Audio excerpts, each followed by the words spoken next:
Well, good evening, everybody. How are we tonight? Hopefully, everybody has had a great day. Happy Saturday. We are back.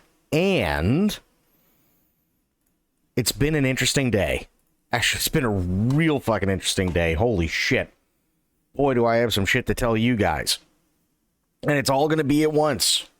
It is. We got Dark Souls that we're going to be doing.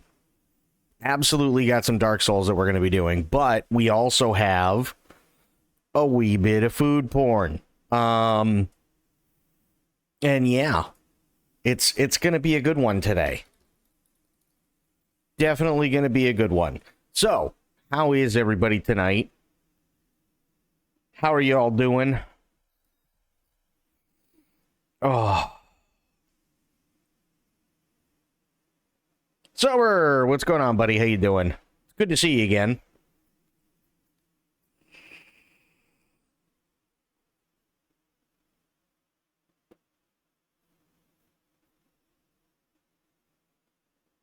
All the food porn, yes. And a very interesting story. An incredibly interesting story. Are you ready to go on this journey? It is one hell of a journey.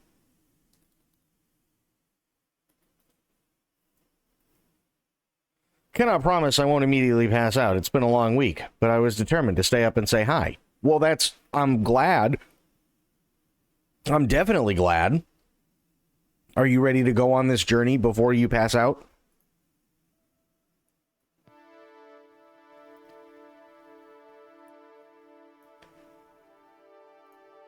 Yes, you are. Good.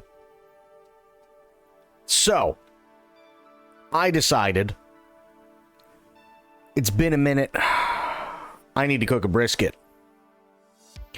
Originally, the plan was I was going to get two briskets. One would be a regular brisket. The other one would be a corned beef brisket.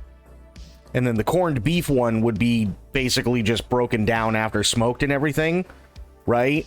And turned into Reuben sandwiches. Unfortunately, I couldn't get the corned beef. They didn't have any that were there. No big deal. But I did get a regular brisket.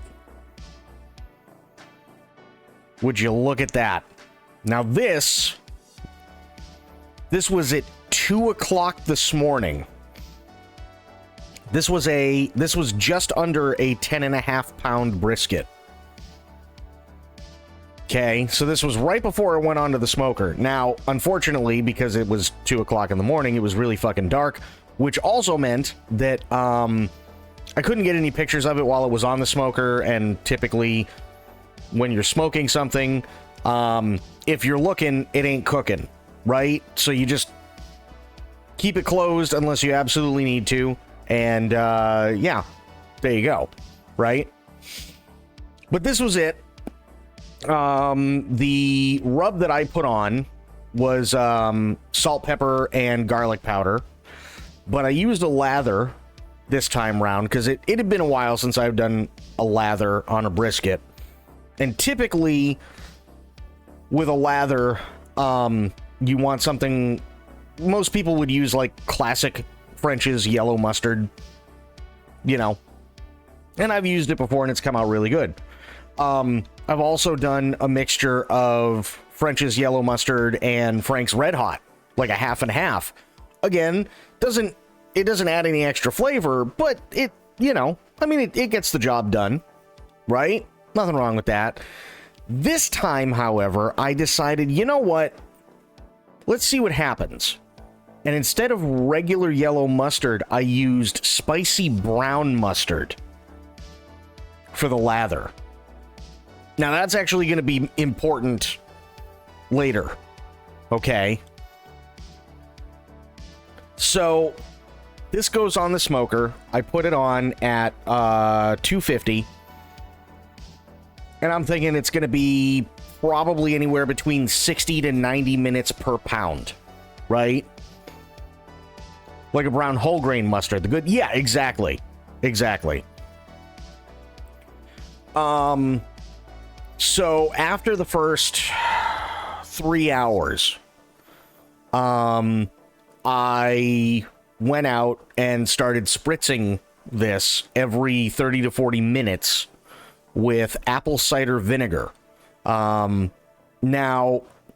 that doesn't give it any like fruity notes or anything like that, but what it does help do is it stops the bark from becoming a brick. And the other thing that it'll do is it'll kind of help slow down the cook a little bit, which is really nice because you got all the sugar, the sugars and stuff in the apple cider vinegar. So when the vinegar itself evaporates, it leaves the sugars, and it helps kind of slow down the cook a little bit so you can get a little bit more smoke in there, and it's kind of like a balancing act, right? But you want to keep it relatively moist. You don't want to like go out after like 4 hours and this thing looks like, you know, charred concrete. Then you're fucked. So again, every 30 to 40 minutes, I'd go out and I'd spritz it, and I did this until hour 7. And then at hour 7, I switched from apple cider vinegar over to Worcestershire sauce and spritzed it every 30 to 40 minutes, and that helps give it a nice color. And because it's Worcestershire sauce, obviously that helps a little bit in terms of flavoring and so on.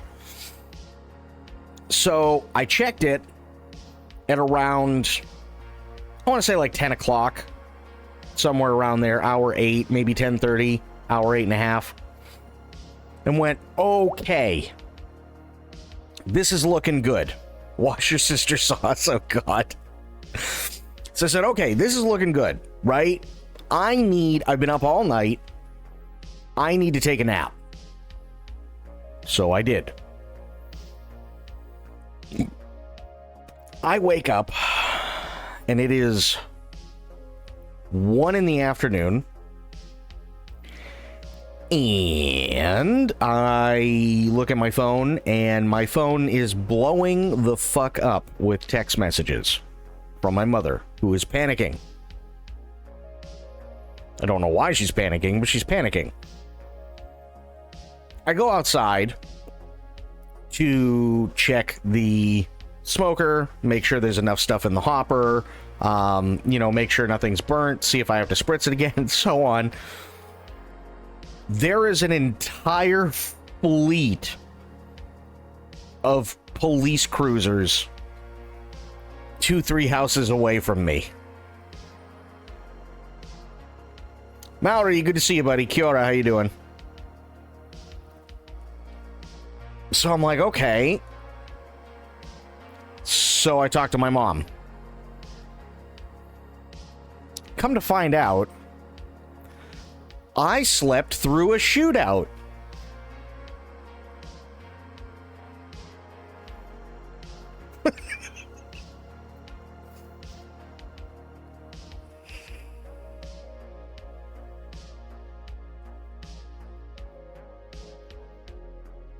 Yeah, I was out cold.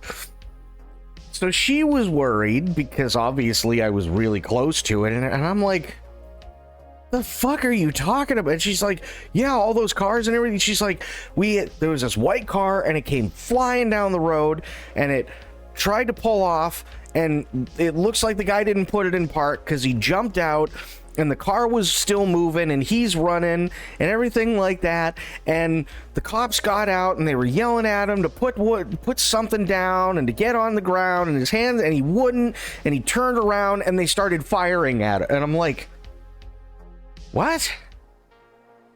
She's like, you were asleep the entire thing? It's like, yeah, I was fucking tired. So I have successfully slept through both, in my lifetime now, an earthquake and a shootout, which I think that's kind of impressive. Only Shadow can nap through a blam blam. It's true. So we're coming up to about hour 13, right? and I'm looking at this brisket, and it's lost roughly about 40% of its size, right? Which is typical for a brisket. They're gonna shrink because you're taking a lot of the moisture out by smoking it, plus it's on heat all the time, and so on, yada, yada, yada. So, I brought it in, and I put it in butcher paper, put some tallow in there from when I trimmed the brisket, because this one had a lot of fat on the top. And I made tallow out of the trimmings, and then I took like this big old fucking like ice cream scoop worth of tallow that had since cooled off, and just went and wrapped the whole thing up. And then I put it back on the smoker for about another hour. And then I brought it in, and I put my oven on the lowest setting, and just let it go for 3 hours. There's your 16. So when it came out initially, here it is. It's got the tallow leaking, you know, getting caught a little bit in the bottom and everything like that. And then I opened it up, and there she was. And she was looking pretty glistening. Was really, really nice, right? But I went, oh, no. We're not done yet. We're not done yet, because I took the rest of the tallow to give it the money shot.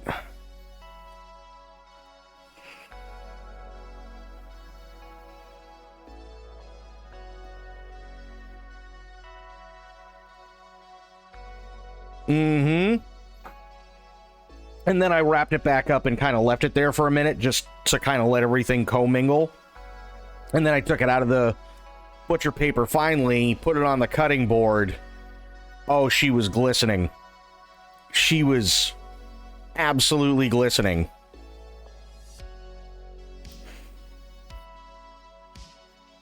So then I cut her open. Most of the fat is just completely rendered out, right? Looking good. This is the lean side, by the way. And this is the fatty side. So you got a little bit of fat right up top here, right? Again, maybe a tiny bit of fat here, but it's holding on by hopes and dreams right now, right?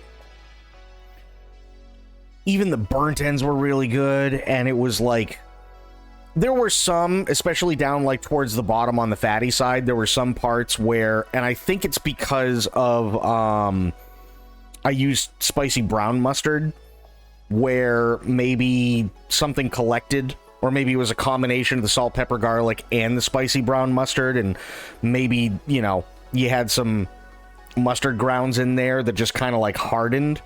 So there were a couple of like tiny little spots where the bark was a little hard, but come to find out, there was also a tiny little piece of bone in the fatty side as well. So, and I didn't realize it until after, and I'm like, what the fuck? And I'm like, this is really weird. And I just pulled this thing out, and sure enough, it was like a little piece of bone that it looks like, you know, when they cut the brisket, it just got caught or something in there.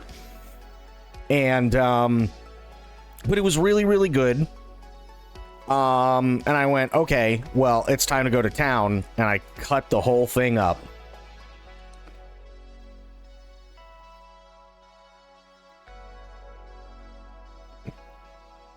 So this is the lean side, which you can see, literally the lean side did not survive. I could not cut it without it falling apart. So literally this right here is all the lean side on the left. The fatty side was barely holding together. It was insanely good. That looks beautiful in sandwiches. Fucking, oh, dude. It's going to be absolutely amazing in sandwiches. I just had it like this. I took some of the burnt ends, which are down here, just because I went, you know what? This is very, very rich. It's actually not as smoky as I thought it was going to be, which is actually really nice. It did have a good smoke, but I think with the with the spicy brown mustard, I think it helped make everything a little bit more subtle and a little bit more subdued. So you would get notes of the pepper in the rub, but it wasn't spicy. You would get notes of salt from the rub again, but it wasn't like you were tasting it wasn't like you were eating a salt lick, basically, right? You'd get hints of the smoke, which was really nice, but it wasn't overpowering, which was really, really good. Overall, this came out great, but I think if I do it next time this way with spicy brown mustard, I'm probably going to push it for a 2-day thing. So what I do is I would smoke it for 16 hours, probably at about 225, 230, to let it really build up smoke, keep going out and spritzing it, everything else. Then once that's done, wrap it up, put it on the smoker for another hour or two, bring it in, leave it in the oven overnight, and then the next day, check and see if it's pliable and everything's good to go, and then heat it back up in the oven just as is, and just dump more tallow into the butcher paper, and just literally on the lowest setting, just let it go all day. And then I think that would keep the bark nice and soft, which I had. Kind of give me all the same subtle notes, which is really good, but then it would eliminate like the couple of pieces of bark that were really dry.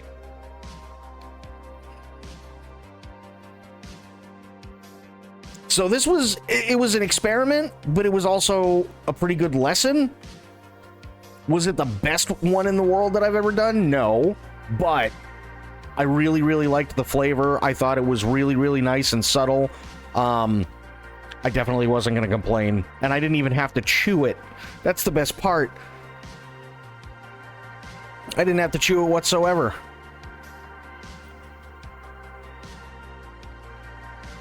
It was fantastic. So yeah, that was my journey today. Put the brisket in at 2 a.m., babied it most of the day, took a nap, slept through a shootout, woke up, cooked more, and then had dinner.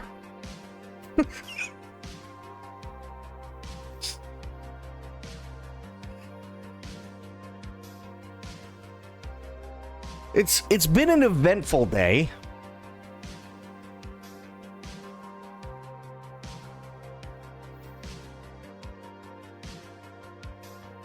So how was everybody else's day today?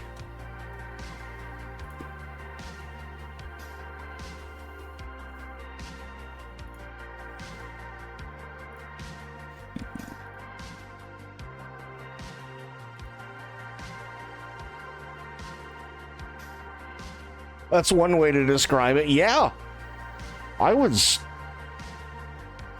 Yeah. And I'm surprised, too, because, like, gunfire is not exactly quiet. But apparently, I literally sleep like the dead. I was out cold. I didn't hear anything. Literally nothing. I was just out. So,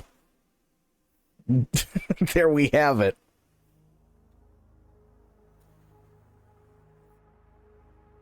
So yeah, definitely an eventful day. But how did everybody else's day go? I want to hear about everyone else's day. And Pixel Pixie, I saw you there. How you doing?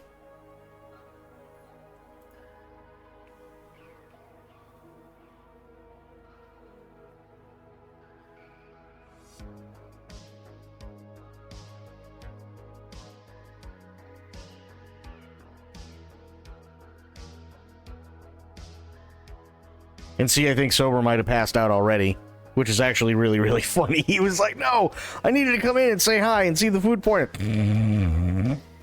He's gone. That's it.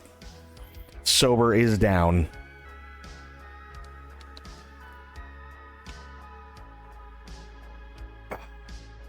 Having some lag issues on my end, but on my game, but overall pretty good. Okay, fair. Totally fair. And the one thing I need, and I need it after every brisket, obviously, because, like, let's face it, brisket is salty. I got a Sprite, which is just pure sugar, and it's so good.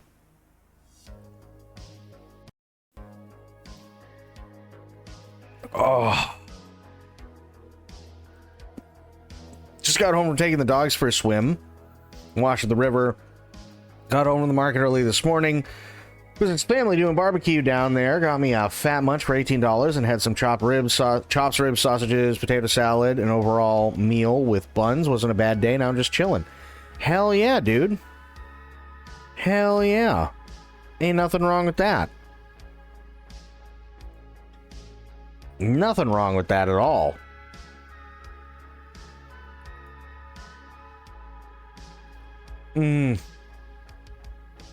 Oh my god, the sugar is so much needed after all the salt. This is why I don't do briskets often, because I love brisket. It's so good, but it's so insanely rich. And even if you can't necessarily taste the salt, it's absolutely there.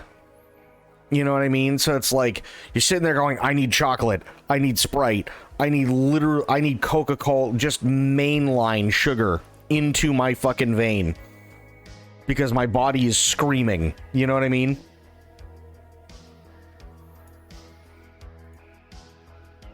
So yeah. And I was still eating. Literally, I was finishing off eating when I started the stream. That's salivating whenever you have a perfect brisket. I mean, it is, but it's just like, after you're done, you're like, oh my god, I need all of the water, all of the sugar, I need everything that I can possibly get my hands on. Because, dear sweet baby Jesus, that was a lot of salt. Oh.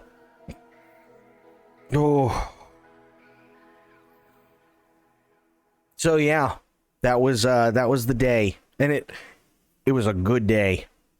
Well, I mean, aside from the shootout, but it was, well, no, even that, it was a good day, because nobody, well, I don't know if anybody got hurt, but I didn't get hurt, so good to go.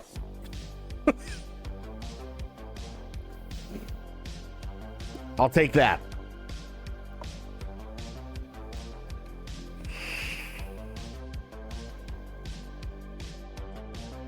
Yeah, that feeling when you gotta put some bigger pants on after a perfect meal. Oh, that's exactly how I feel. Like,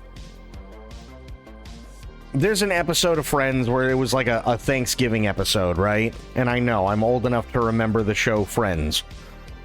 There was a Thanksgiving episode, and Joey, played by Matt LeBlanc, comes in and has these big-ass pants on, and they're sitting there and they're like, what are you doing? What's with the pants? It's like, these are my turkey pants. That's exactly how I felt. That's exactly how I felt.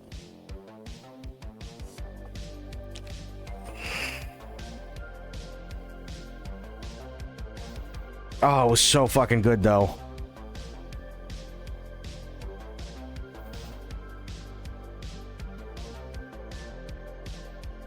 But yeah, so hey. Good overall day. I can't, yeah. Can't really complain. And now I'm gonna have to try and fight off a food coma all night. It's gonna be it's gonna be a real tough one to do, if I'm being honest. That's gonna be a real tough call, but we're gonna try. Okay. I have faith. I'm glad somebody does. Are we ready? I think it's time to do more Dark Souls. Also, I really feel like I have to burp. Oh. Jesus. Okay, I did have to burp. It has been confirmed. Happy birthday.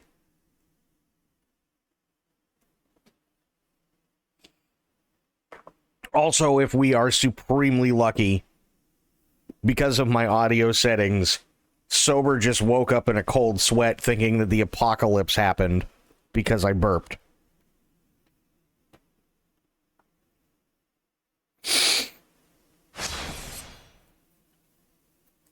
Okay. Continue. Alright. Let's try killing Seath again.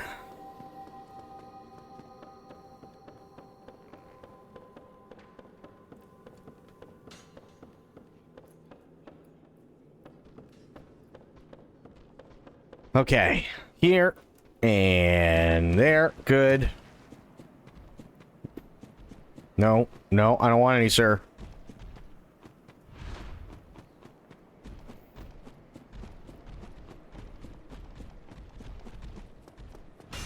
Jesus. Oh.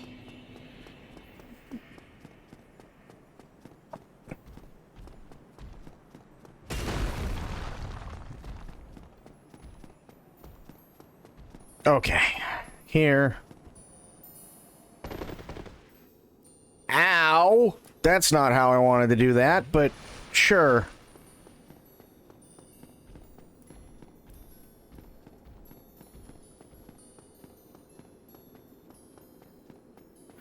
Okay, go over here. Oh. There we go. Here. Here. Straight across.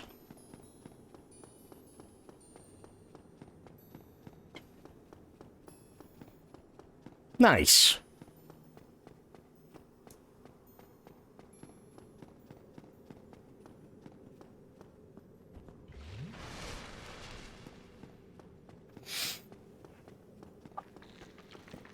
Okay, Seath. Hopefully Seath is just a good boy today and dies. That'd be really nice.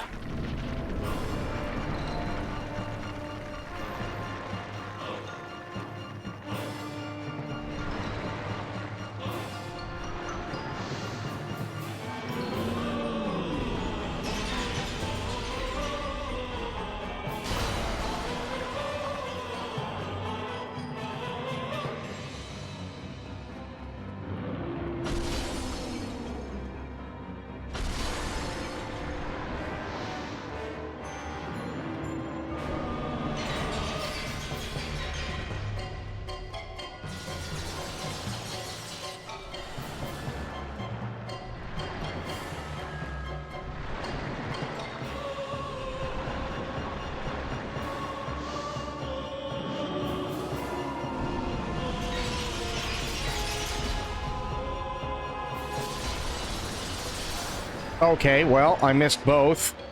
That sucks.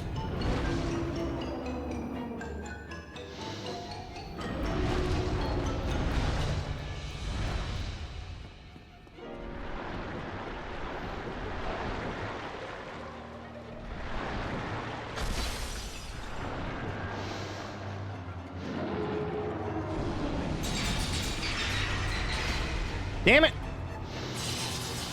Shit. Ow.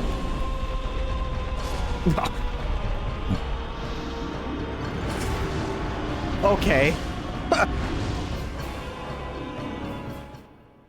That went well. And I gotta add the death. Hang on. I have to add the death.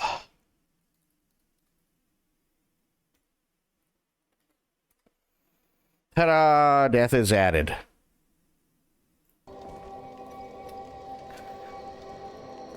And so it begins. It's true. Good attempt? I don't know if I call it a good attempt. It was more like I got my fucking ass handed to me because he crushed me with his tail. But thank you. I appreciate it. Okay. Now I just got to get all the way back there.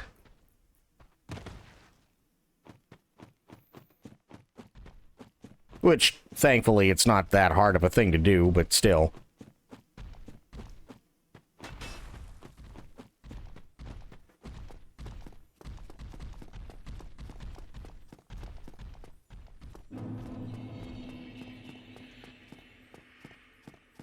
How my mother deals with spiders. Okay. Oh, yeah, and don't fuck this up. There we go. Nice.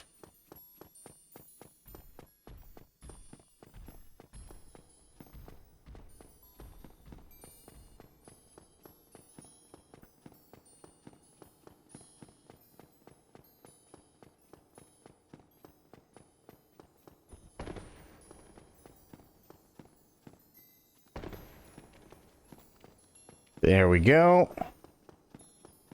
Straight ahead. Nice. We're good. Okay. God, I'm full. It's not helping that I'm full right now. Sitting there going, oh man.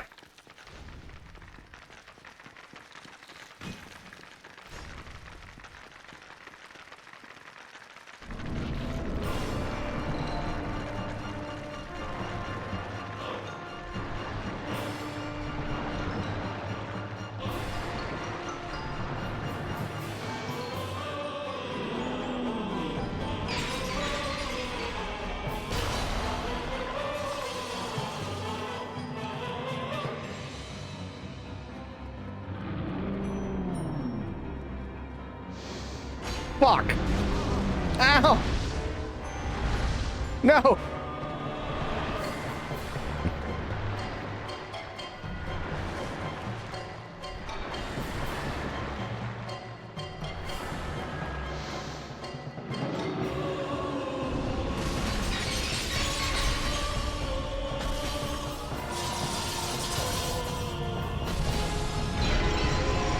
Oh, my beepus! Drink! Shit!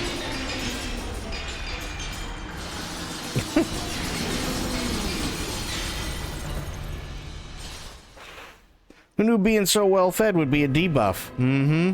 It's true. Okay, I need to get rid of the curse. There we go. Ta-da! Oh!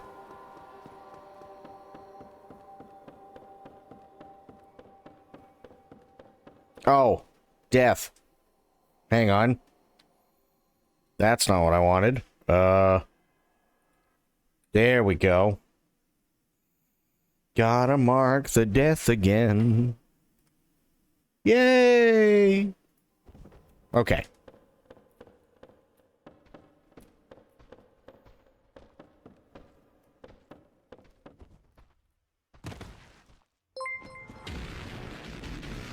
Scribble, thank you so much for the follow. Welcome in. How you doing?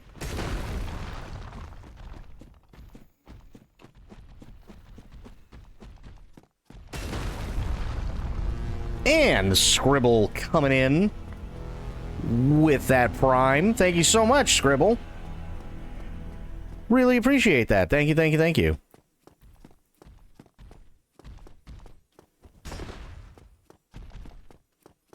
It's Lance. Oh. What's going on? Oh, shit. Okay, we're fine.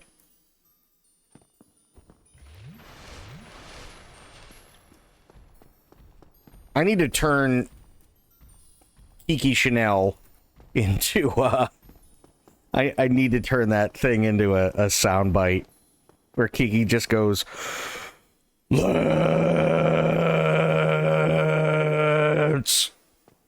Lance!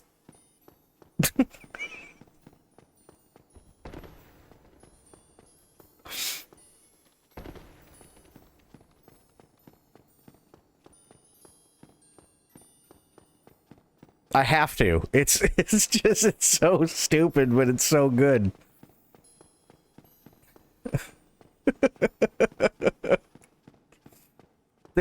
there was another one, and I'm trying to remember what the context was. I think she was like, she was supposedly dating another character named Surfer Danny Slater, and she's like, Danny Slater, you get your ass back over here. That way I can lay eggs in your throat.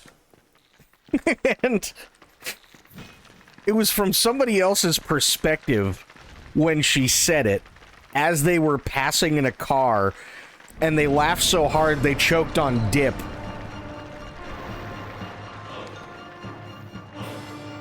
Some weirdo? Hell yeah. Dancing like a weirdo's awesome.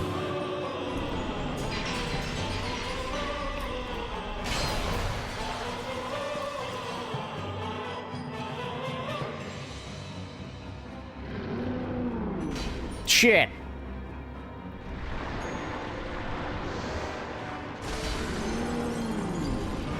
Ooh!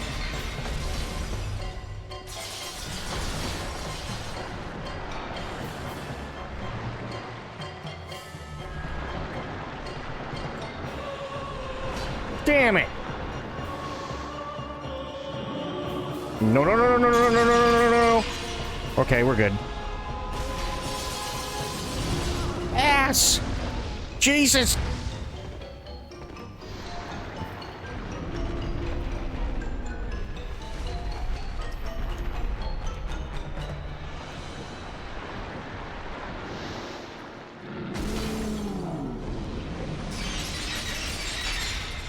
Oh, no, no, no, no, no, no, no, no, no, please.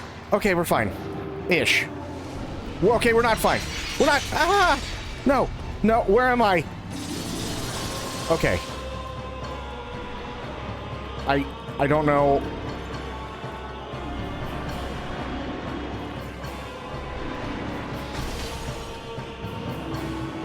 No, no, no, no. Oh!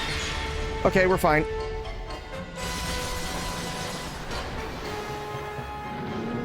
No, please. Daddy, no! Okay, we're fine.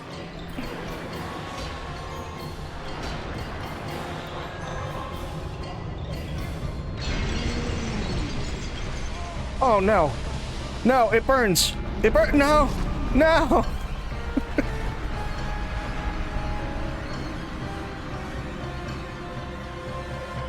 And then Shadow panicked. Listen, okay? It happens to the best of us. What was I supposed to do? That's not how you do the command at all, actually. There are buttons that I just hit. I'm not sure how I pulled it off, but I did. Let's try that again. There we go. Much better.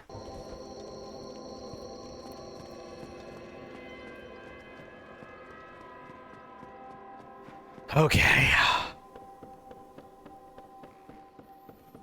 It was at this moment that he knew. He fucked up. True story. I was there. Thank you for the bits.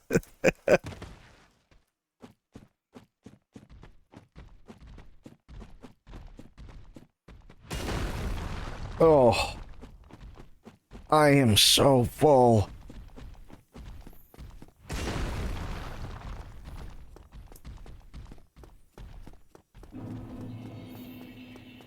Crystal Cave.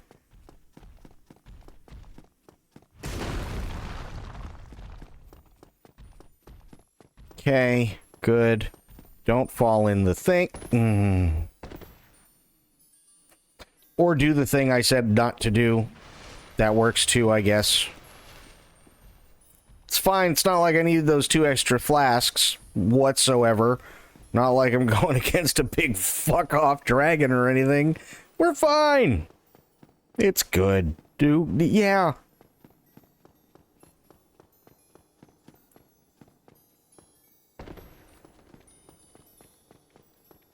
I gotta go this way. There we go.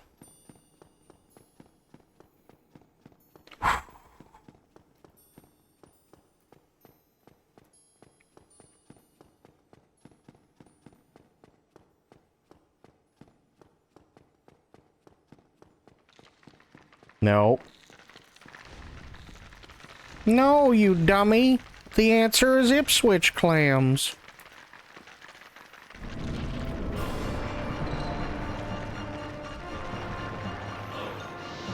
Oh, God.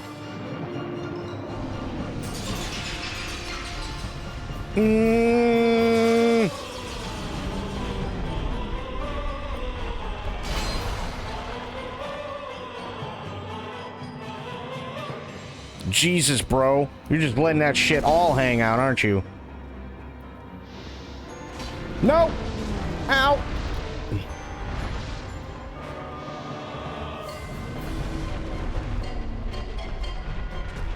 Ow! Dick? You're thinking the same thing? I'm like, wow, you're just...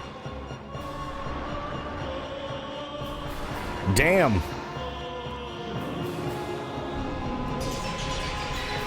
It's like, I appreciate the help, but I don't need that Dragussy.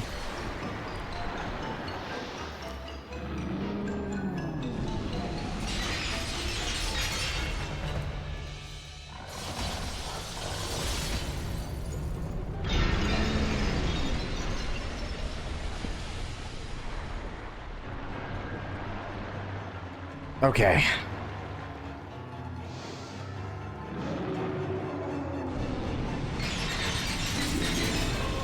Oh, shit.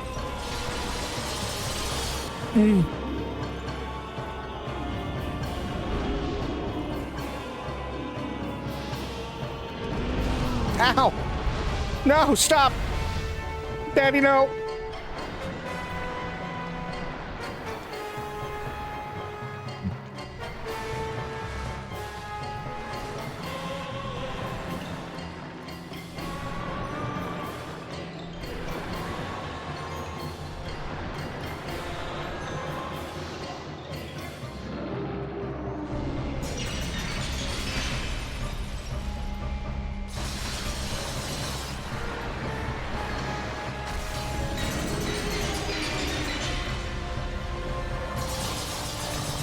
Holy shit nuts. Oh no. No, it burns. No, no, no, no, no, no, no, no, no, no, no, no. No. No. God damn it.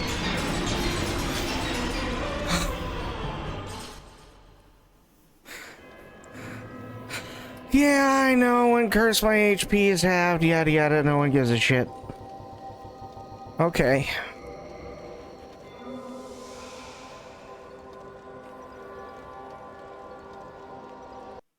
Gotta do the thing. There we go.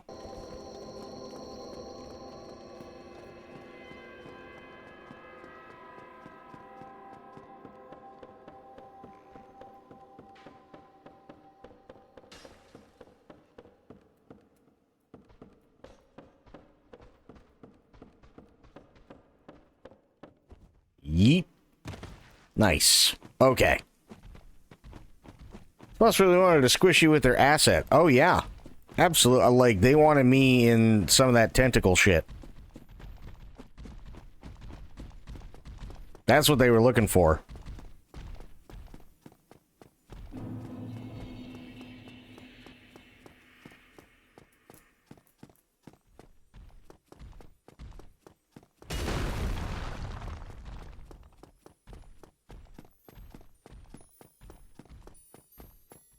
Oh, God. Jesus, why? Every time. Oh, Christ. Okay, we're fine. Just whatever. About to become the new hottest Lynx. You know, God.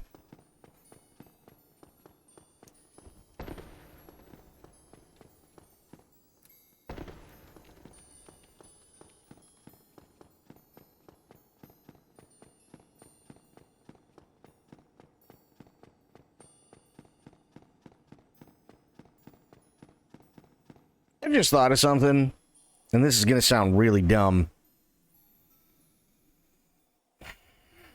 If you got dudes who are like really into My Little Pony. They're called bronies, right? Okay. But what would you call it if you had dudes that were really into tentacle dragons?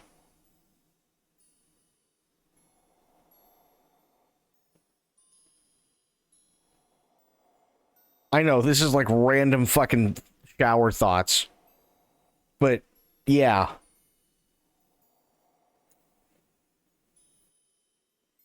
Cthulhu's? I mean, it's not bad. It's better than Brenticles. That's all I had.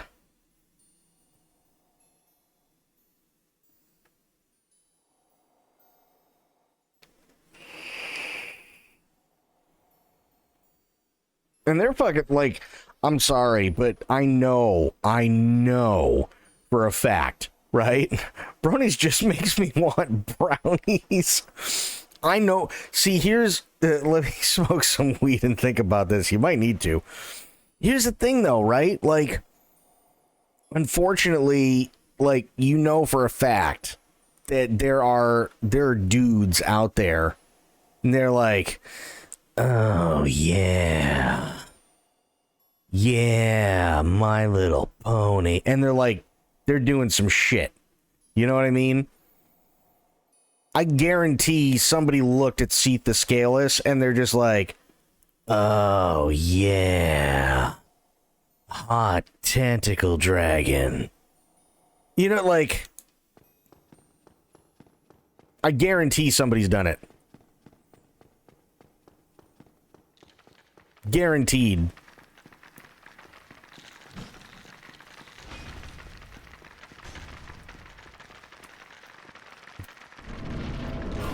Like, those are the type of people where, like, the first word they always type into Google is uncensored.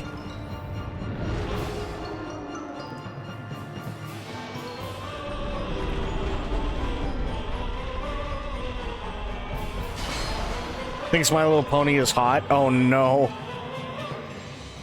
Mod Skyrim, you know how much weird stuff I find trying to find a clothing mod? Oh.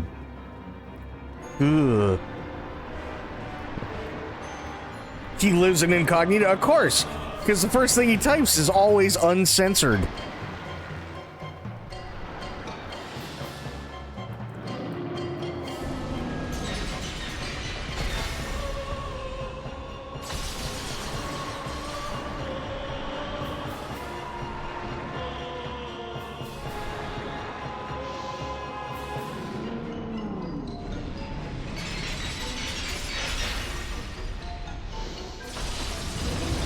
Oh my god, just tentacles everywhere. Oh shit.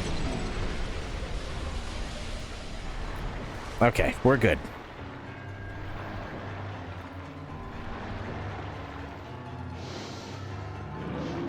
Seath, you don't need to do this.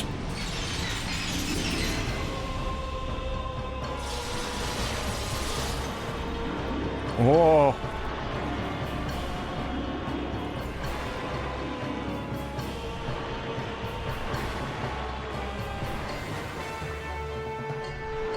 Bro, stop going in a circle. Please.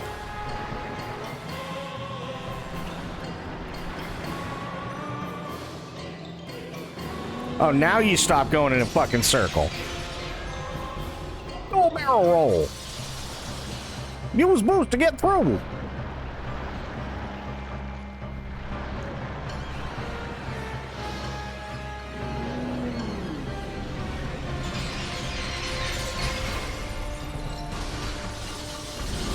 No, no, stop it. Stop. Oh, God. No, no, no.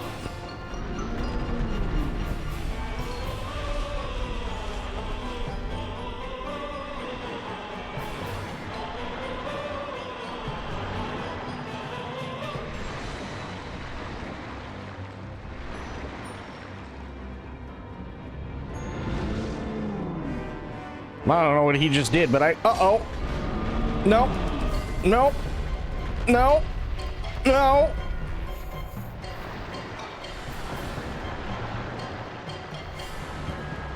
No. Bots, yes.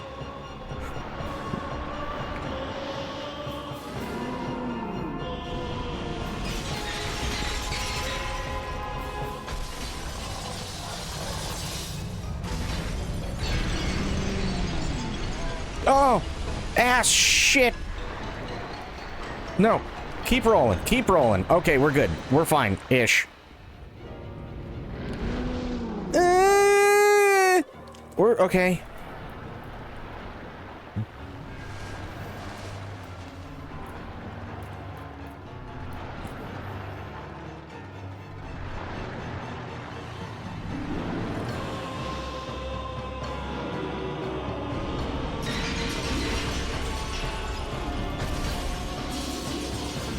Oh, damn it.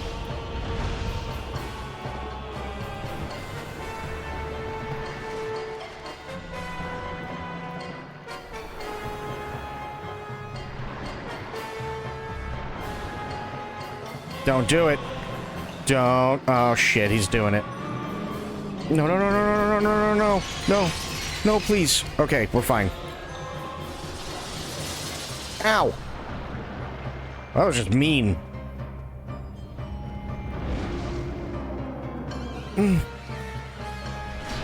Oh, shit.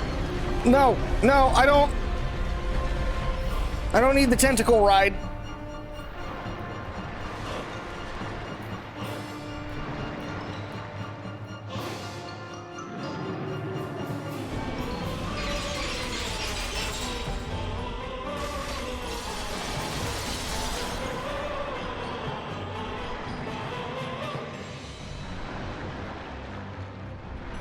Oh.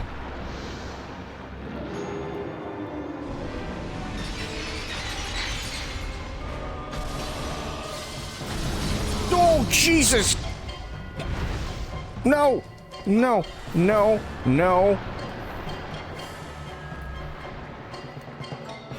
Okay.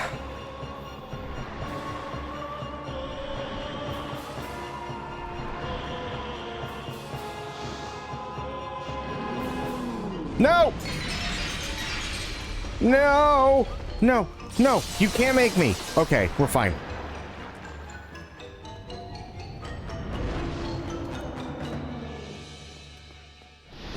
Uh-oh. Okay. Oh, God. Shoot. Damn it. Alright, well... It kind of, sort of, somewhat worked-ish. Those tentacles were touching you inappropriately. They were. They absolutely were touching me in very inappropriate ways. I want to see if I can do something. Hang on. Yes. Ooh, yeah, I gotta do that in a second, too. Thank you. Did I just... I'm an idiot. I used only one humanity. I needed a twin.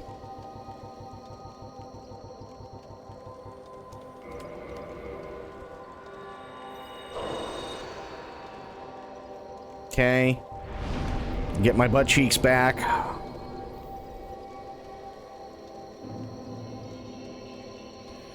Good. Can I kindle? Offer humanity and kindle the flame? Yes. 15. Hell yeah. Okay. Now, I can go over here, and I can do this, and I can hit the button, and then do this, and ta-da! Okay.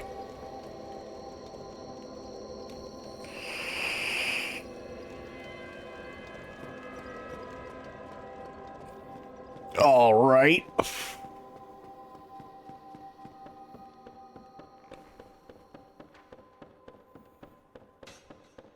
Me and my butt cheeks will not be stopped. Not with 15 Estus flasks.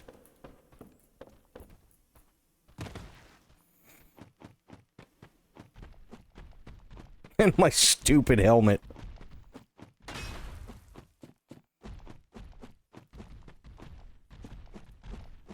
Oh yeah, and by the way, all of this is in prep. Because I'm doing this, and then I'm doing Dark Souls 2, and then Dark Souls 3, and all of this is leading up to me finally going back and kicking the shit out of Sekiro. That's it. That's literally the only reason I'm doing all of this.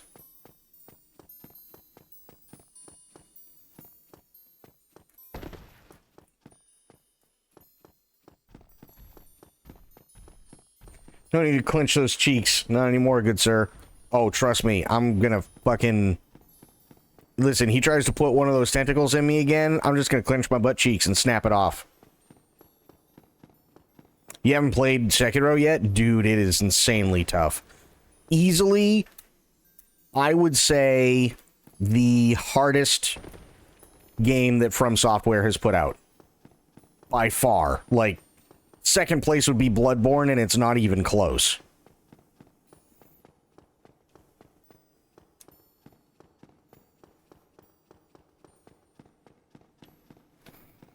I need my Sprite. That's on your wish list? Which one? Sekiro? Really good, really pretty, insanely tough.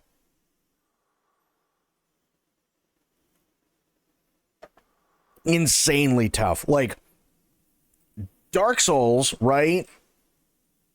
Dark Souls is cool because, I mean, generally speaking, you want to go with,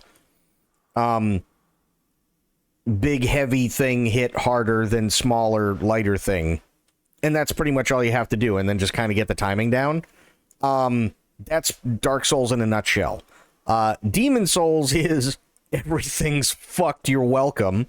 And Bloodborne is you gotta be aggressive most of the time when it comes to fighting, because you only have like a you have like a variety of weapons, but generally speaking, all the attacks are roughly the same. So you have to be really, really aggressive because of how the enemies come at you. Armored Core 6, really, really cool, lot of fun, but it's kind of like a mix, and it depends on how you want to make your mech and everything else. Elden Ring, it has a massive variety of different ways to do things when it comes to combat. Sekiro is... you have to be aggressive and defensive simultaneously while perfect parrying every single time, which is insanely rough. And literally you only have one weapon throughout the entire game for a main weapon. There's no like choosing any other weapon, so it's literally just you have to really learn when to do anything with it. It's insanely tough. And the last time I played it, now granted, I had a shit PC. Was a potato. It was a great PC, don't get me wrong, but it was on its last legs and yada, yada, yada. But there's one boss, and I've rage quit Sekiro twice already. And between the two attempts, just this boss by themselves, not the rest of the game before it, but just this boss, I've got 27 hours into that boss. And I still haven't beat him yet. And I refuse to let it beat me.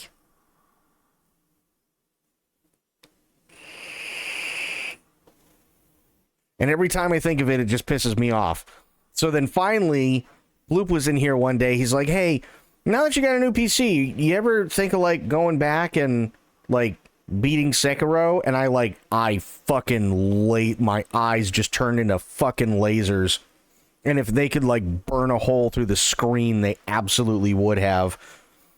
And like, if Bloop was just standing in front of me and asking me that, I would have just been like, you're goddamn right I am. And yeah, it's been on my mind ever since.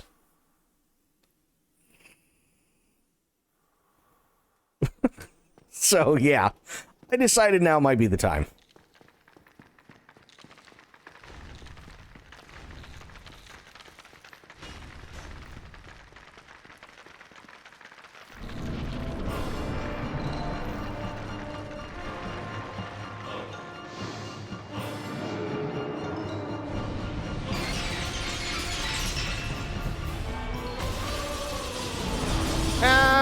I forgot to hit the thing. Whoa. I completely forgot to hit the thing, and I paid for it. Oh, I got fucked hard, but that was also my fault. I have to acknowledge it. That was completely my fault. I didn't hit the thing.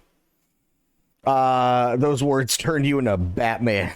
You got out on a path for vengeance. Yep. Straight hate crimed. Absolutely. They don't like people with butt cheeks. Apparently they only like bacon ass. That was like, goddamn. Do you have any lightning buffs? I do have gold pine resin. But that's not really a buff. That's just adding lightning to my fucking sword. That's all that is. How you doing, Medicine?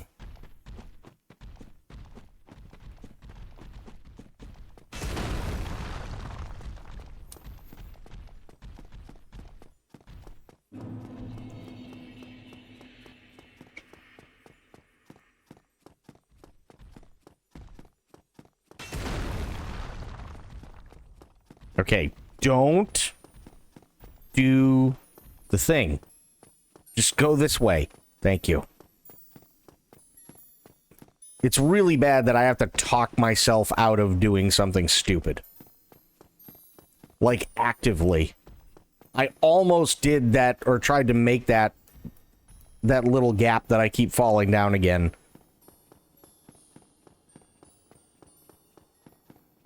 Okay. Headache, but slightly better. Okay. Well, that's good. Has the sore throat gone away or anything like that?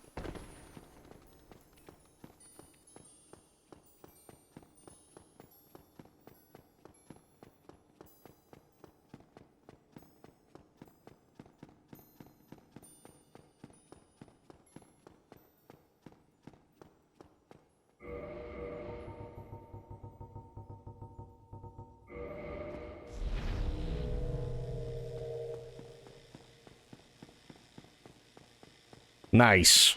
Now I have a malfunctioning vibrator.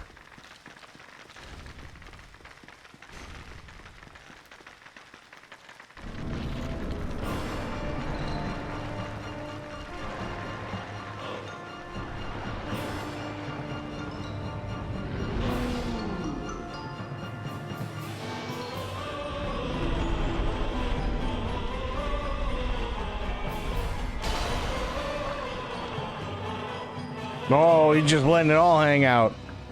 Show me that Dragusi.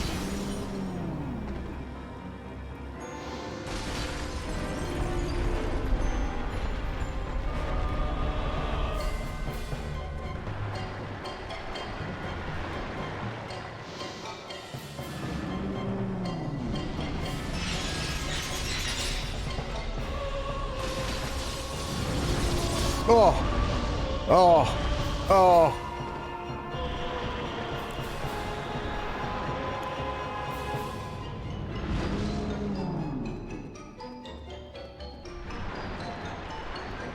God damn it, clams!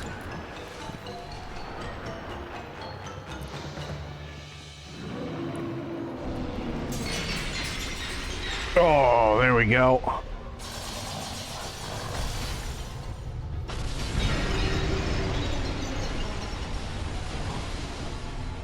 Get up! Ow! Hashtag clams are stupid. True.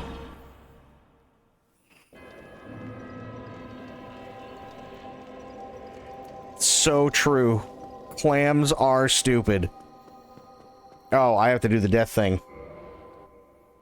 There. Yeah, I really should just turn this into a fucking button. Actually, you know what? Hang on. I might actually just be able to do that. Give me a second. I'm gonna do that. I'm gonna turn it into a button on my stream deck. Because this is gonna drive me insane. Get 'em bacon bits. Okay. Give me a second here. I need to bring up a thing. Maybe. Where are you? Stream Deck. Perfect. Okay, so here, and then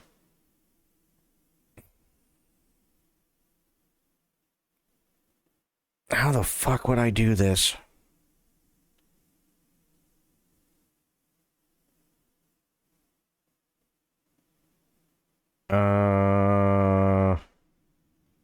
Streamlabs, no, ew.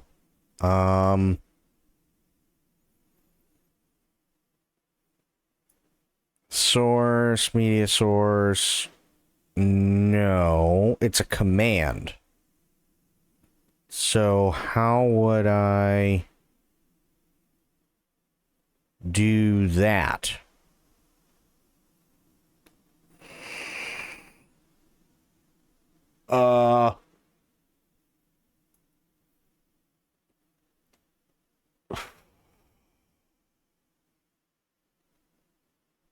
Make a macro out of it?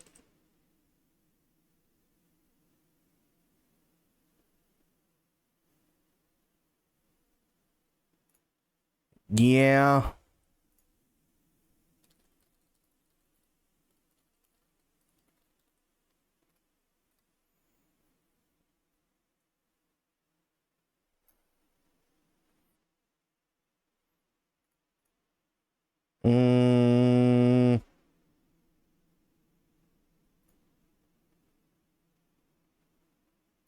What is Lower this? the landing gear. Jesus. Lowering gear.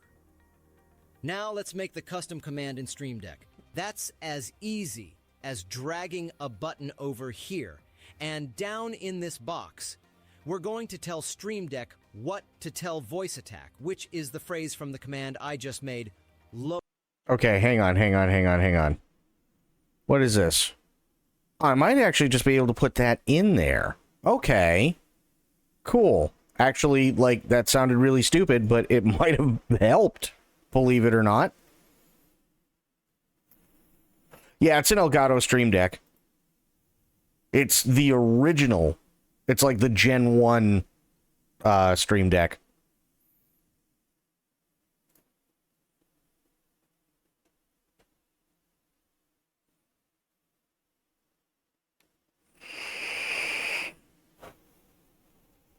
Oh.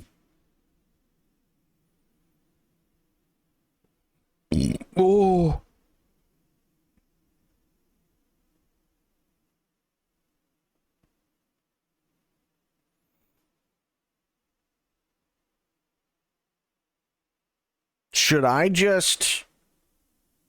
This is gonna sound dumb, but should I just add in, like, the Super Macro plugin? You think that would work?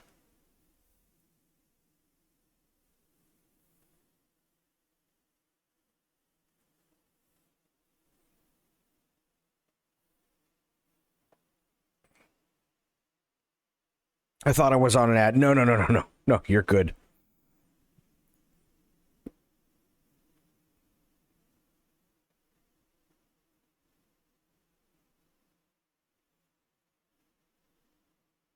Oh, no, you're fine. I can look it up. It's not that big of a deal. Using macros with Stream Deck. Here we go.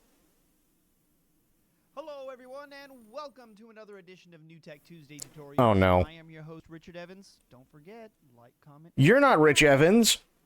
Today, I'd like to continue talking about using the Elgato Stream Deck with the TriCaster.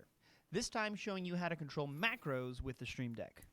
Macros are ways for you to record a list of actions on the TriCaster and then play them back with a touch of a button. Which button? Well, a button options. Great. Okay. Macros, What is he doing? use one of your custom macros if you've built one. What? If you need a review on how to build macros, check out our tutorials on youtube.com/newtechinc. You can do a whole lot of powerful things with macros, okay? What? But just to go ahead and review that, let me just go ahead and hit play and show you what that does. What? So it brings up No, this is not... Okay. program. Sorry, flock of seagulls. I don't need you. Let me see. Advanced studio controller, 32 macro keys, yeah. Digital light. Well, okay, here, let me just do this, right? So I got this, and then...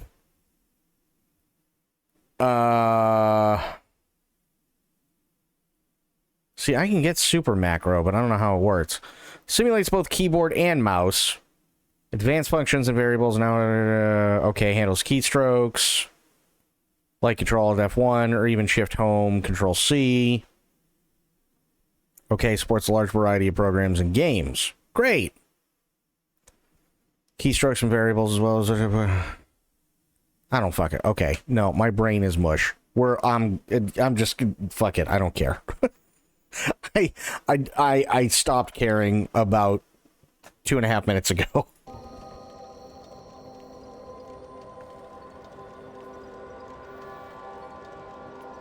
Itsy! How you doing? Itsy, I have a thing for you. Before we keep going, I have a thing. I have multiple things, actually. You are here just in time. I have a whole story to tell you, too. Show me your thing. I have a story with it. Okay. I made a brisket, right? Typical brisket. I didn't experiment with it. Used a different kind of mustard. No big deal, right?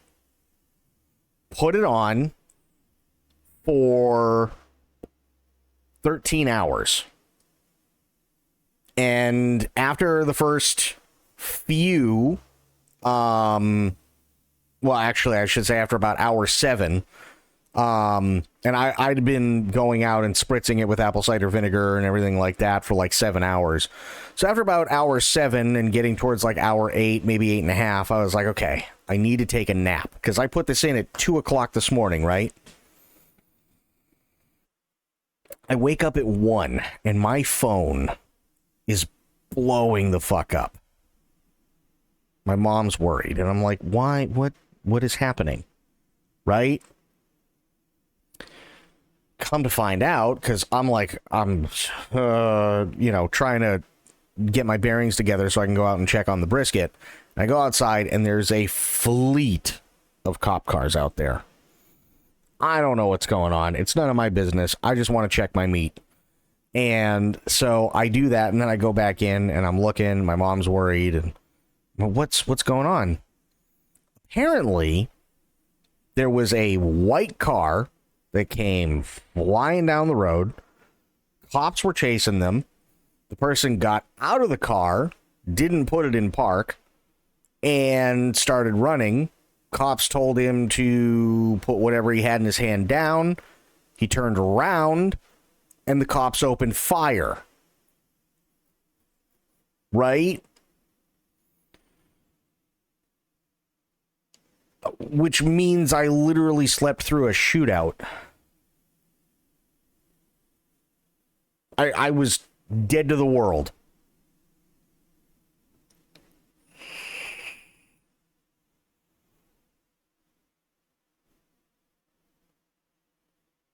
I slept through a shootout. Which wasn't on my bingo card of things to do today, but I guess I can put it on there now. So then, after all that, I get this baby wrapped up in butcher paper and all that good stuff. Put it back on the smoker for another hour, and then brought it in, put it in the oven, let it go for 3 hours. Feel bad for that guy, but I'm also kind of jealous how deeply you slept. Yeah. It was a really good, 2-3 hours. Was really good. It felt amazing. So then I take the thing out, right? Now, when I put it in the butcher paper, I made beef tallow with the trimmings last night and took an ice cream scoop worth of tallow and just right in there and then wrapped it all up. And then when I opened it, after everything was done, it was looking pretty good. But there was one thing missing. All the rest of the tallow. So I put the rest of the tallow on it, wrapped it back up, let it sit there for a couple of minutes, and then took it out for the money shot. And it was really, really, really good. It was. The experiment didn't go as well as I had liked it to, but it was actually a really good lesson. Everything rendered down pretty good. I should have probably left it on for maybe another 3-4 hours just to make sure, like, all the fat turned into liquid. Because I used a different kind of mustard, which is a little bit thicker. So it didn't, like, liquefy all the fat, but it did a pretty damn good job. Look at all your meat, you filthy hussy. But yeah, it was just really, really good. And then, yeah, it was fantastic. It was really fantastic. But yeah, so I cooked a brisket, slept through a shootout, and then had dinner. That was my day. Interesting, to say the least.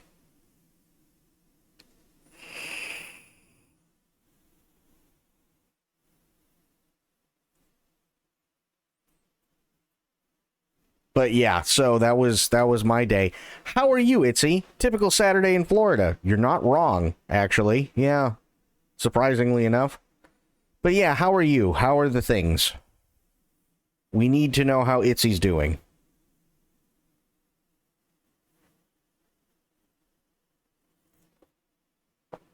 While I down my Sprite because I need it because of all the salt. Feeling pretty okay today. Good. That's a good thing.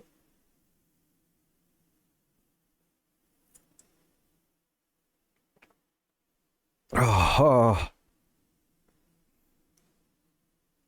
Yeah, I know you've been sick. You said you were getting over strep, weren't you?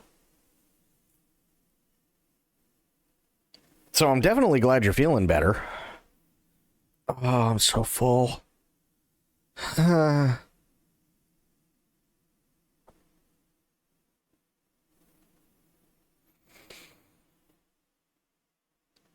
But yeah. Yeah, it was not fun at all. I haven't had strep in forever, but I do remember it not being fun. That is no bueno.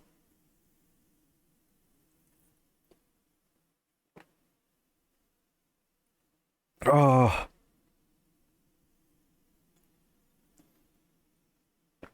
Also, be prepared for me to make noises. Oh, and burp. And do all of the things. Now I need water. God damn it. Hang on.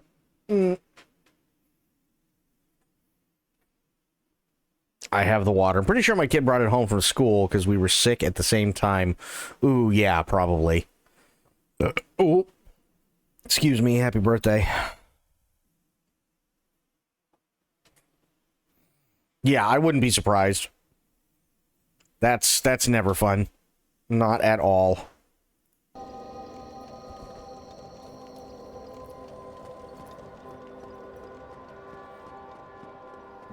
Oh, I drank the Sprite too fast. Okay.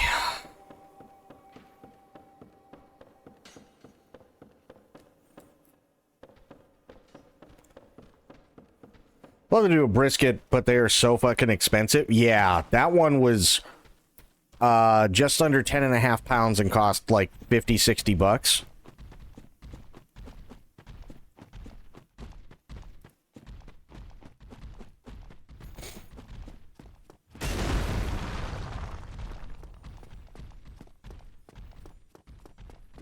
So it wasn't cheap. That's for sure. But as much as I love to do them, I don't do them that often either, right? So, you know, every once in a great while, sure, why not? They're worth it. But, yeah. What I wanted to do, though, was I wanted to get 2 briskets. I wanted to get a regular brisket, and I wanted to get a corned beef brisket. And then when I took the regular off, I'd start smoking them at the same time. But when I took the regular off, I'd leave the corned beef one on for double the time, but I'd wrap it entirely up in a foil boat so that it would just keep recirculating the juices and everything. And then the next day, I'd take it off, and it'd just be falling apart, and then I would make Reuben sandwiches out of it.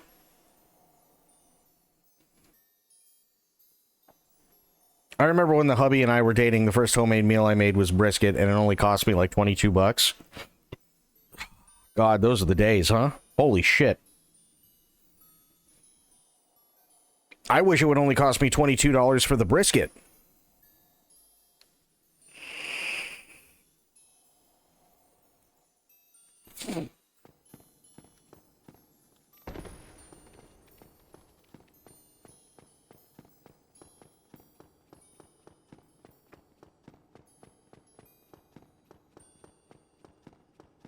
But yeah, it's, I don't do it every like, I don't do it all that often, so I just like, yeah, I need a brisket, but I really wanted a corned beef one too.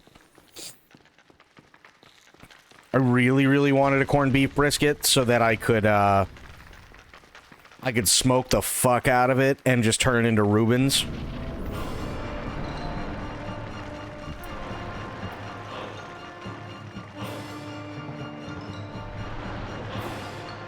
But they didn't have any, sadly.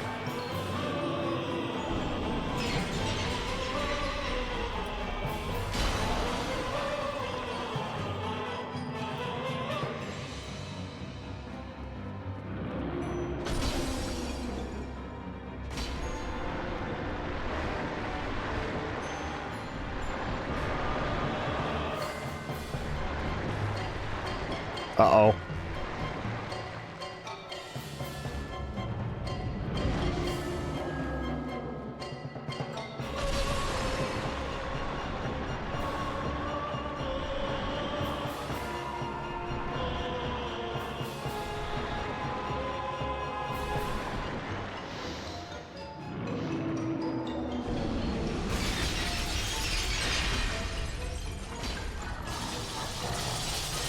I can eat corned beef almost every day. Both the hubby and kid hate it. What? But it's corned beef. Corned beef is so good.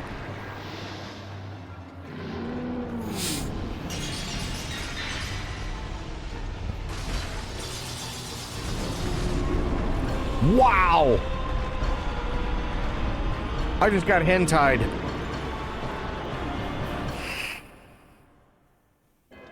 The damn Travis. That's like saying you don't like freedom.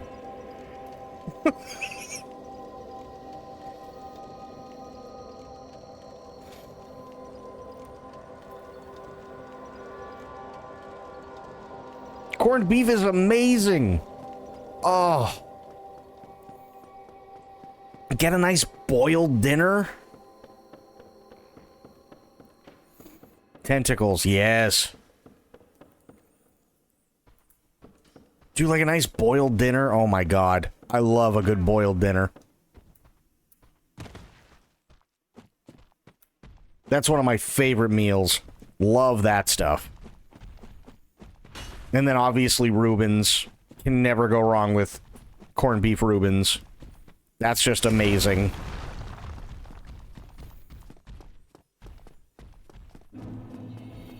And I've smoked a corned beef brisket before and it came out damn good, but yeah, for whatever reason, it was really, really hard to find this time. I don't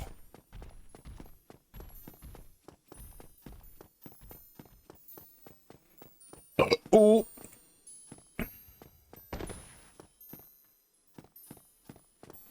Yeah, I drank that. I drank that Sprite too fast. Oof.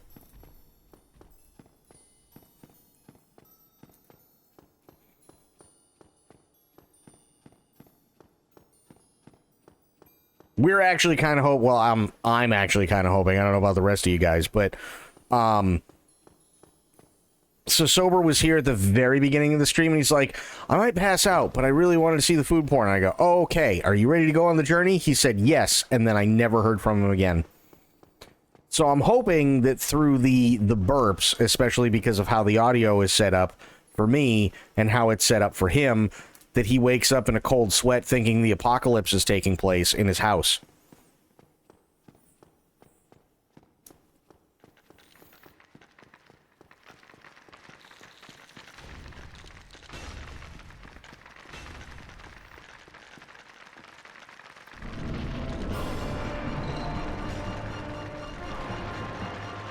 Which I just think would be fucking hilarious.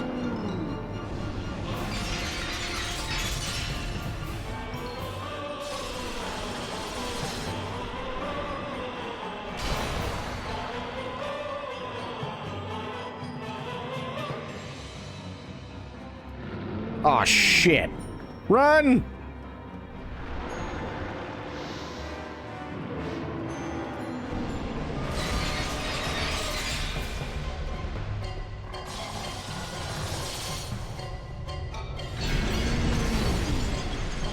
Oh! No! No, no, no! No! Okay, I'm fine.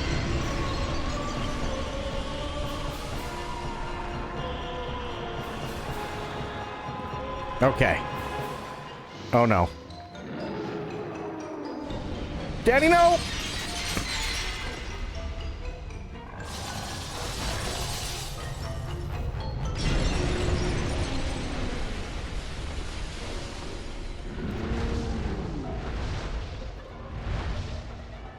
Damn, bro.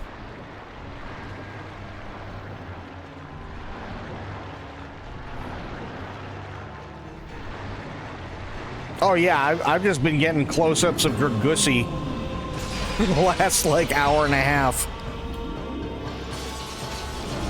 No!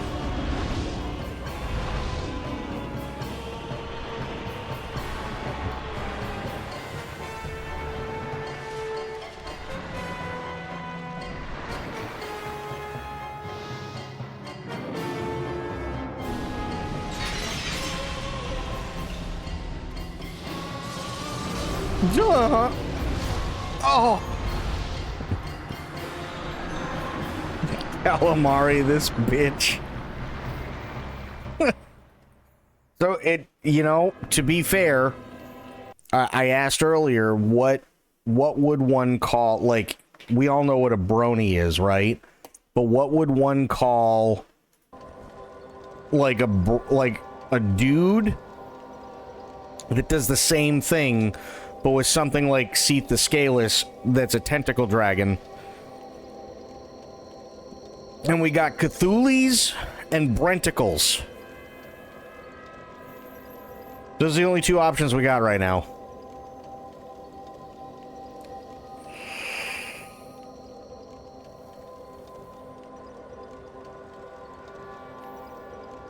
That's what we came up with.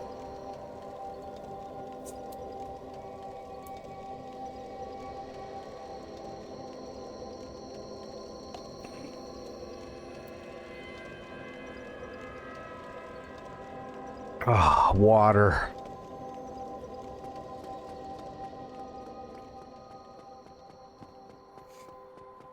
Perverts, you call them perverts.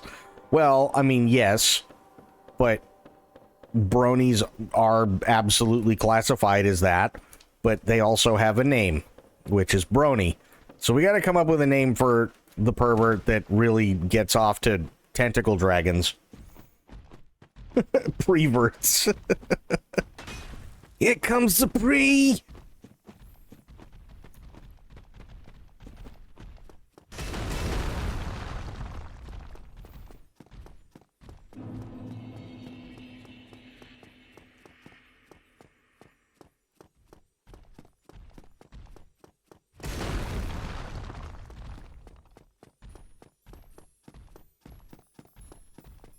Oh. I don't want to move right now.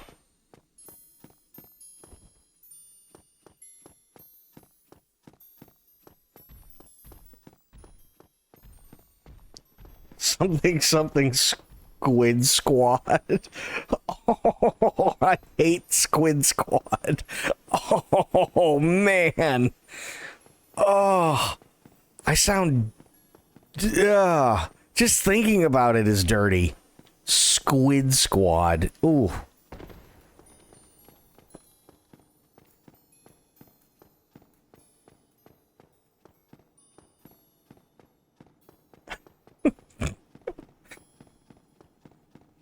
Like Geek Squad, but instead of your computer, they fuck up tentacles.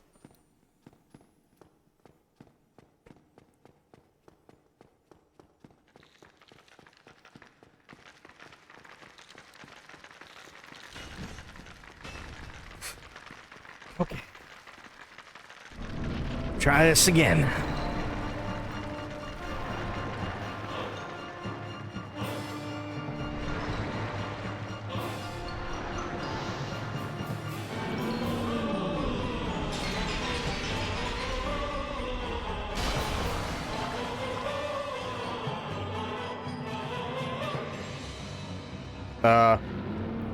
What's he doing?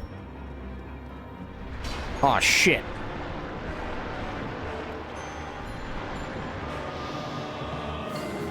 No! No! Oh! What the fuck? Over?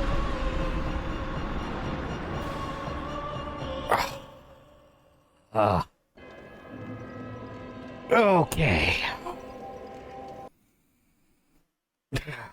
Honestly, I just call them Squidwards. Oh, God. Yeah, but you'd never be able to look at SpongeBob, a SpongeBob episode again. Oh, SpongeBob.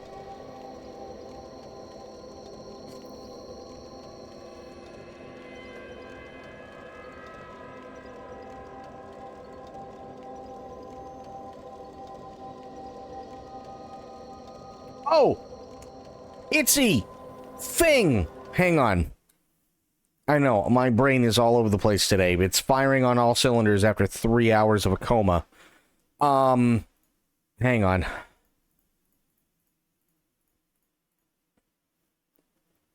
I never understood the Sonic fan base. Are we allowed to talk about that?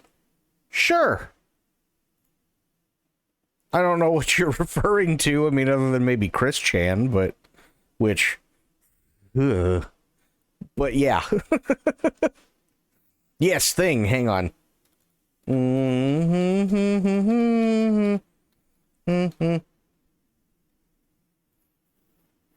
Like, why the... I don't know. I don't get it either. I really don't.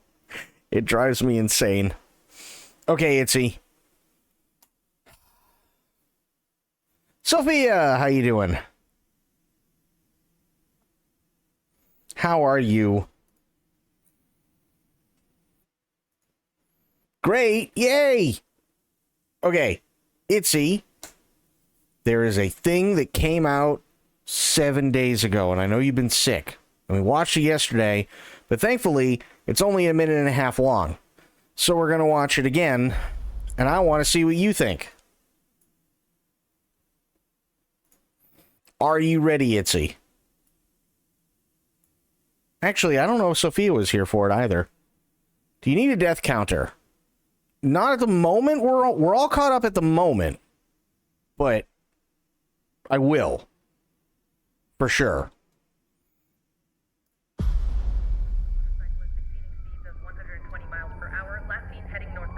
Unit 12, acknowledging dispatch. Already in pursuit.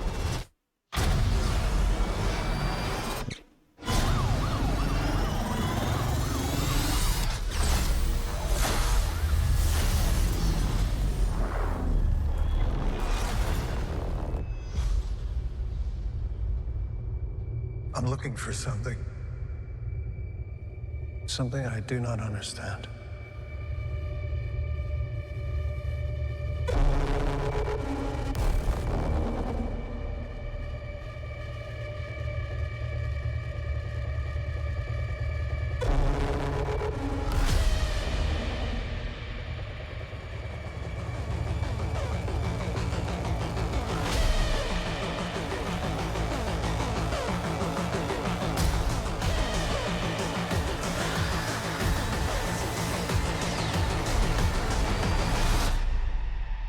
ready?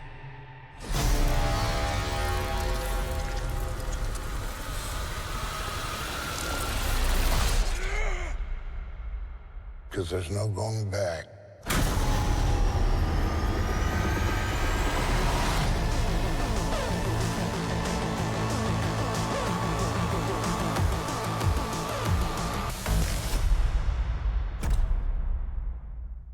Yep, Tron, and all the music is done by Nine Inch Nails. Yep. What do you think? How do you feel about it? I mean, I think everything looks pretty decent except for, what's his name? Jared Leto. He can't even morb right. But aside from that, everything else, in my opinion, looked really decent, at the very least.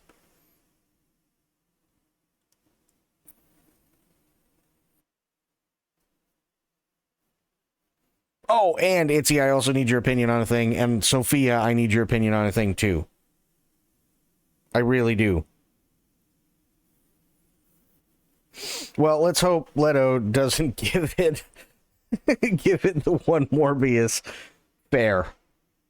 The old, yeah, give it the old Morbius. Yeah, that's what I'm kind of worried about. But yeah, Sophia and Itzy, I need your opinion on something. Are you ready for the other thing? Hang on, let me find it. You were born ready. Okay. Now, I was trying to tell people last night how amazing this is. But just on the trailer alone, because I guess they came out with an ultimate director's cut version of it. How's that man 50 years old? I don't know. He must drink his milk or something.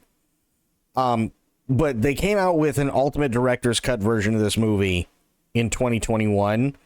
And I was telling people last night that this is, like, if you want a patriotic movie, this is the movie. Okay?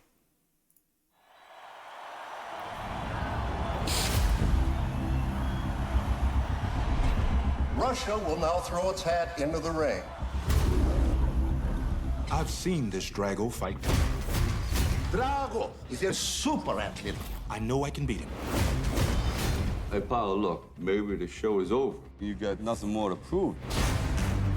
He thinks he's fighting for the whole country, but his reasons are wrong. I'm asking, as a friend, stand in my corner, just as one last time.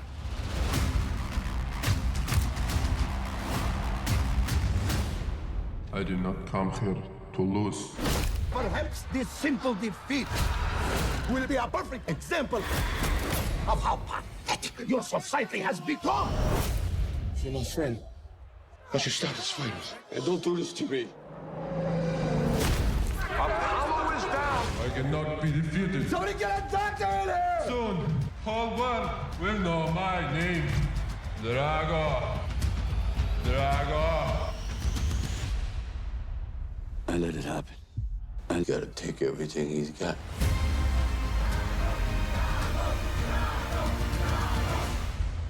He's had one professional fight and one man is dead. It's suicide! You can't win! This is gonna be a time when you're gonna have to do things that other people don't think are right, but they're gonna be right for you. You gotta do what you gotta do. Has the fight been set yet? It's in Russian. Are you?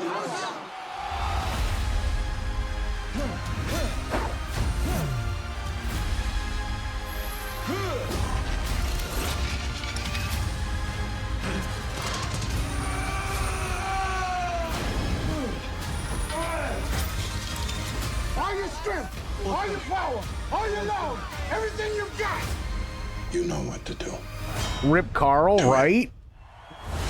Gonna bounce, have a good one. Lance, have yourself a good one, buddy. He's not a machine. He's a man. Be more man than him. I must break you. Rocky is in serious trouble. Breathe. Don't be scared. Get up, you son of a bitch. All those fighters you beat them with heart. Get up. Get up. Get up.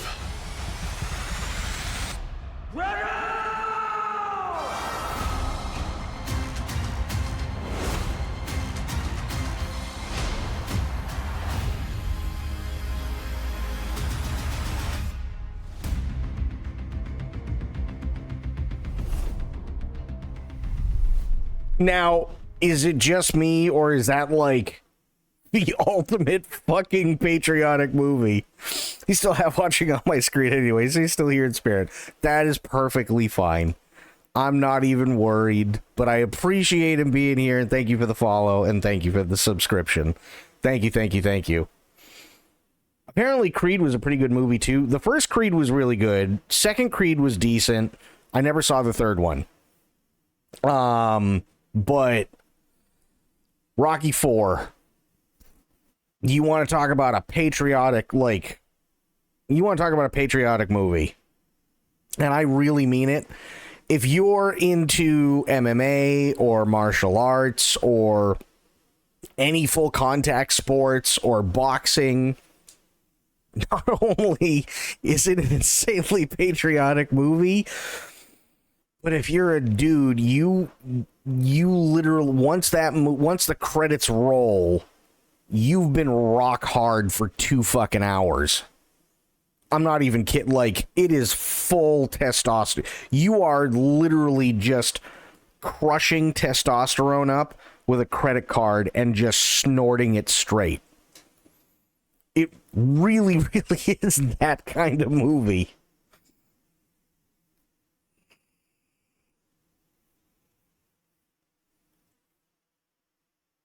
I'm not even kidding. You just are.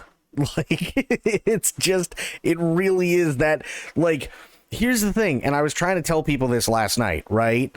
When you have the montages, right? And everybody jokes about the montages nowadays, and they always, like, goof on them. But this is the movie where that ridiculous montage shit came from. You had a few in the past, but this montage is like fucking anywhere between, I think, like 11 to 15 minutes long, right? And so now it's, you know, even in like Team America, gotta have a montage. Like, that's where that came from, is literally Rocky IV. And the music in Rocky IV was fucking amazing. And so it's like, I mean, it's got everything. The story itself is really, really simple, right? Apollo Creed goes to Rocky because the Soviet Union brings in Ivan Drago, and apparently he can't be defeated. And Apollo Creed kind of feels bad because Rocky is number one. And he's like, no, I got to beat him. He kind of gets a little full of himself, and unfortunately, he gets killed in the ring. Spoilers, I know. So Apollo Creed dies in the ring to Ivan Drago. Rocky then takes it upon himself to be like, I ain't letting this slide. And they do a rematch, US versus USSR, but it takes place this time in the USSR, and literally the only thing that Rocky has to, you know, for a training facility is the inside of a barn in the middle of fucking Serbia. And Ivan Drago, I mean, he's got like the latest technology, and he's got like fucking computers with blinky lights and shit, and people are injecting shit into his dick hole, and like just everything, right? Like, I mean, he's got like testosterone and fucking HGH, and they're just pumping him full of all this shit, and like all the beep boop beep boop beep beep beep beep boop boop boop, like all that shit is like going on in the background, and he's like scaling this fucking invisible wall. And like meanwhile, Rocky's doing like fucking inverted crunches while Paulie holds his legs, you know, and he's half a story up. And it's like, that's the entire fucking 15-minute montage kind of thing. Like, that's where this shit comes from. So, is it the greatest premise in the world? No. But it's amazing at what it does. Like, it's amazing at everything that it does. Does that make any sense? So, yeah, if people out there have not seen it, you need to see it. It's really, really, really good. It is. It's just really, and I know Sophia's just giving the shifty eyes right now. I promise you, Sophia, it's a great movie. It absolutely is.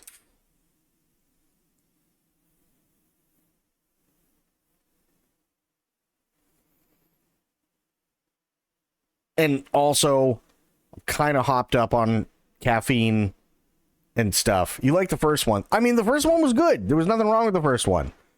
Second one was better. Third one was really good. Fourth, in my opinion, is the best Rocky movie of all time. Like, I know they had 4, they had 5, they had Rocky Balboa. I think they had another one before Creed, and I can't remember what it is. And then they had Creed, Creed 2, Creed 3. But Rocky 4, in my opinion, it does not get better. The Rocky movies did a great job at highlighting the need to make the best out of unoptimal situations. Oh, absolutely. 100%. Because it's a, what do you call them? It's motivational, right? That's the big one. They're incredibly motivational movies. But it shows a lot of heart in the character. It shows how the character changes over time. And it shows how, okay, you may be at the top, but that doesn't mean that you're done, kind of deal. Which is really, really nice. And yeah, they do a fantastic job. But yeah, in my opinion, Rocky 4, best fucking Rocky movie of all time. It just is.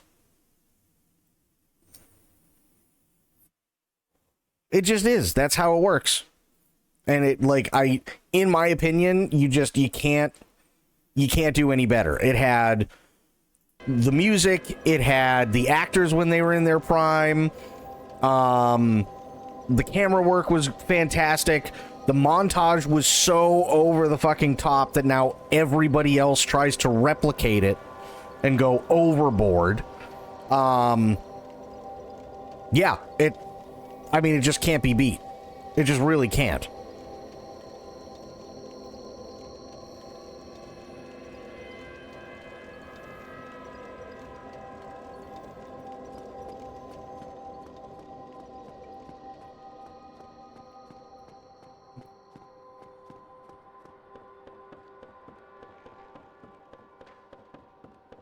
Okay. Time for Seath. We can do this. We can do this, we can do this, we can do this, we can do this, we can do this. Come on. I got it. Just don't get fucked by the Dragusi. And we'll be fine.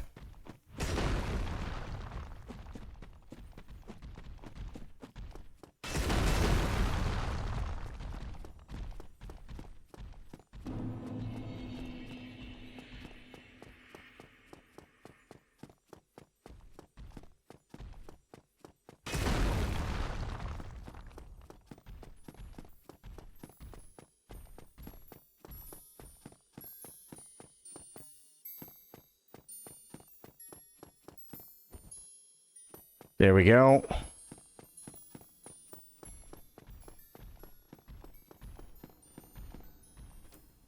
Chance, don't get fucked. Dropped a pussy. Oh, God. Oh. Oh. Oh, that's awful. Dropped a pussy. Ew.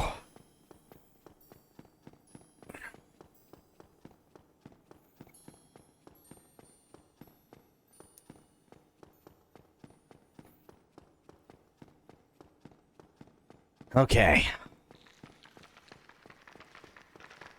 No.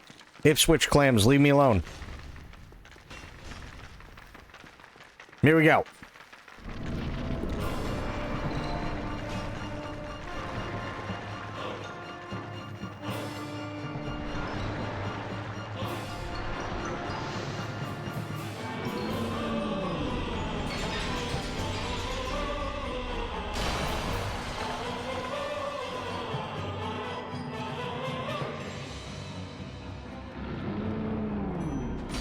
Ah, balls. Shit.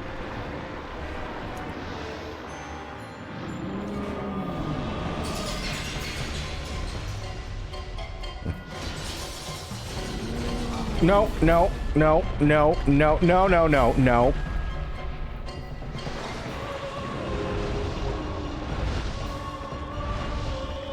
Jesus.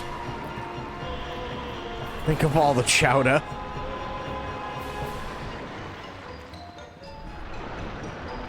Stop going in a circle. Stop. God damn it. Stop.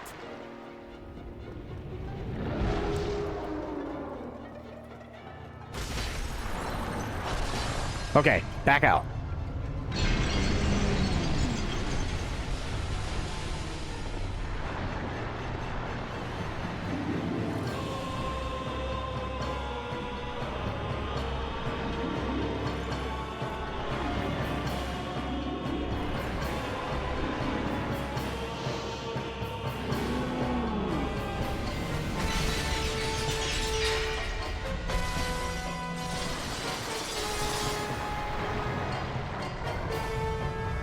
Nope.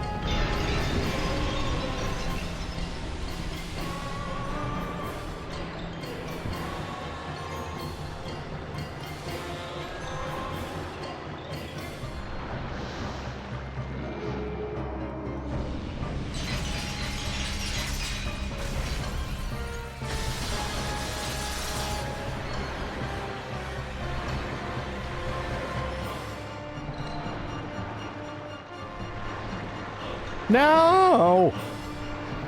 Come on. Come on. Come on! Come on!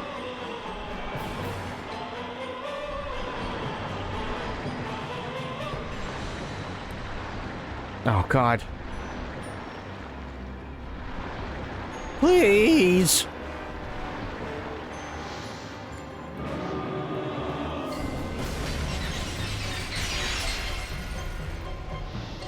Oh, God. No. Yeah. Okay, we're fine.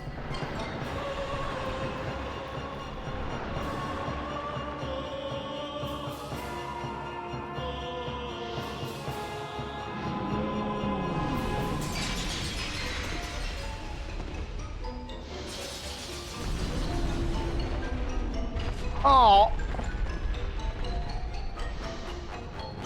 No. No. Oh, fucking shit. Ass.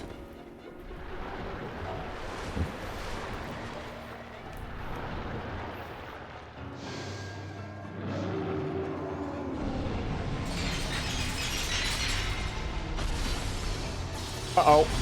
No. No.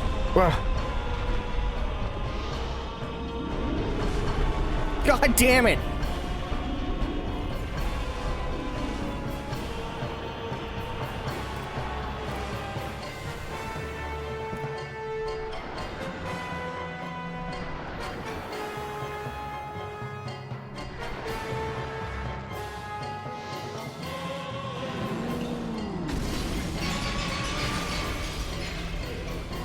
Okay, back out.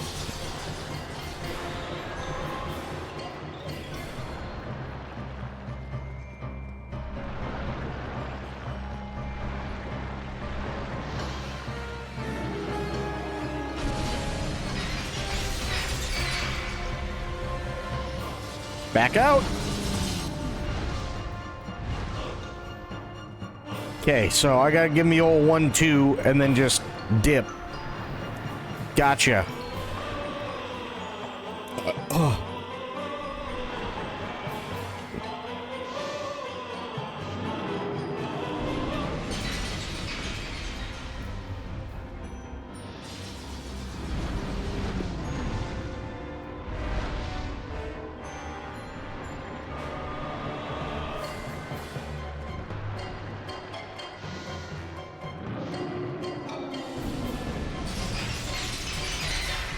Oh, no, no, fuck, damn it, shit.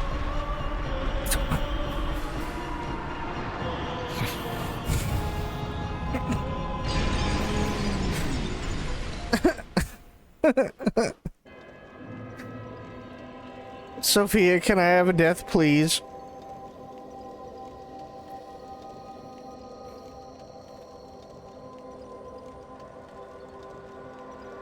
Thank you.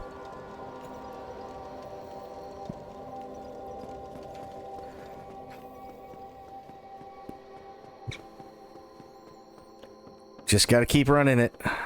Just gotta keep running it. That's it.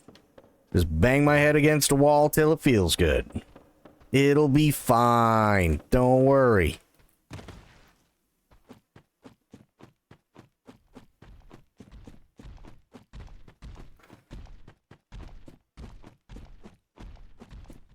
Oh, I'm still full.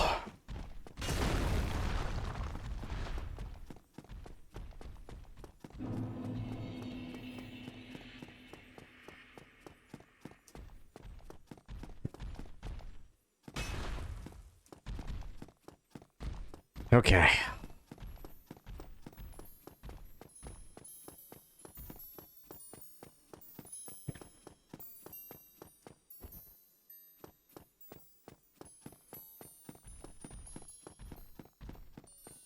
Have you ever been, like, so full after not eating a whole lot that you just, if you move too much, you feel like you might explode?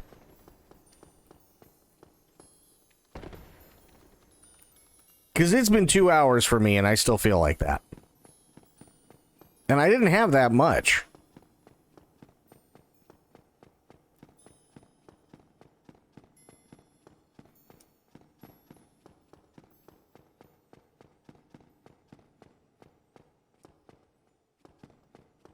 Okay. No, you dummy, it's Ipswich clams.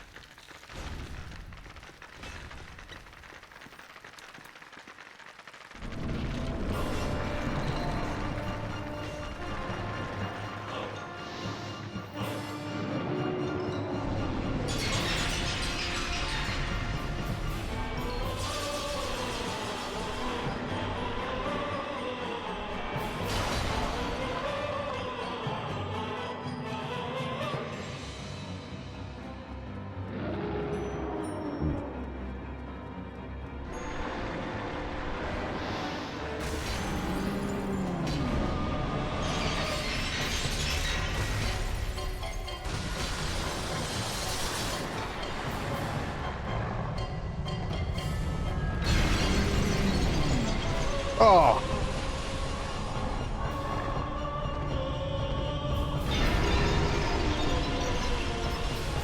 Oh, Jesus. Okay, we're fine. We're fine. We're fine. How we're fine, I don't know, but we are. So I'll take it.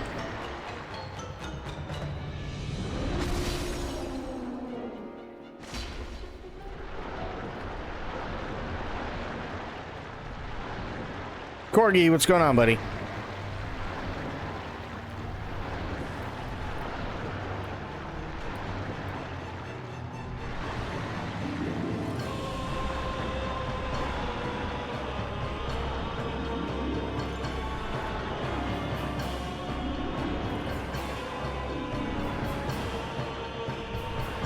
I gotta get him out of the wall. There we go.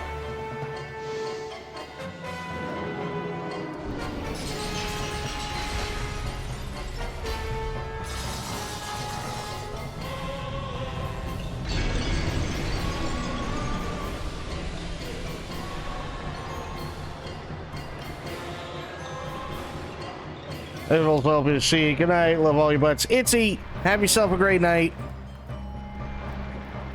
Go try and get some good sleep. And we will see you soon.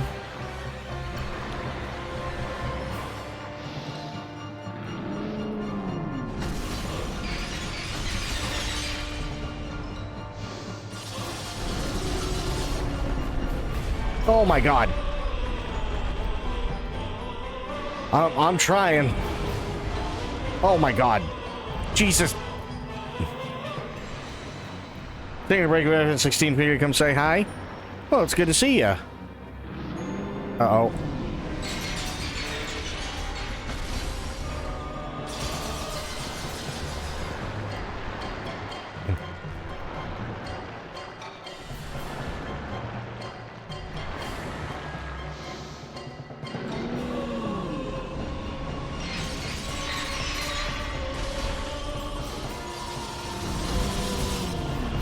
Oh, shit.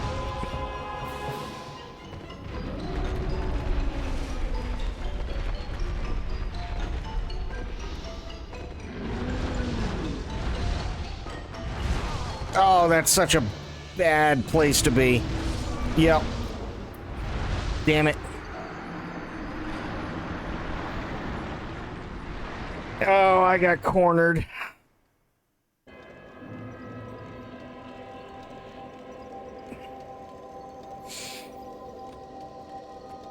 I just got dicked down so hard. Holy shit.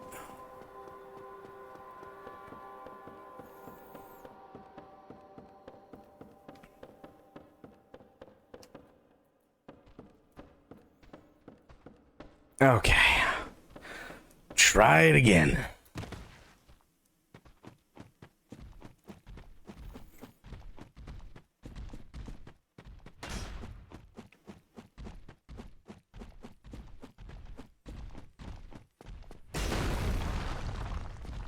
That didn't sound good.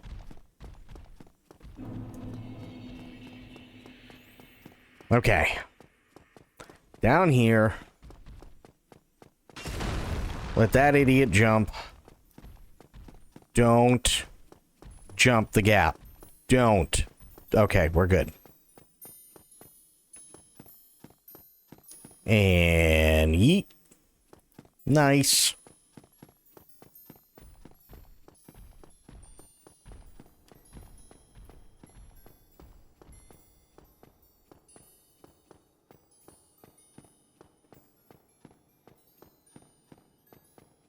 Corgi, have a good one, buddy. Come on, stupid thing. There we go. Oh, shit.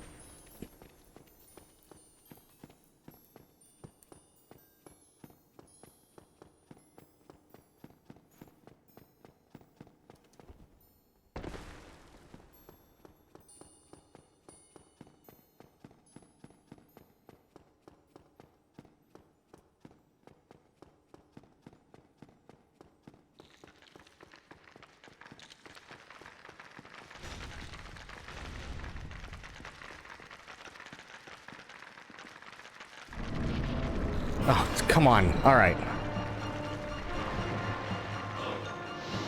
Oh, shit.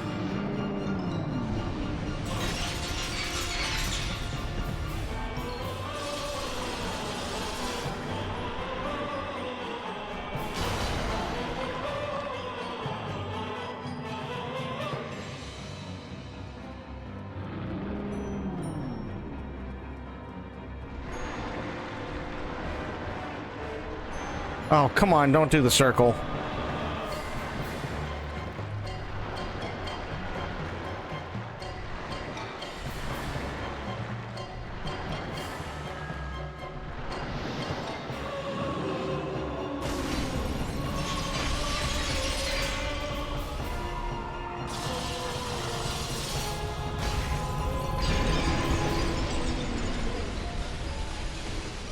Okay, we're good. I got lucky. I got real lucky.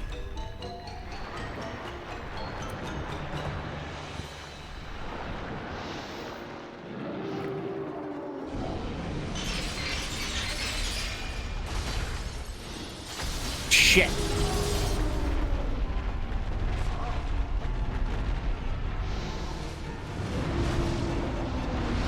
Oh my god. Oh, god damn it.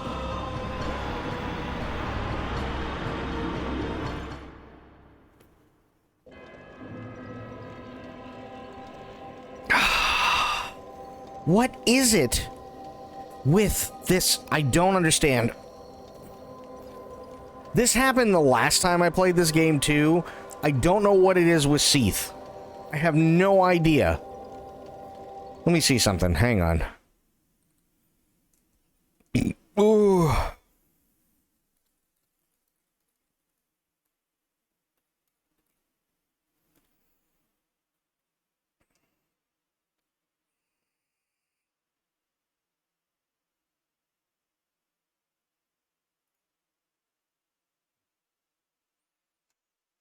Mm.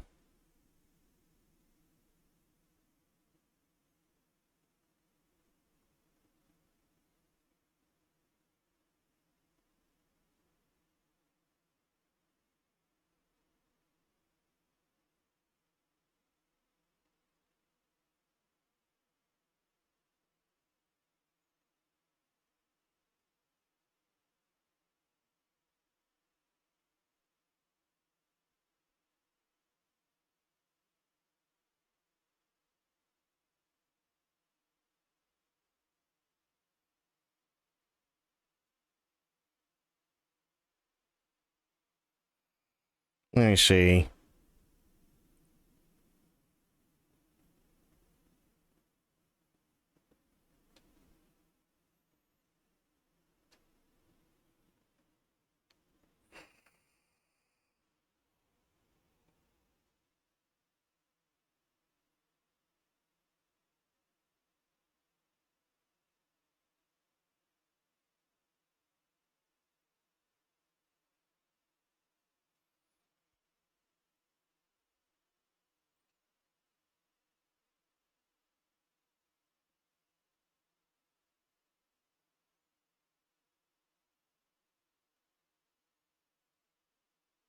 Jesus Christ. Okay, that's kind of nuts. There's no Okay. I just looked it up because I was like, listen. This shouldn't be, like, so fucking stupid and hard, right? This is what they want me to do in order to cheese him. Which I think is ridiculous, by the way. If I can find it.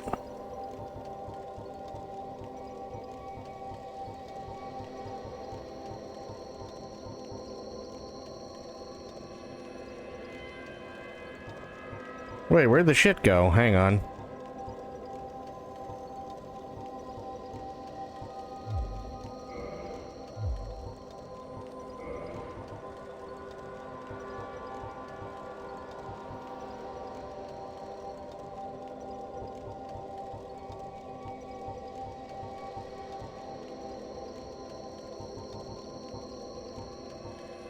I mean, I could do black iron.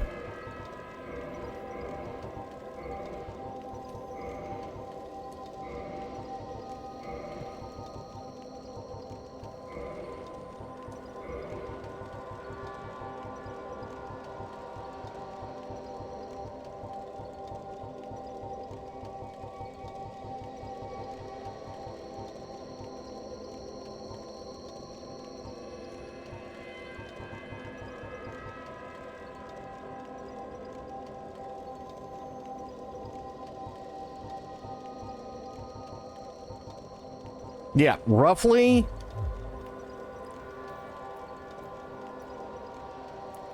This is what they want me to do. They want me to do this with like 30 plus humanity so I can basically stand in the fucking crystals that give me curse and just keep kicking the snot out of him.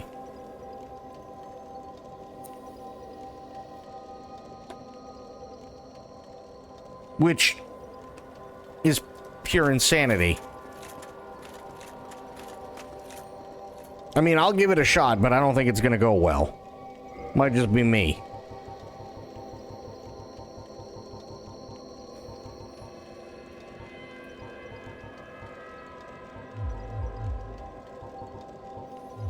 But here's what I am gonna do.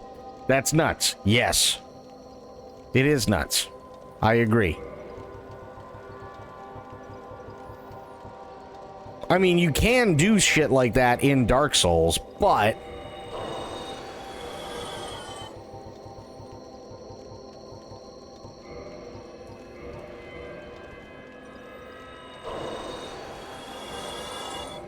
Okay, how much do I need to level up again? 21,000. Okay.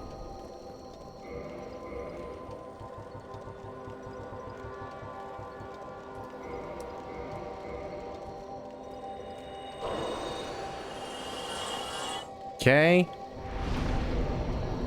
Level up.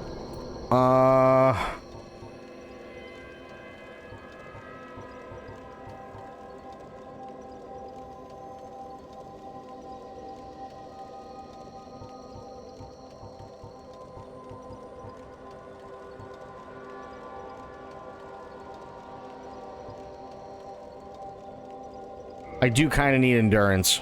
Yeah. I do kind of need that.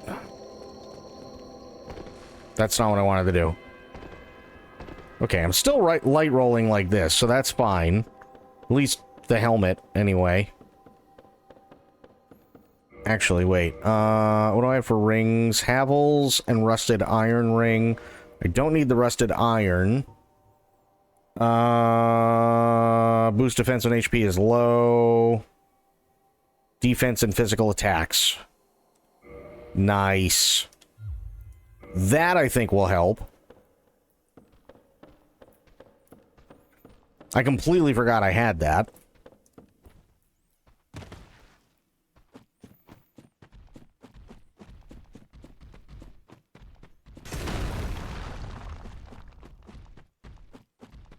Which is dumb, because I think I've used Ring of Steel protection in, like, literally every Dark Souls game. I think that's, like, my go-to most of the time. Because that's basically, like, Ring of not getting kicked in the nuts. You know what I mean? Like, why wouldn't you use it?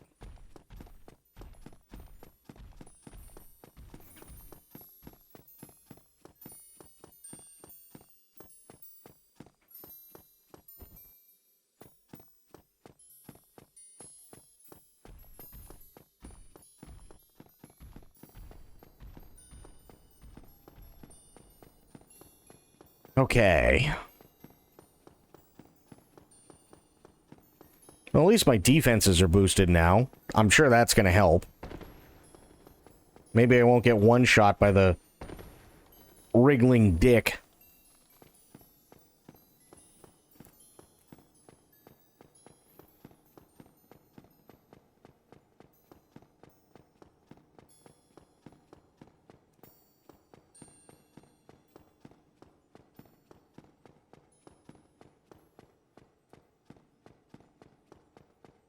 I don't know why I was thinking of this earlier today. I haven't seen the movie in a while.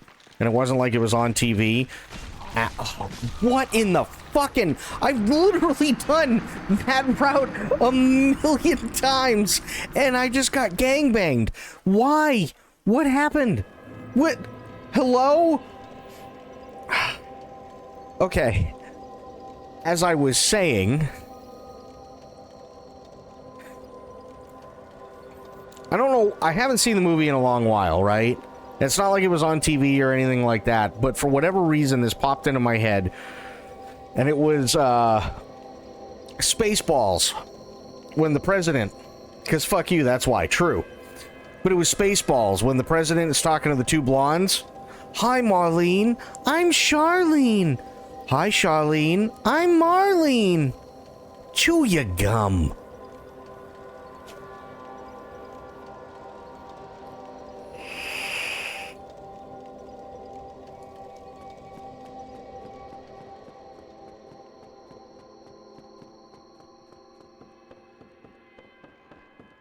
I don't know why that popped into my head today, but it did. Chew your gum.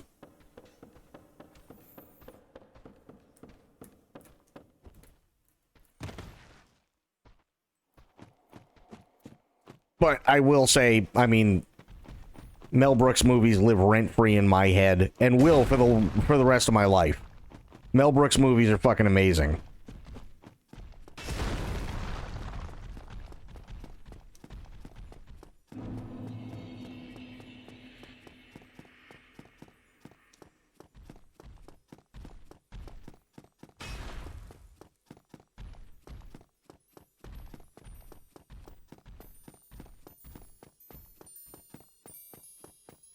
Oh, I also, okay, on TV. Now, this was on TV today. I can't remember the name of the movie, but it was a, oh god. It was a Gene Kelly movie, right? And, fuck, I can never remember his name. The goofy-looking, tall, lanky guy. Not Jerry Lewis, but the one who always would pal around with Gene Kelly and Frank.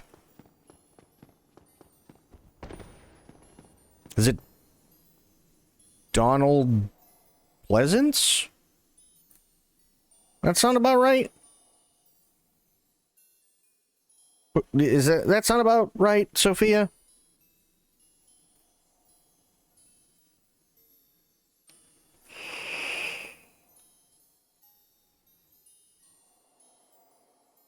I think that's right.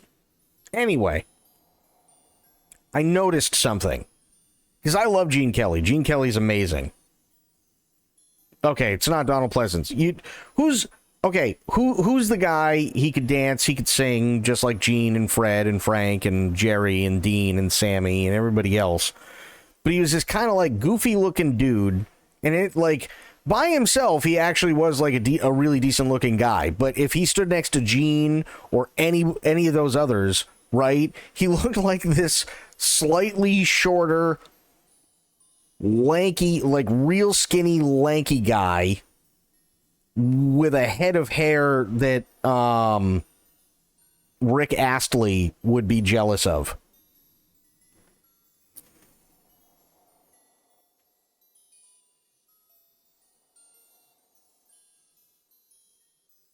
I can never remember his fucking name. He was in Singing in the Rain. I believe so, yes. Not that it's important to what I was going to talk about, but now I have to know because I can't remember his name and it's driving me insane.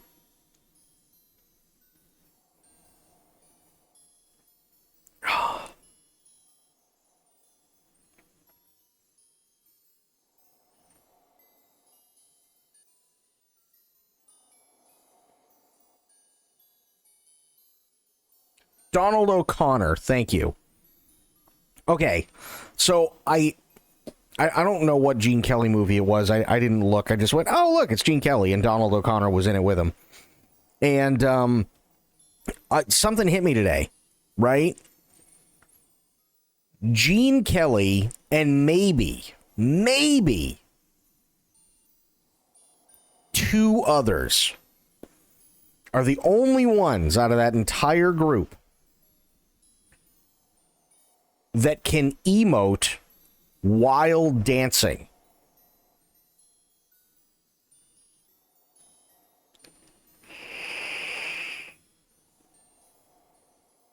I don't know why that hit me today, but I'm pretty sure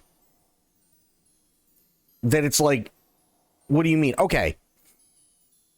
If you look at Fred Astaire, if you look at Dean, if you look at Donald O'Connor, any of those guys, right? What is the one thing they always do when they're looking at the camera and dancing? And it's literally the only other thing they do. And for the longest time, everybody who was a backup dancer on the scene would do it too. They would smile, right? That's literally the only thing they do. Gene Kelly, Jerry Lewis, and Sammy are literally the only people that can emote something other than a smile while dancing.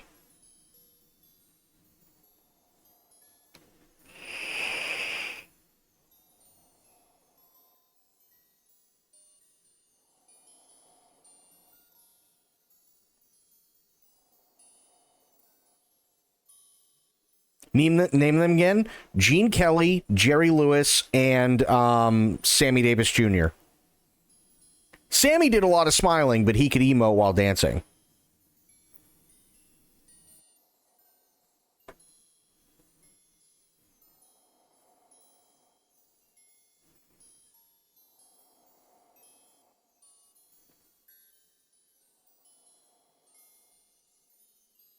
See, I don't remember any movie where Fred Astaire did anything other than smile when he was dancing.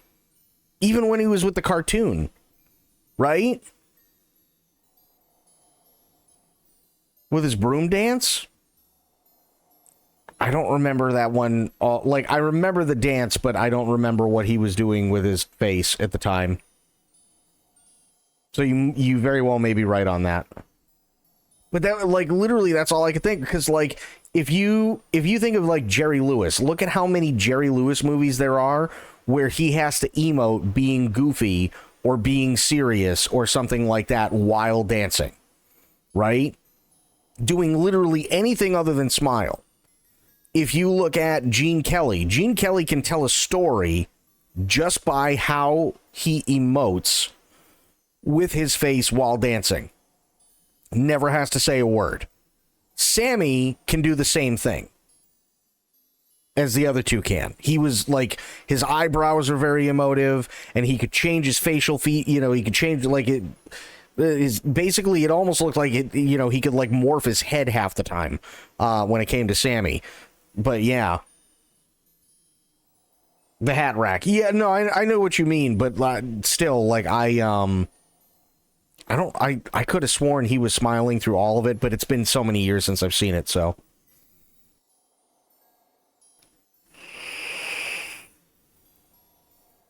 But yeah, those are the only three that I could think of that could consistently emote while dancing.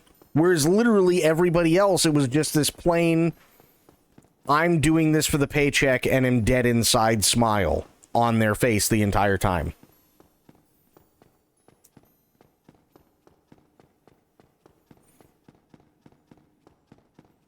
Like even Dean, right? I mean, Dean could emote while singing.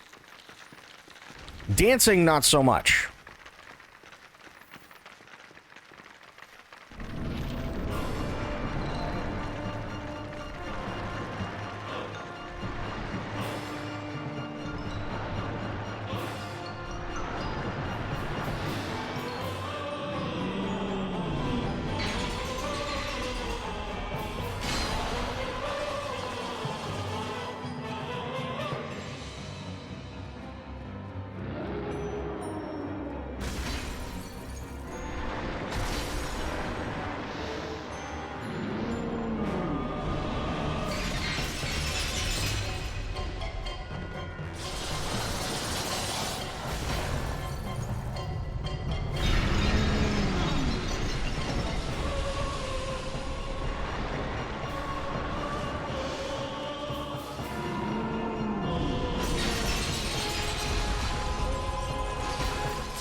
Jesus.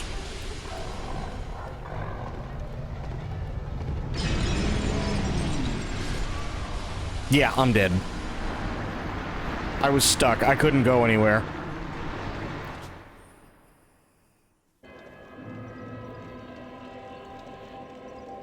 Yeah, cursed. Take care of that. There we go. What's going on, Blue?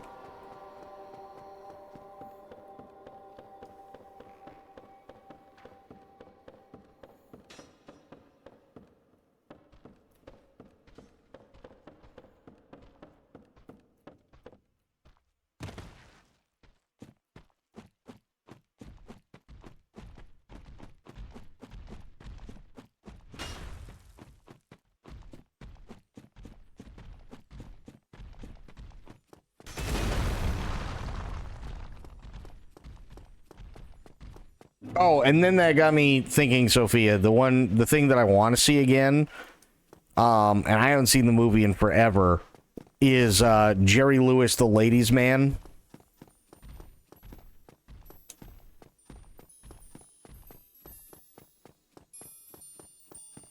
That's one of my favorite movies by him.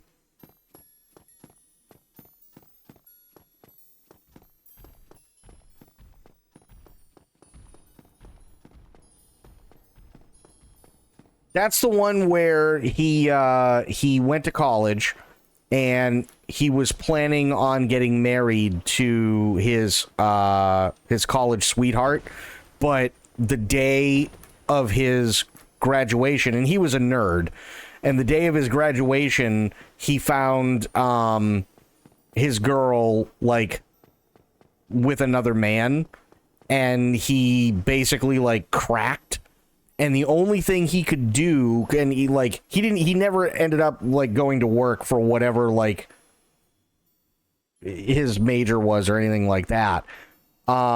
He kind of became a recluse and didn't really want to like deal with anybody and didn't want anything to do with women and so on. But he needed a job, and he found a thing where he could basically be the caretaker of a house for this older woman, and then come to find out it's like a boarding house for like really young attractive women, and now he's gotta like navigate that basically.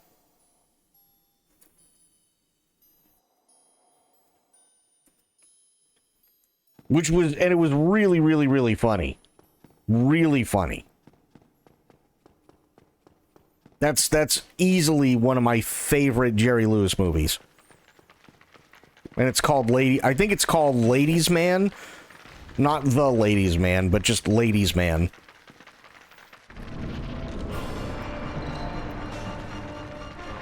And like his boss, her name is Mrs. Wellenmelon, but he keeps calling her everything but her name. So at one point, she's like, go on, Herbert, everything's perfectly fine. Oh, thank you, Mrs. Jello Smello. And it's just, it makes me fucking laugh. The whole movie, I'm crying.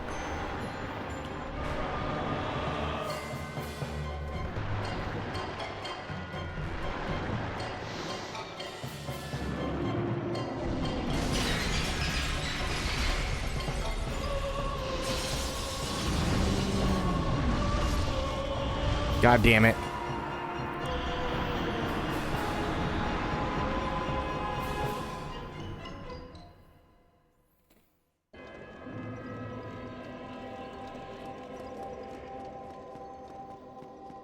Yeah, if you can find it, it's a really, really good watch. It's Ladies Man. I can't remember when it was made. I think it was the late 60s.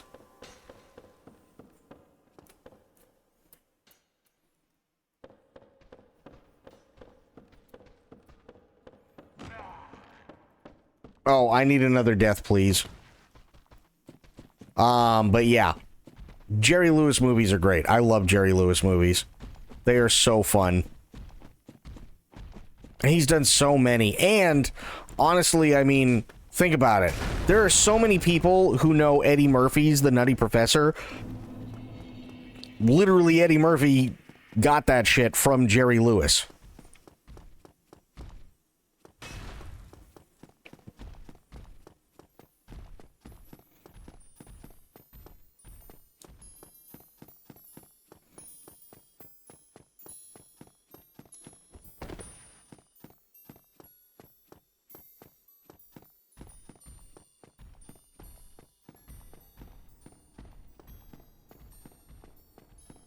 Like, Jerry Lewis's Nutty Professor was so good.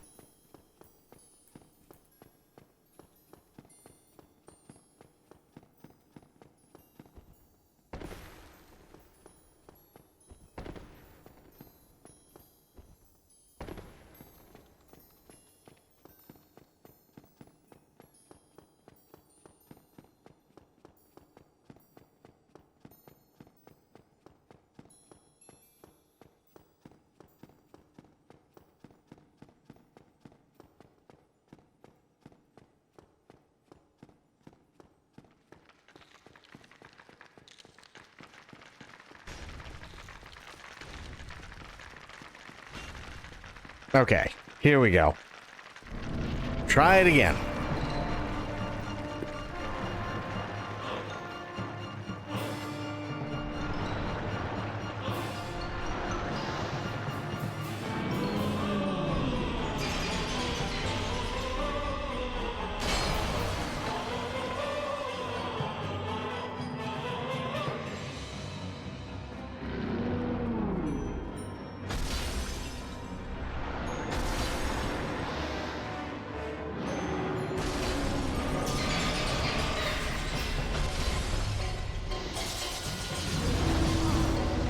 Oh, Jesus.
Ow.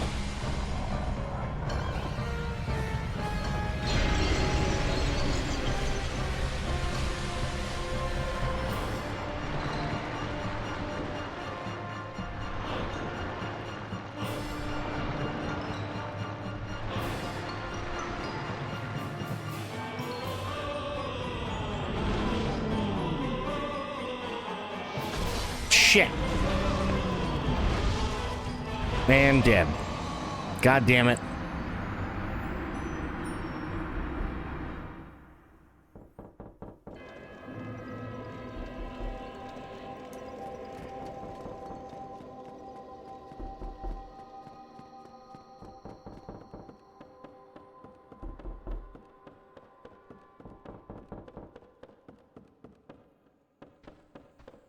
Ah.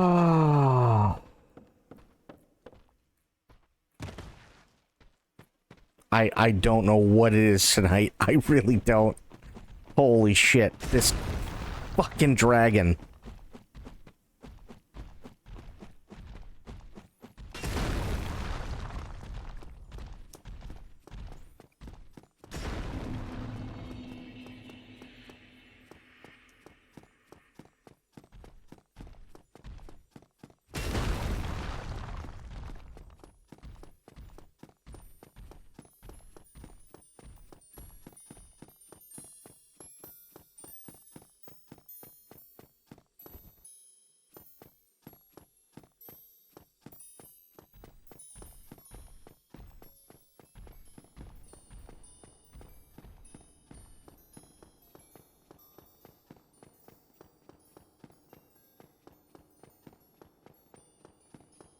Come on.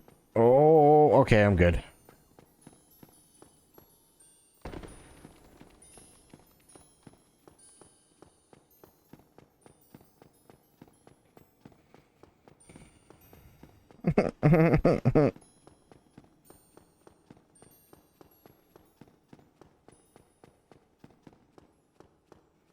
Okay.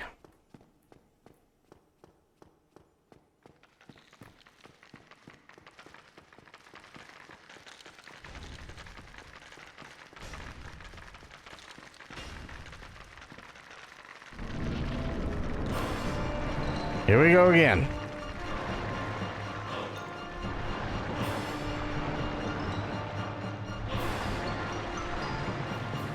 Yes, cry for me. Oh, God.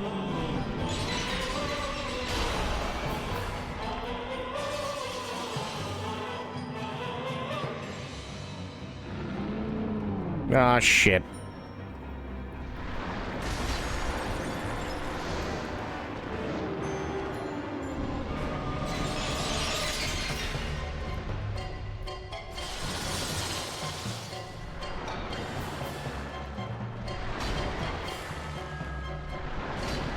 What the fuck?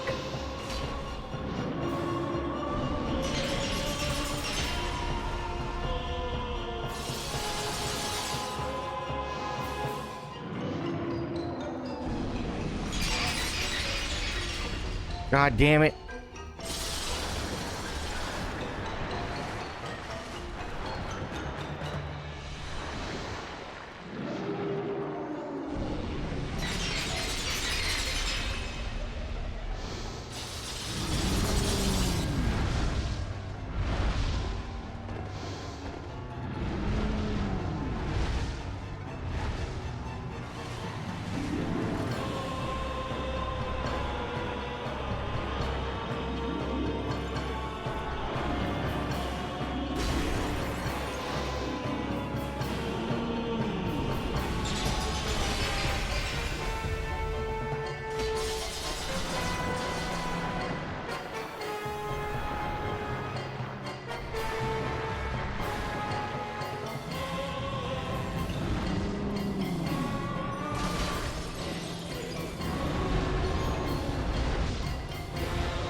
Shit.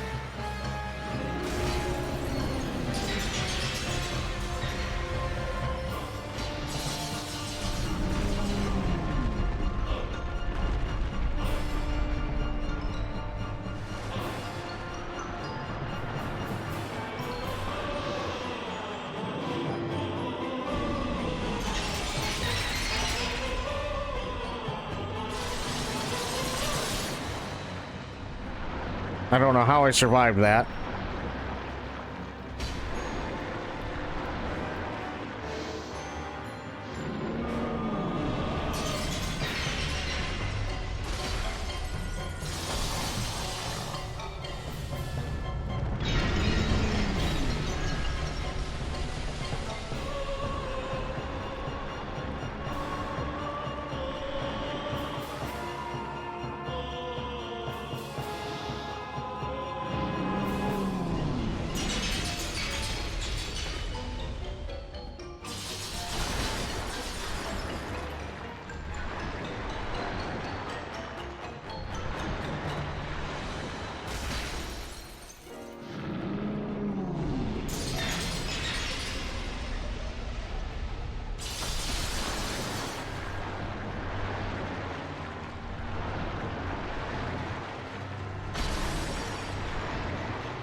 Come on.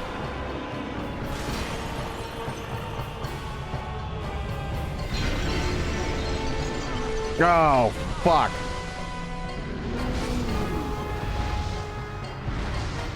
Damn.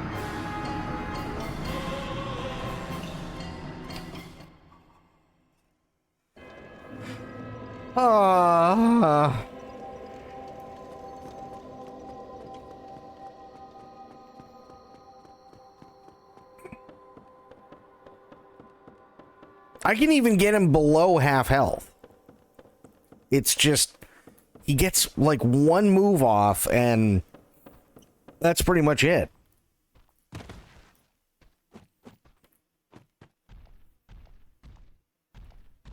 No, that was right, Blue.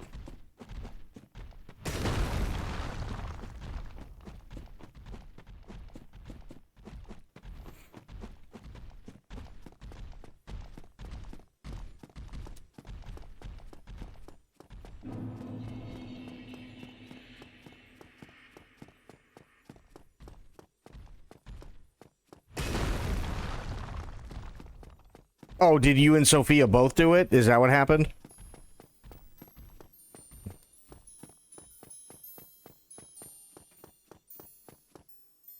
I only saw one, so...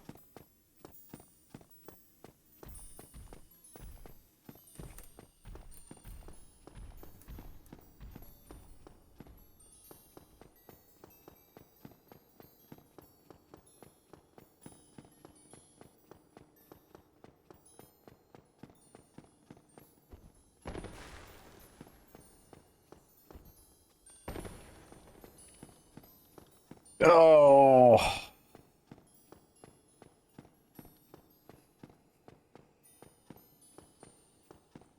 I don't think it'll work if we both do it, so I'll leave it in Blue's capable and most likely more attentive hands. Oh boy. They're just getting ahead of the deaths. I mean, you're not wrong. It's just like, here, we're just gonna front load with like 38 more deaths. And we'll see you in an hour.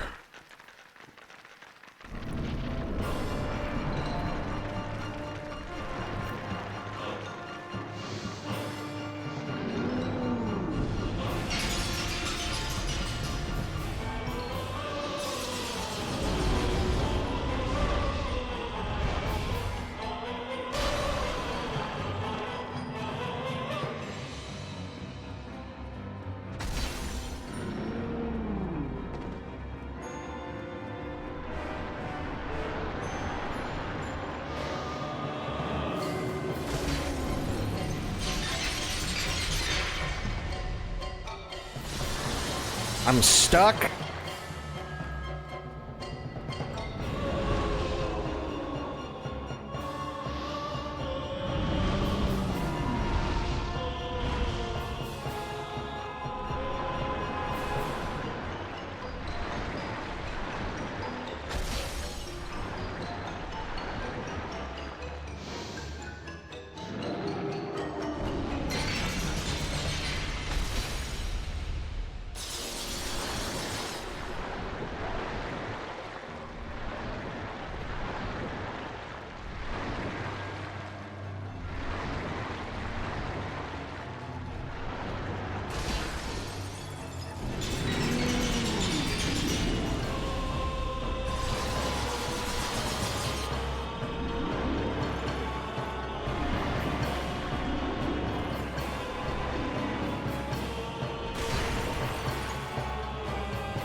Okay, come on. Oh.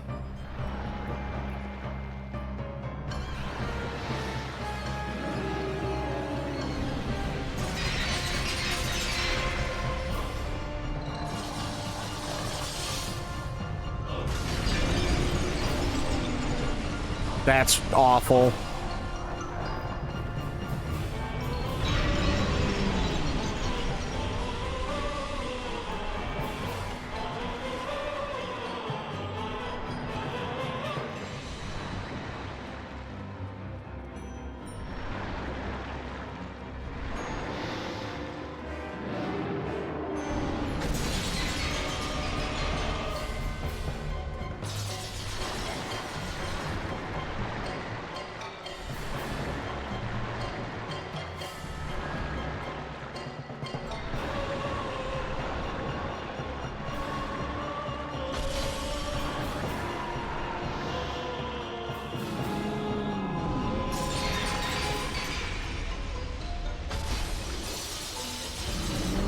Shit.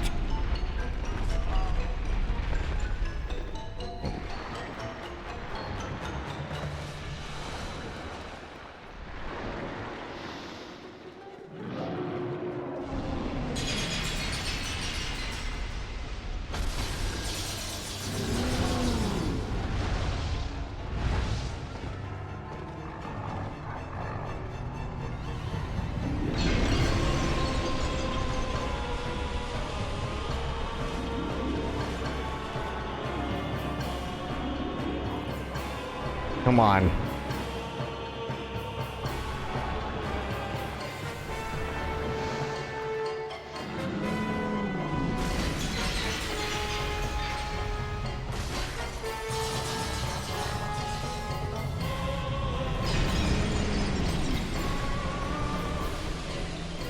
Oh.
Shit.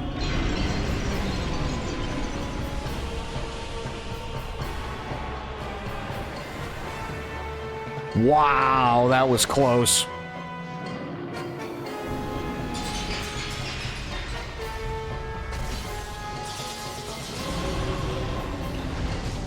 Shit.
Fuck.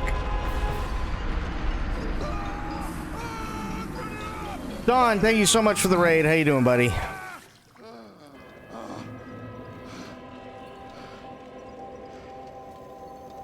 What the fuck are you doing here? How you doing, Don? Can we get a shout out for Don, please?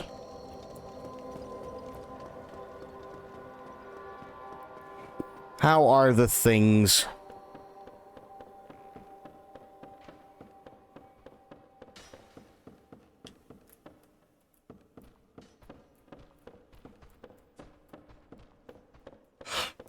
Ooh.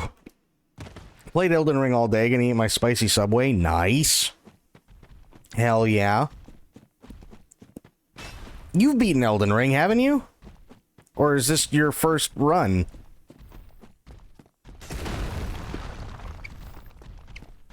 Realize you should have been using magic? I mean, that's fair. Really? First time? No kidding. Wow.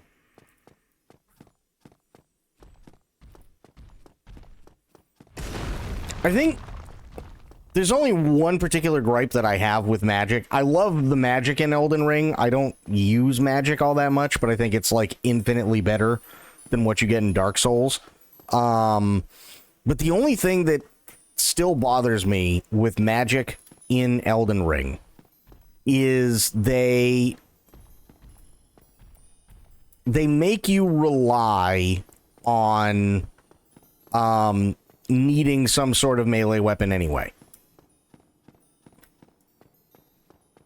You know what I mean? Like, because if you run out of mana, that's it.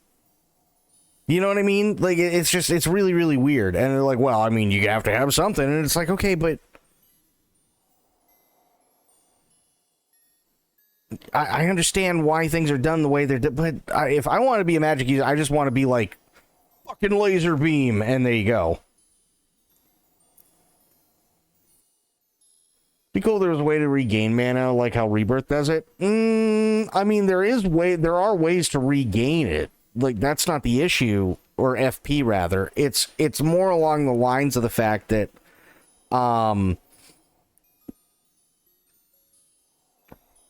it's not even mana. It's FP. But it comes from the same pool as a melee, whether they be dex or strength, or even like a combination of, say, like dex and arcane or whatever, right? It comes from the same pool that melee users use when they do their sword arts or whatever the fuck you want to call them. You know what I mean? So it's like, at least from the perspective of somebody who's a melee user, you sit there and go, oh, okay, that's your stamina. Simple enough. But that's not how it works with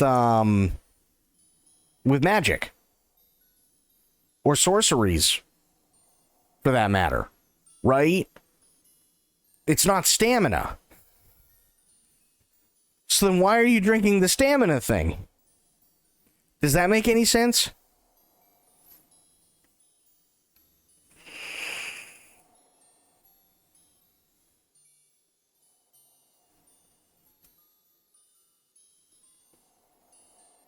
Like, I don't know if there's actually, like, any really good answer to what I'm talking about. But I always just kind of found that weird.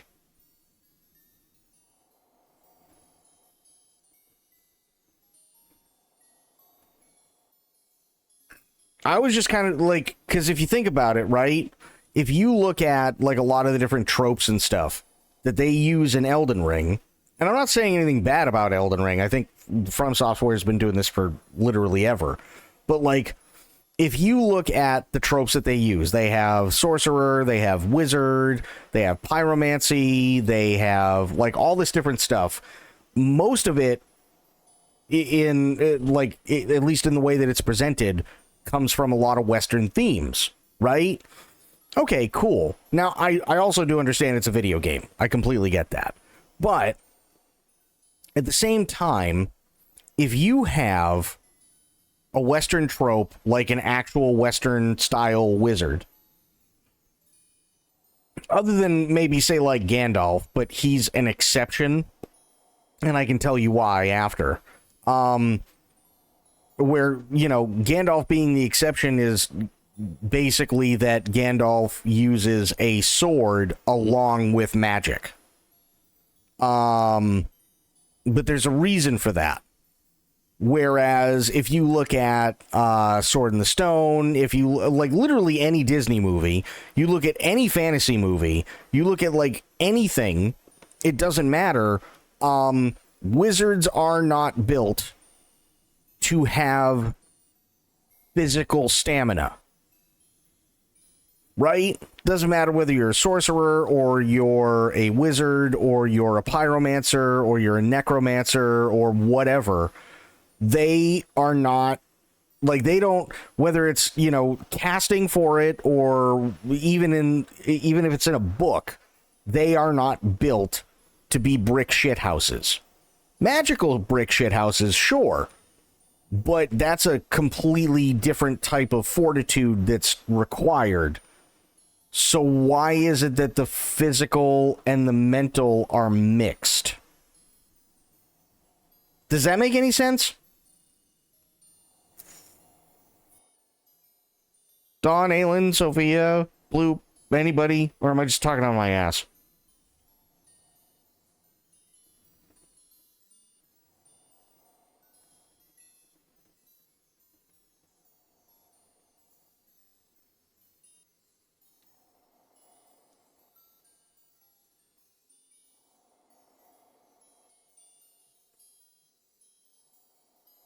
Got distracted. Yeah, it's fine.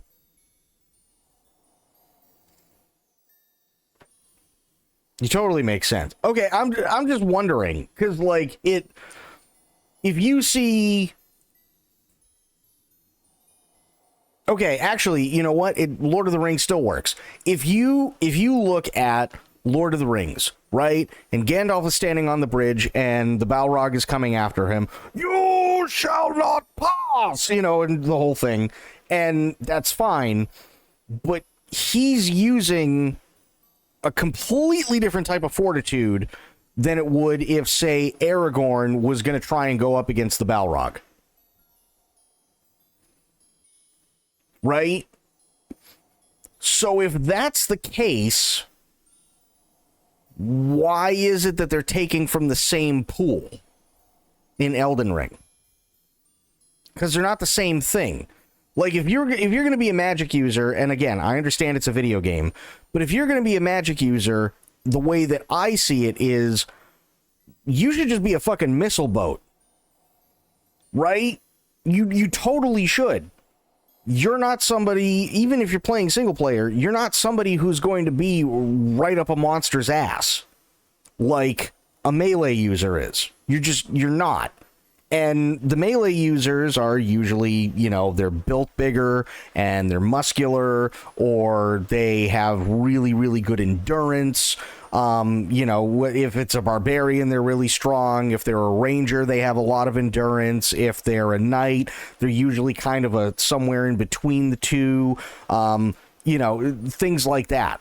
But typically knights can hang in a little bit longer because their vitality is higher, stuff like that. Or if you're, say, like a dex builder or dex build, right, like a samurai, it makes sense because you need dexterity in order to wield the sword correctly in order for it to hit. This is all easy stuff. But I kind of feel like when it comes to magic, they still don't quite understand, generally speaking, how magic works. Because it might just be me, but I didn't see Gandalf getting fucking plastered every time he used a couple of spells.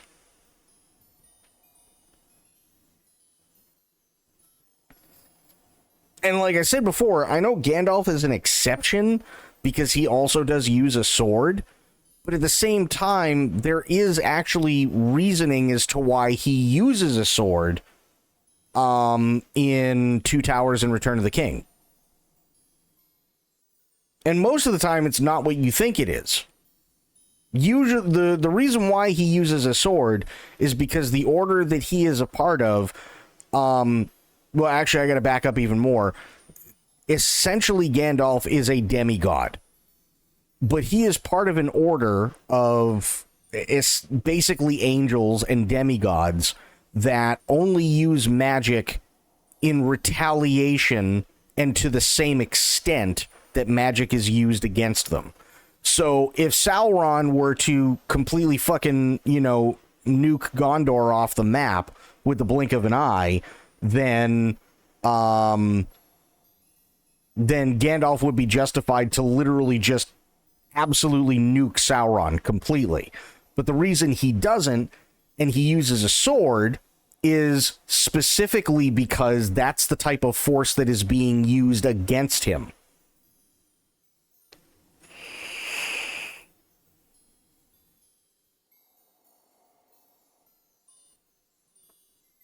Lord of the Rings lore drop. Yep. Went full nerd there. So it makes sense, right? If you, if he's standing on the wall at Gondor and you got an army of orcs and catapults and stuff, but none of them use magic, then you're going to use the same equal force against them. You know what I mean? Can't imagine the damage you could do to others if you just nuke Sauron out of nowhere. Well, no, that's the thing, right? Is that's why they only do it in response. That's kind of the whole thing, and that's why when Saruman turned and started to serve Sauron, it was such a big deal because Sauron not only went evil and was corrupted by Sauron, but he betrayed the order that both he and Gandalf were a part of. So the reason why it's such a big deal is, say, in the Bible, right? Everything's hunky-dory, everything's going great. There may be a couple of problems here and there, but generally speaking, everything's good. And nobody really knows it from their perspective, but oh shit, here's Lucifer, and he just said, fuck you, God, and just went to town. Now there's this giant ass war, right? It's the same kind of moment in Lord of the Rings when it's found out that Saruman is serving Sauron. Because now whatever his powers are, he's going to actively use them against the people that he was originally sworn to protect, which were humans, to an extent, but not really, elves, dwarves, hobbits, yada, yada, yada. But that's why Gandalf typically only uses a sword, or even during the Fellowship of the Ring, really the only thing he does is turn his staff into a flashlight.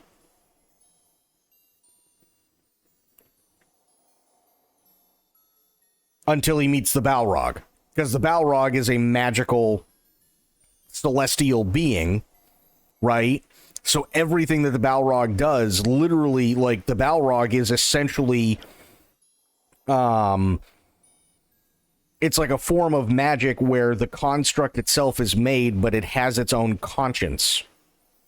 So it can literally be autonomous the entire time.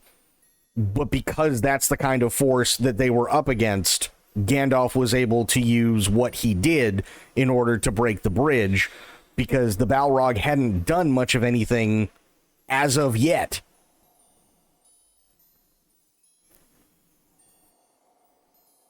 I have to go for a bit. No worries, Don. Thank you so much for the raid, buddy. Appreciate you. So, yeah, that's why Gandalf is the exception. But if you look at Elden Ring, it's no, go kill everything. I actually wanted to read more Lord of the Rings because of that Balrog lore. There's a lot of really, really cool things. I will say, though, do yourself a favor and just get the Silmarillion in audiobook and listen to it, because reading the Silmarillion sucks. A lot. It's very, very dry.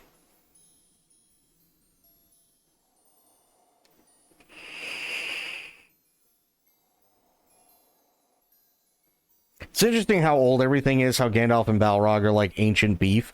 It's not even necessarily that they're ancient beef, they're basically agents of two opposing orders, right? So if you were to take an angel and you were to take a demon, it's not like it's not necessarily that the angel is going to sit there and have any sort of like personal vendetta against the demon.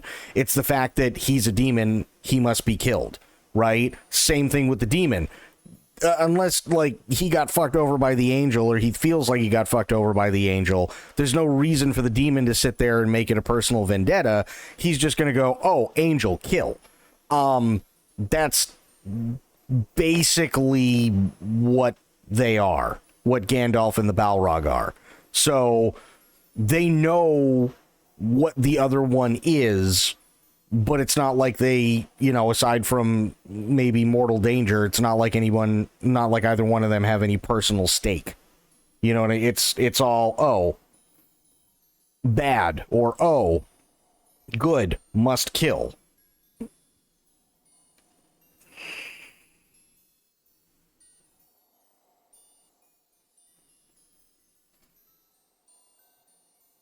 You know what I mean? Like, but there's a lot of cool stuff. There is a lot of really, really cool stuff. Unfortunately, the Silmarillion is like...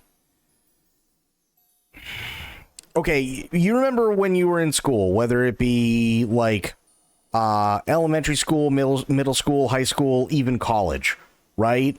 And there was a certain subject that you had to take that you didn't really care a whole lot about, but maybe, you're like, oh, well, hey, maybe there's a couple of cool things in there. And you crack open the book, and after you're done reading the first paragraph, you fall asleep. That's pretty much the Silmarillion in a nutshell.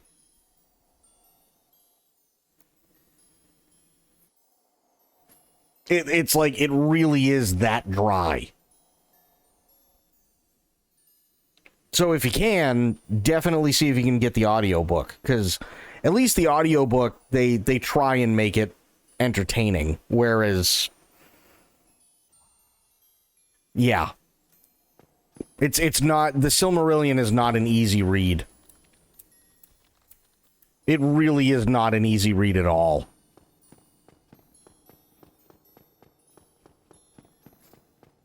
Reminds me East of Eden. I mean, there are tons of books where it's just like, fuck, can we please get through this? Like, Legend of the Five Rings, same thing. It literally, I would probably have somebody stab me in the dick with a fork over and over and over again than ever try and read Legend of the Five Rings again.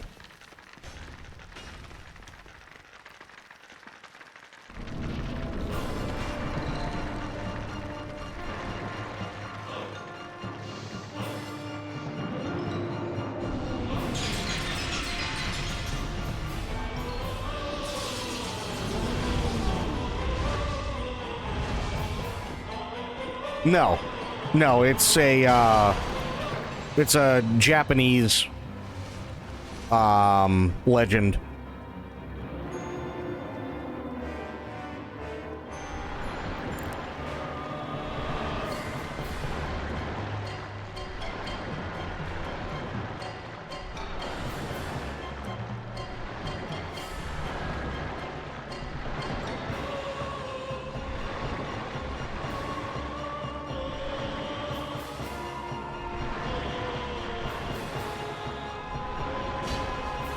Oh, I whiffed that.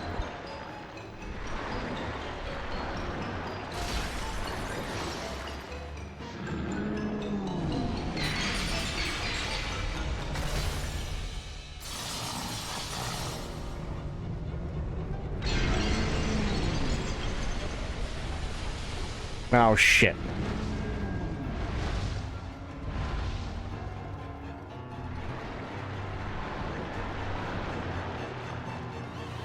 That's why I stopped reading Dune, by the way, because it was the same problem. Sadly. Like, the first book was fantastic, but,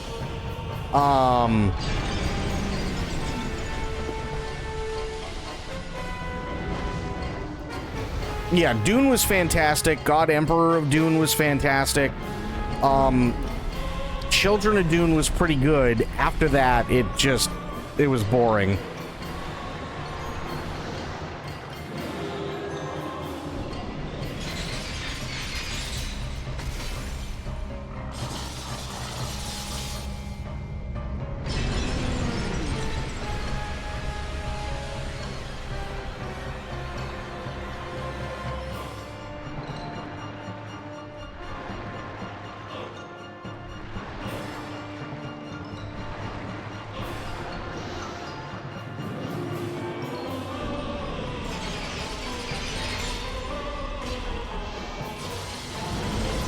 Ow.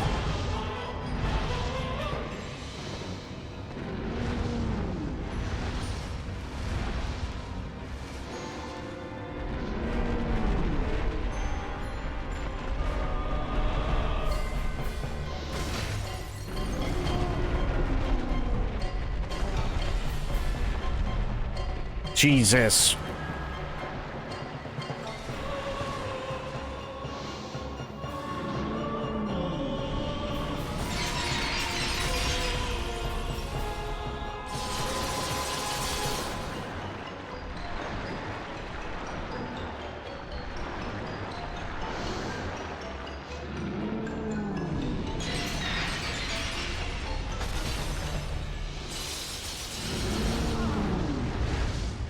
Really? God damn it.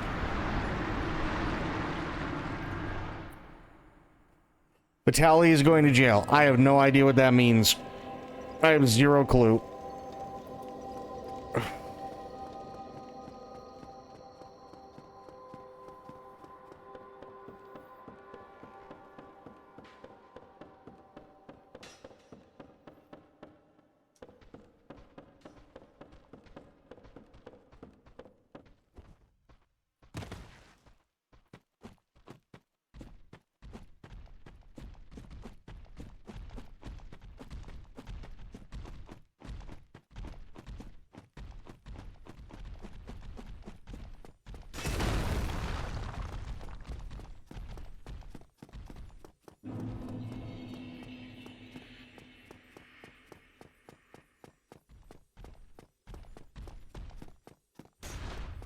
Got this.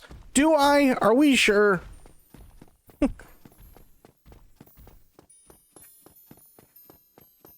At this point, I kind of feel like it's just RNG at best.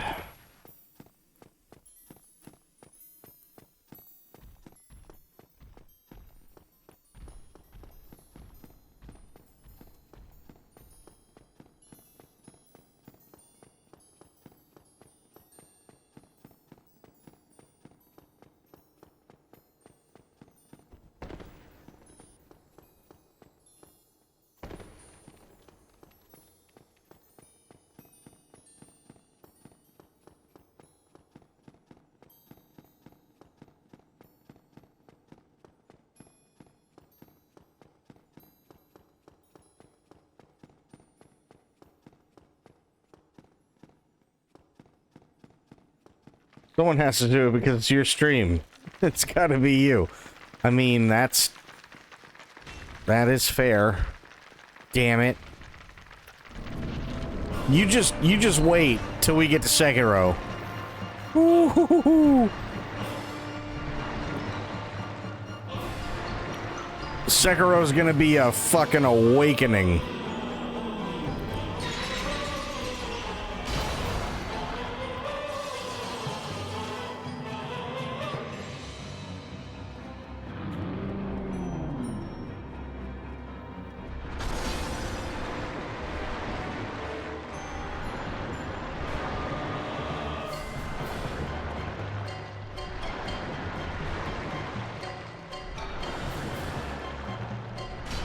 Shit.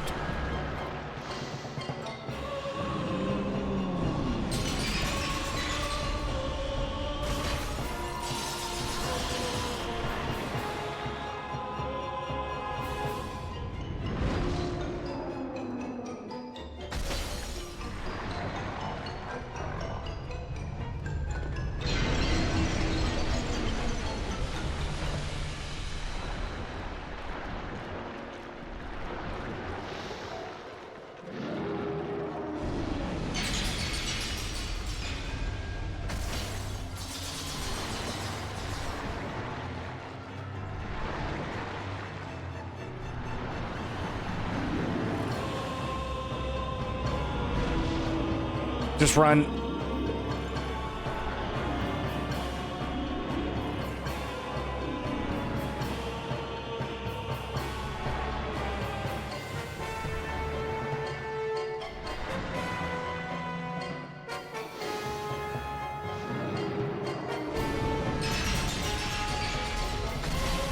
Okay.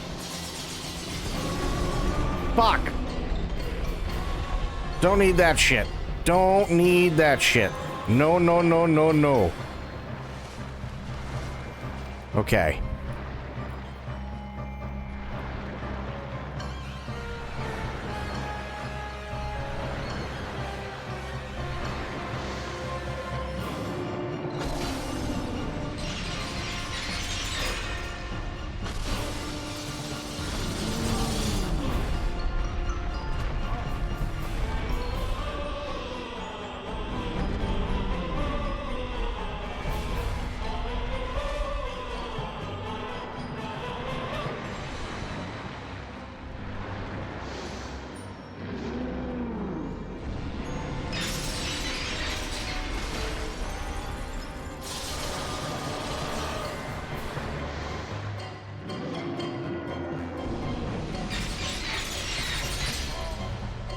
God damn it.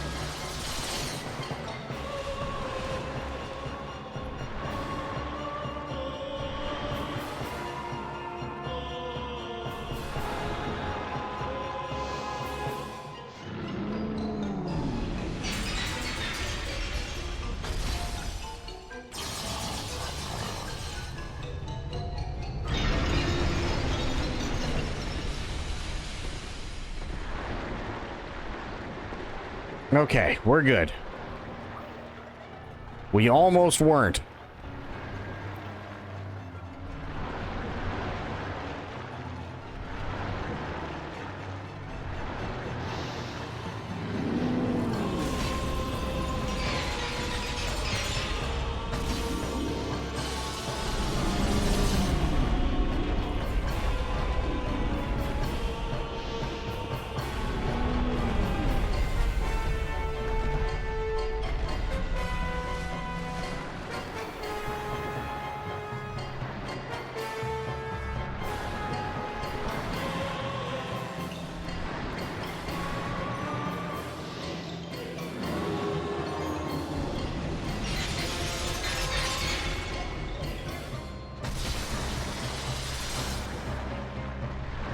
Come on.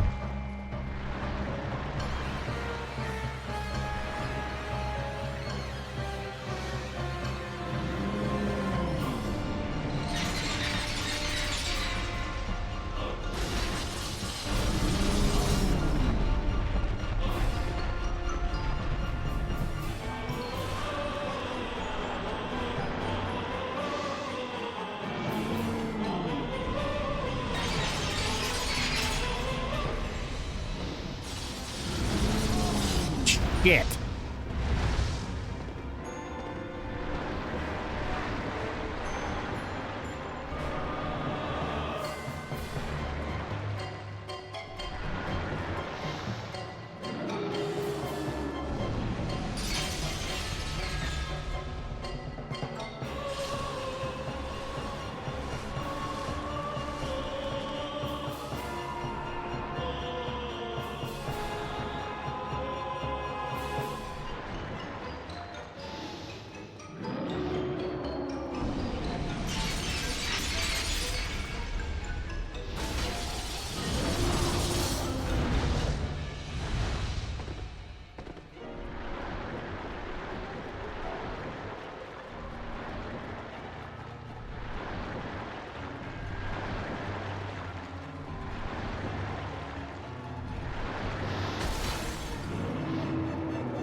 Oh, fuck you.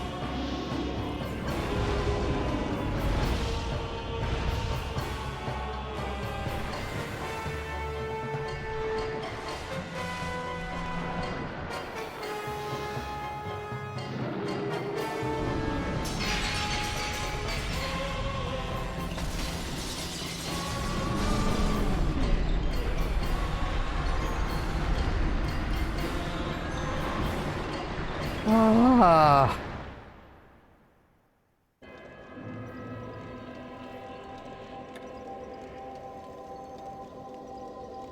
Oh my god. Thief, why?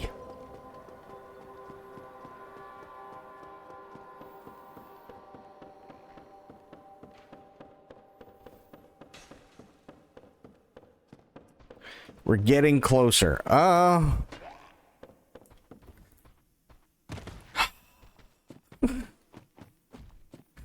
I don't understand why Seath is such a pain in the ass for me. I really don't.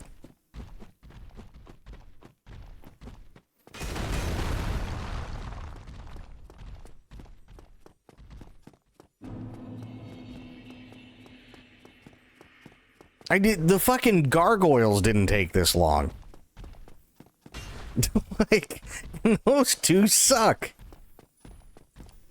I don't know. Maybe it's because I'm like... Who knows? Maybe it's because I'm like borderline food coma. Maybe that's it. I don't know. I'll tack it up to that. I'm borderline food coma. I'm trying to stay positive for you. No, I get it. I totally get it. Maybe that's what it is, though. Maybe it's like me fighting off food coma. I don't know. And I appreciate you staying positive. I do. But, yeah. Also, this is what I signed up for. God knows why, but... It's also the fact you only had 3 hours of sleep. That's true. That is true. And... I mean, they must have been 3 hours of really good sleep, though. Sleeping through a shootout? That's pretty good. That's some damn good sleep.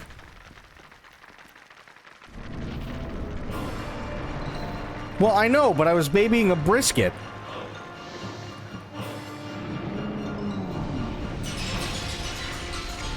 I mean, that's kind of the thing, though, right? Like...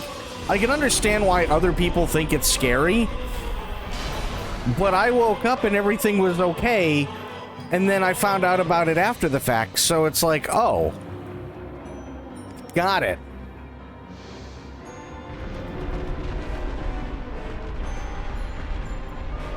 You know what I mean? Like, it's not all that scary when you find out about it after you find out you're alive.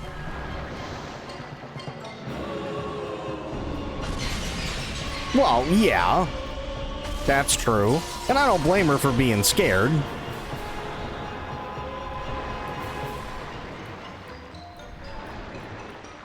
I don't, but, you know, I wasn't. Why wasn't I? Because I was out cold.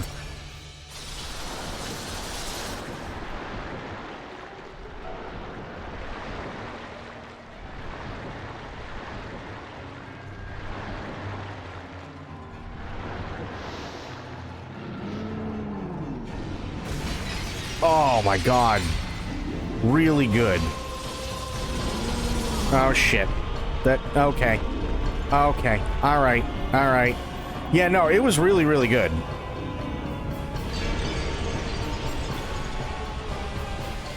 I didn't even have to chew.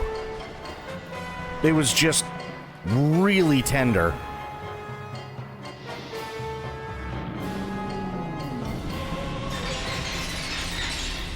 Yeah, it was insane.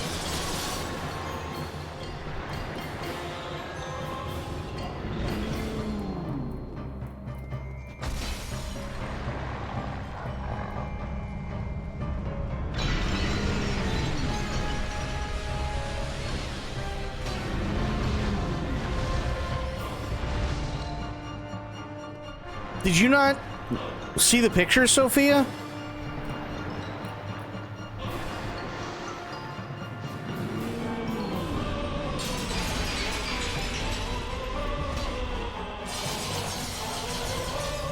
Oh, shit. Well, I can show those to you. After I die here, I can totally show those to you.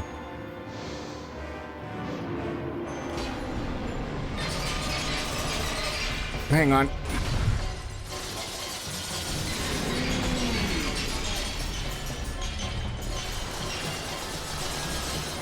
Hang on.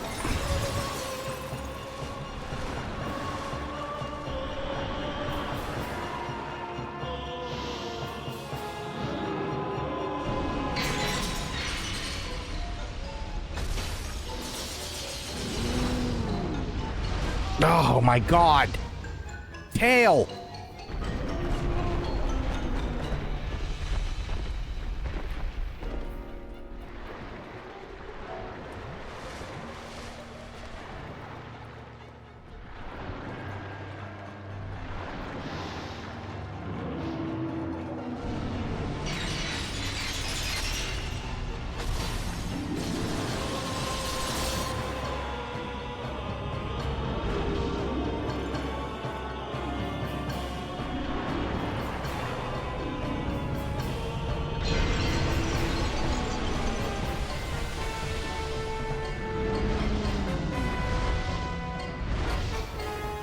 I don't know how I survived that.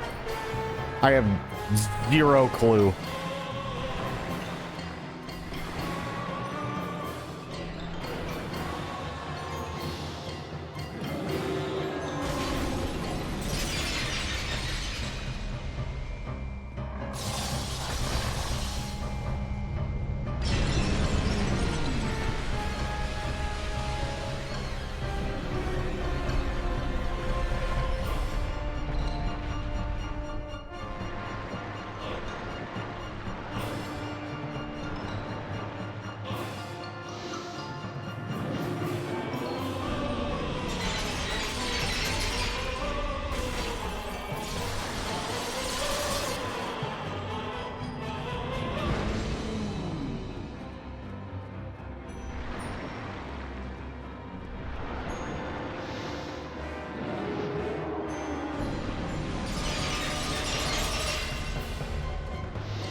Shit.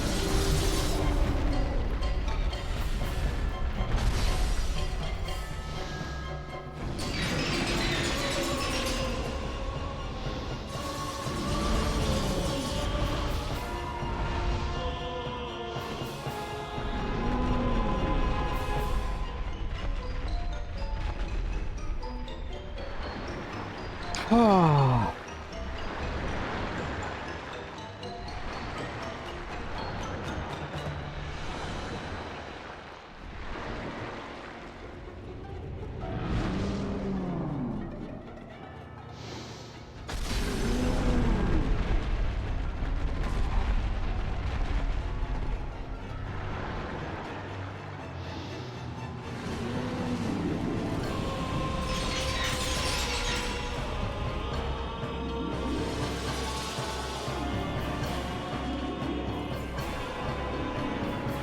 Come on.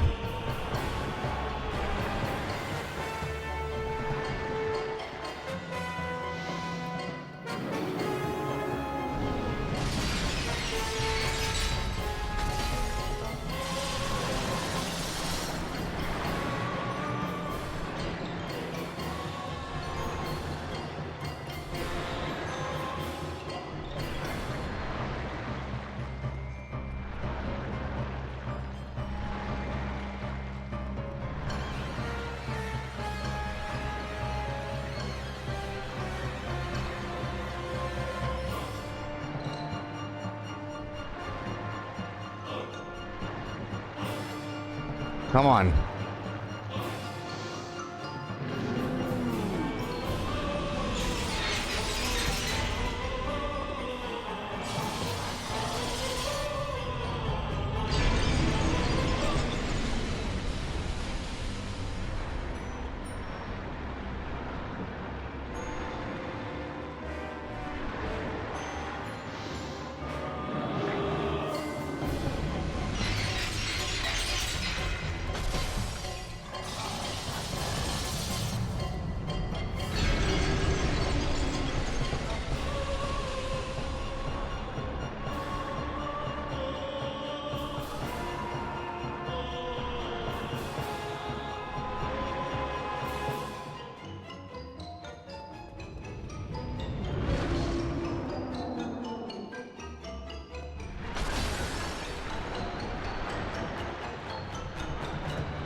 Come on. Get out of the corner. Please.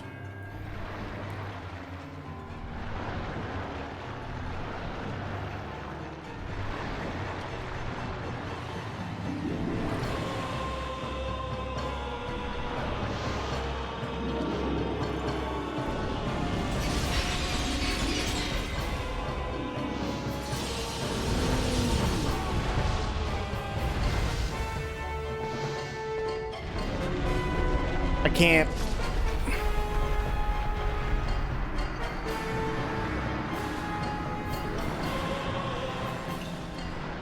I couldn't even see what the hell was going on. Yeah. I couldn't even see what was going on with that one. The camera decided, oh, we're going fucky now. Okay, hang on. Let me do this.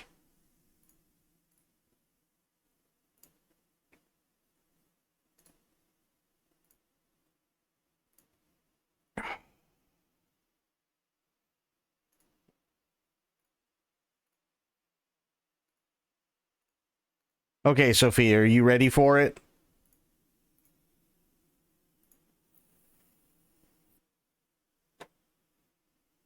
Ooh. Okay. This was what it looked like at 2 o'clock this morning, right before I put it in.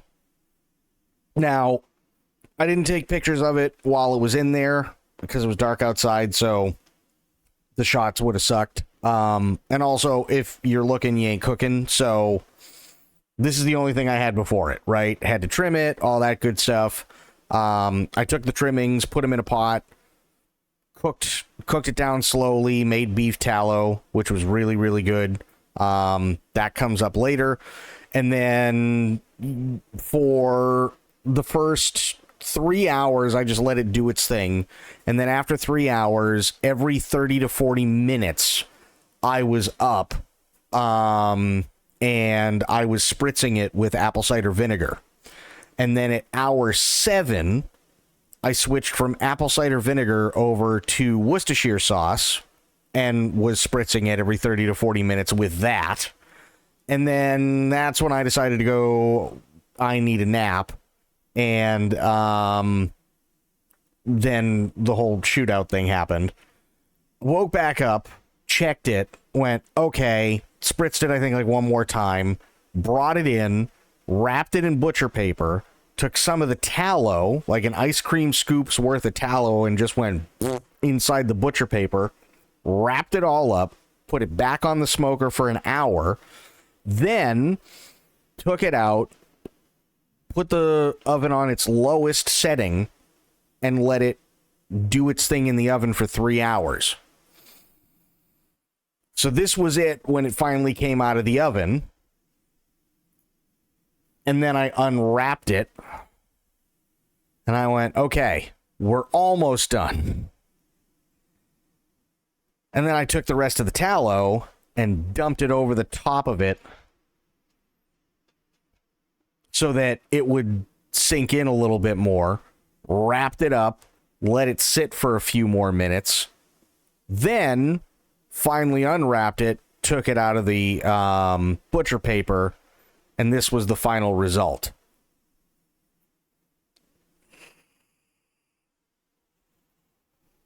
And then this was the lean side, so I used a different kind of mustard, right? I used spicy brown mustard, which is thicker. It's not as like runny. So I probably could have left it in a little bit more and it would have been fine. But I didn't. And I probably should have, because like there are like tiny little strands of fat like right in here that haven't like completely rendered down. I would have gotten rid of those had I left it in like maybe 3-4 hours longer. But I was more worried about the bark itself because I was using a different kind of mustard. I didn't know how the bark was going to hold up. Everything still came out fine. It still tasted amazing. This is the fat side. So you still have that nice membrane of fat right in here.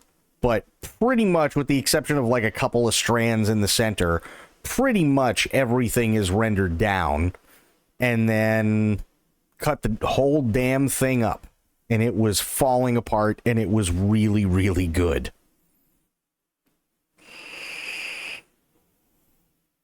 So that was a almost 10.5 pound brisket, and in total it took about 16 hours. Take some to your neighbor. Oh, I called him up. I'm like, hey, because after the whole cop thing, he came and checked, and hey, everything okay? Okay, yeah, I'm great, right? He goes, I know you're cooking something, right? I said, uh-oh. He goes, I can smell the smoke. It's all over the fucking neighborhood. Okay. He goes, what are you cooking? I said, a brisket. Do you want some? He goes, absolutely. So when it was done, called him, said, hey, come on over with a plate. You can grab yourself some brisket. And he's like, I'll be right over. And he was.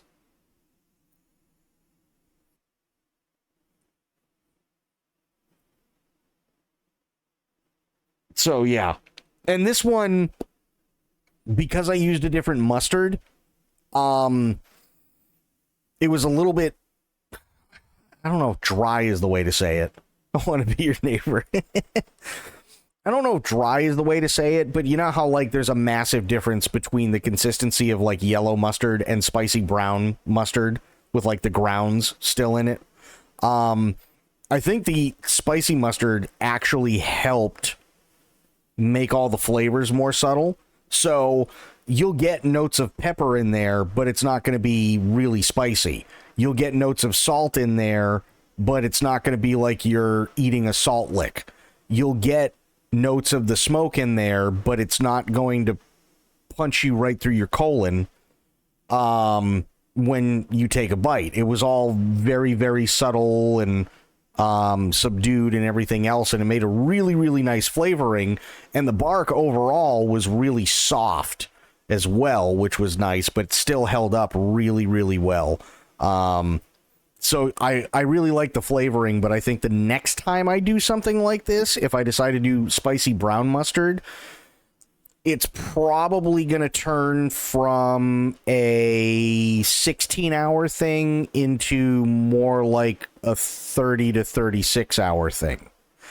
Because what I'm thinking of is, if I do everything the same way that I typically would, instead of doing it 13 hours in the smoker, I do a full 16 hours in the smoker, and then I would take it off, let it rest for over an hour, or 2 hours when it gets down to, like, say, 170, and then I would pop it in the oven and let it sit there on its lowest setting overnight, and then check it when I get up, make sure everything is nice and pliable and so on, and if it needs a little bit more work or whatever, then I can open it up, dump all the tallow into the butcher paper, wrap it up again, and then turn it up to, like, maybe 250, and then just let it go for the rest of the day like that, and then it'd be fine.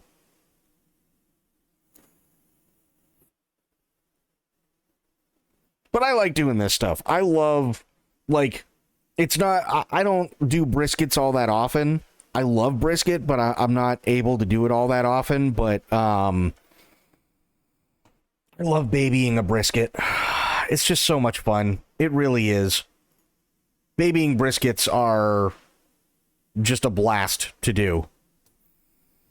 You don't have to. You can easily make a brisket and it'll taste just as good, and it could be just as tender, depending on how you do it, if you throw it in the oven, right? But you won't get the smoke. And I don't know, there's just something about doing something like a 13 to 16 hour smoke and having to go out and having to spritz it and all that good stuff that's just, I don't know, cathartic, I guess might be the word. I'm not entirely sure.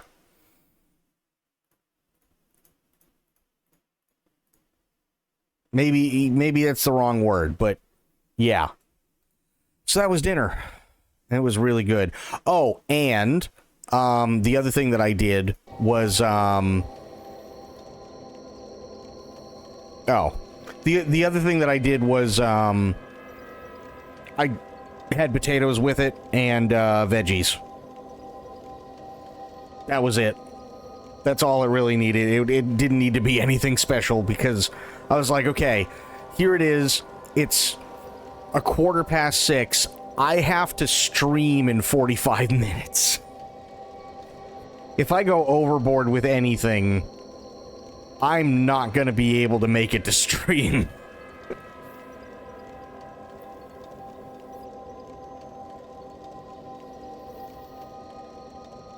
Yeah, I died. With, like, maybe only 6 hits left, which sucks.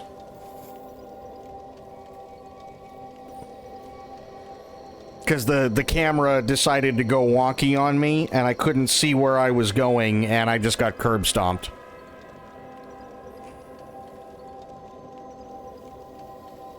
I had, like, maybe 6 hits left, and then it was, like, he hit me with one of the tentacles, which, okay, whatever, but then the camera just didn't know where it wanted to be, so I'm trying to guess in the middle of a shitstorm, and it didn't go well. It didn't go well at all. But yeah, so those were the photos, Sophia. There's your food porn. You're just delaying your start of DS2? No, not at all. I'm not delaying the start of anything. You need to kill the 4 lords.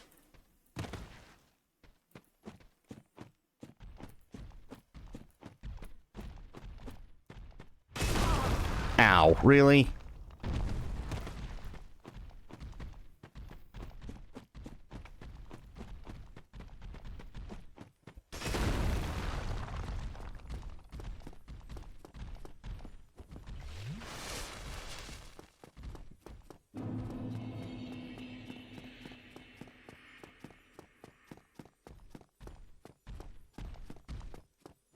Listen, as much as I like Dark Souls 2, if there was a game between between any of the Dark Souls games that I was not looking forward to, it's Dark Souls 1.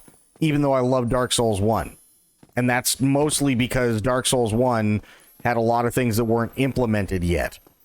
Dark Souls 2 is a complete and utter fucking mess, but it's still a fun game. It's still definitely a fun game. So me delaying anything for Dark Souls 2, the only thing that really sucks about Dark Souls 2, aside from the lack of interconnectivity and the fact that the level placement doesn't make any sense, is the useless attributes. That's really it. It's useless attributes and the environment placement that really suck. I still, to this day, have no fucking idea what ADP is.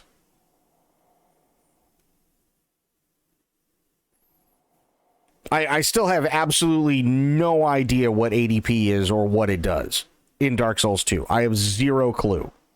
It doesn't make any sense. Because I remember the first time I played Dark Souls 2, and there were a couple of people, oh, you should put stuff into ADP. And then I did that, and then you finally came in, you're like, why are you putting stuff into ADP? It doesn't fucking do anything. And I was like, oh, well, I guess I'm not putting anything into ADP anymore.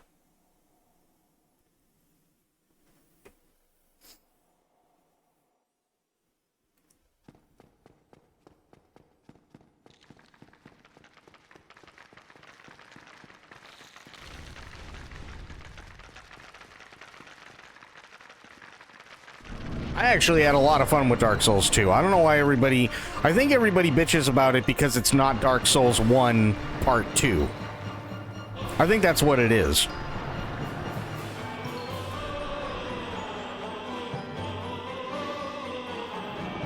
It gives you iframes, that's it? Ew.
That's why I was trying to get out of there.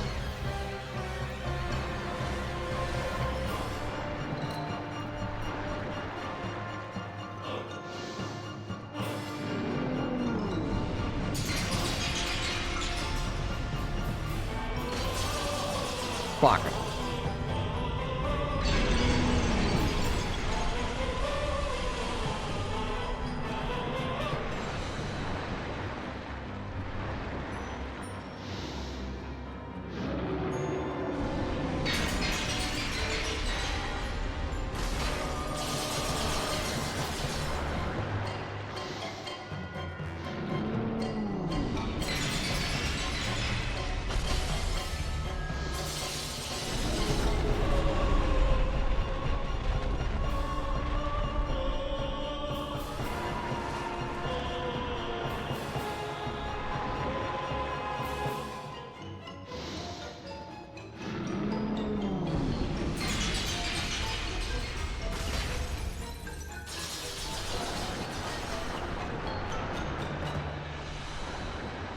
Okay, let him reset.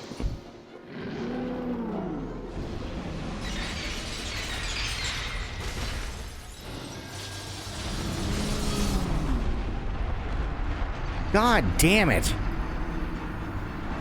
Ah.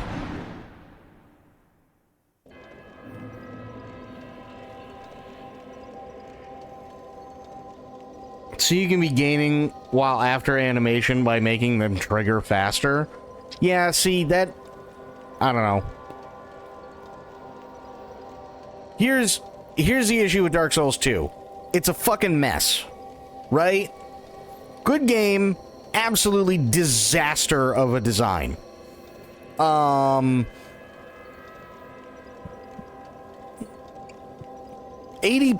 in my opinion, is fine to an extent, but if all you're gonna do is just throw shit into ADP to be completely OP, then what's the fucking point? There's no challenge. There just isn't. There's a lot of attributes that don't deserve to exist, and there's no reason to have them. And the only boss that I can think of that's really, really, really bad is the final set of bosses in the game.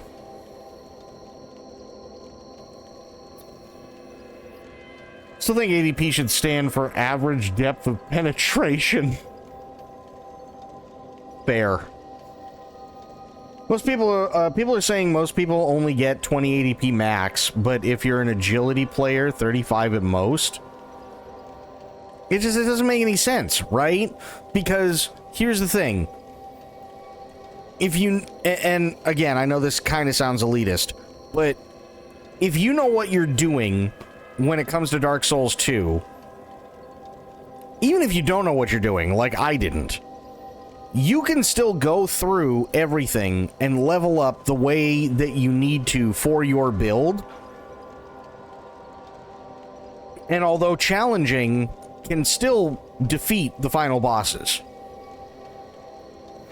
So the only thing that you're doing is pissing away your time to get something that's going to help you to make up for the time.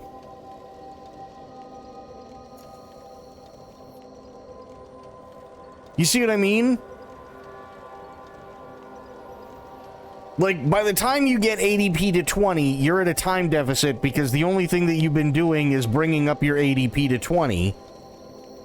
And then you have to level up everything else.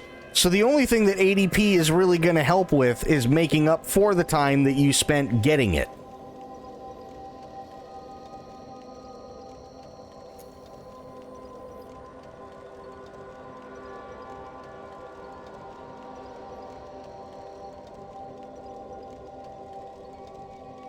That's what I don't get about ADP. It, like, okay, iframes, awesome.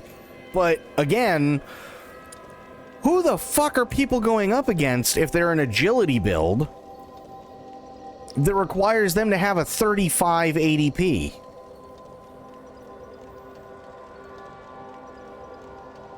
You know, like, that doesn't make any sense. Who are they going up against that needs that much?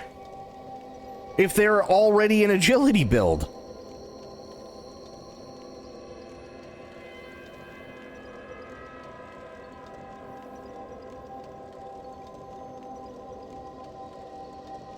It just, I don't know, it just doesn't make any sense. To me, anyway, it doesn't make any sense. Now, if you're playing... People don't roll great? I mean, sure, people don't roll great, but that's kind of part of the challenge, right? Is you have iframes during the roll. You can have stuff like iframes during an animation or hyper armor during an animation, and you use those built-in things in order to fight bosses that, for all intents and purposes, would probably be impossible, right? If you didn't have those. So I don't understand it. Now, if we're talking Scholar of the First Sin, that may be a little bit different of a story. I don't know, because I don't have Scholar of the First Sin, and I refuse to get Scholar of the First Sin, because Scholar of the First Sin is essentially some guy or a couple of guys having a circle jerk thinking about all the people who are going to suffer when they throw in more and worse things into areas that don't need them.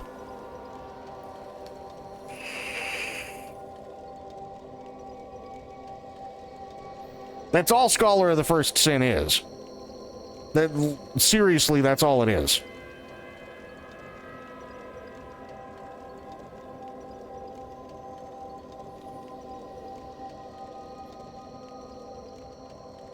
And I do not subscribe, I guess would be the best way to put it, to the interpretation that Scholar of the First Sin is happening, but it's happening in another universe or in another timeline. And the reason I don't subscribe to it is because that's something that the devs decided we're making up on the fly to excuse the fact that fucking Larry, Moe, and Curly were butt-fucking each other in the development office going, we should add all of these things just to piss people off.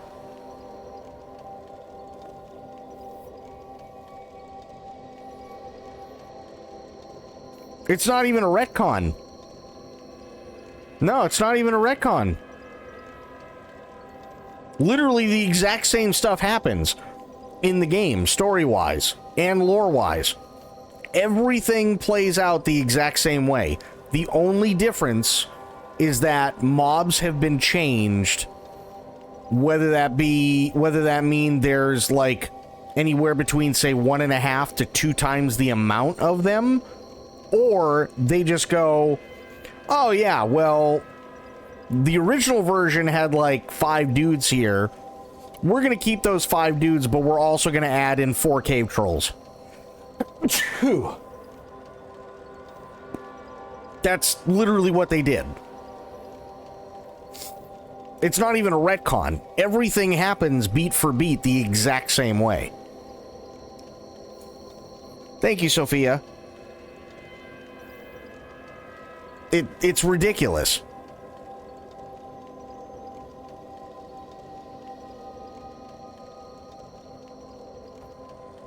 It's absolute, like, you still have to go and you have to beat the 2 idiots. They're not even idiots. You get curb stomped by those 2 at the very, very end of the game, and then immediately go from getting curb stomped constantly to fighting what's-her-name, and then you fight what's-her-name, and then fucking big blob guy. Still not seeing celebrations. No, I'm not. Thank you for the celebrations, though. I appreciate it. Thank you for the bits.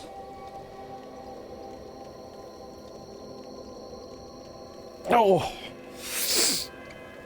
But yeah, it's like you have to fight the pair that curb stomps you, and you don't even get a break.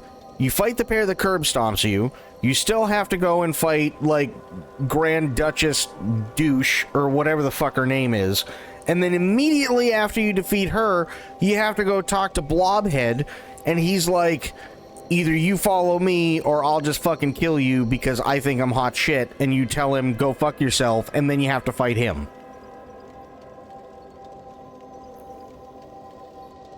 That's like, it happens the same exact way, beat for beat, in both games.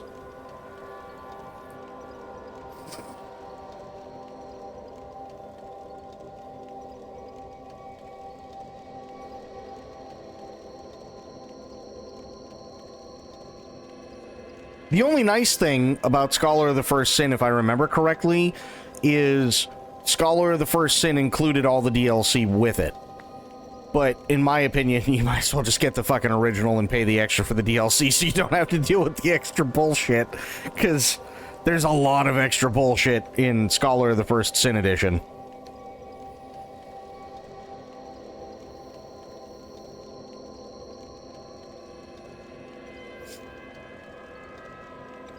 Yeah, it's not fun. And I think, generally speaking, the Soulsborne community can't stand Scholar of the First Sin.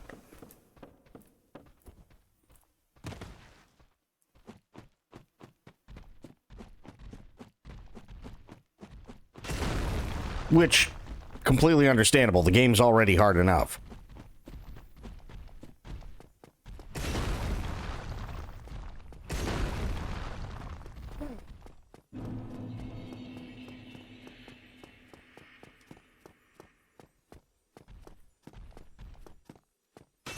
Ooh.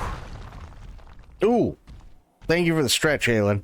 Oh, don't... Why would I stretch right here? Holy fuck, what's wrong with me? Here, let me stop while I have giant crystal asshole behind me. What? What am I doing?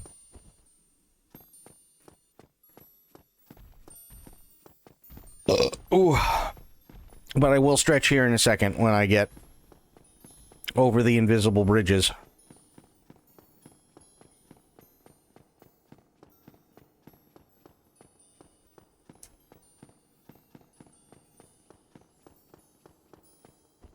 And hey, Medicine, you know me. I love the Majula theme. What's wrong with you is you only slept 3 hours and you're nearly passed out in a food coma. I mean... yes.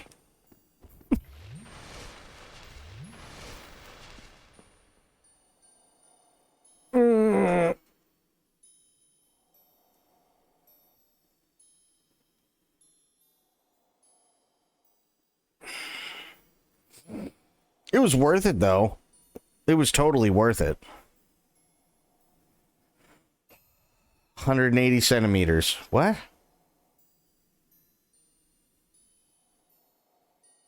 What do you mean 180 centimeters?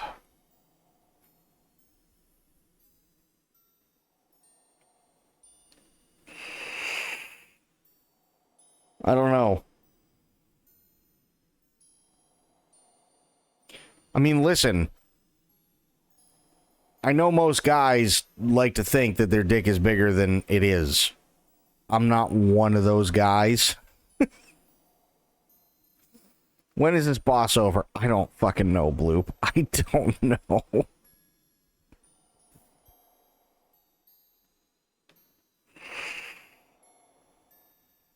We're getting so goddamn close to killing him, too. It's just, I got so royally fucked with that one run where he hit me with the tentacle and then the camera just went wonk.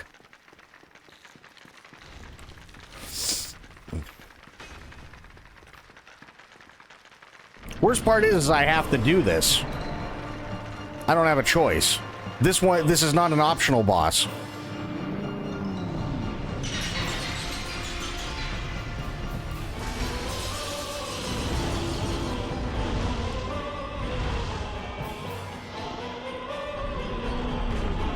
Really?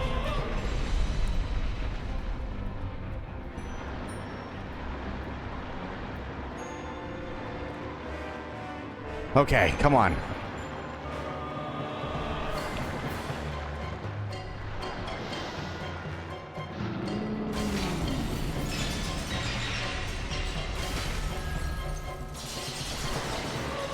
Oh, fuck me.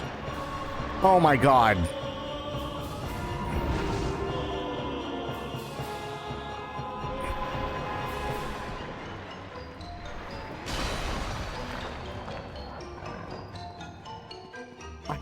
I was literally, I was like, why am I not hurting him? That's why.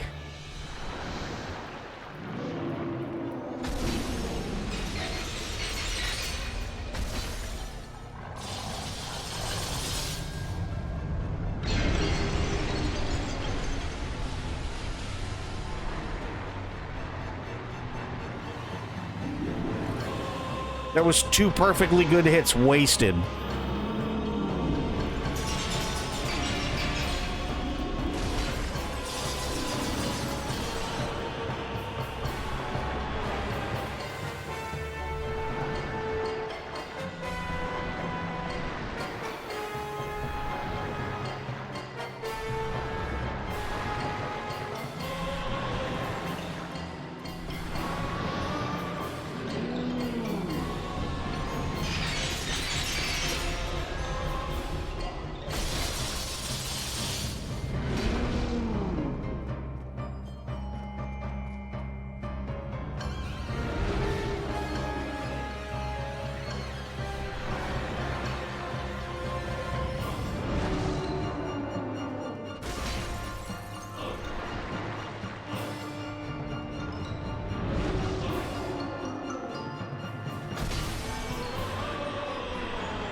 Come on.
Nice, big damn.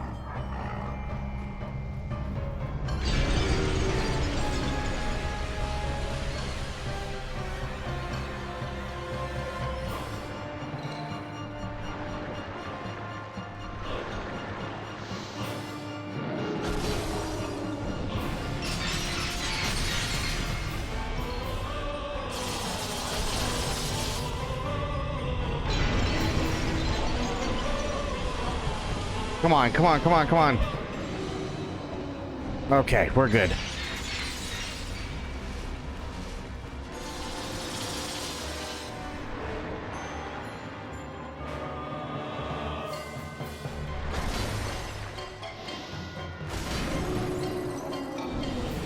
One more. Get fucked. Oh.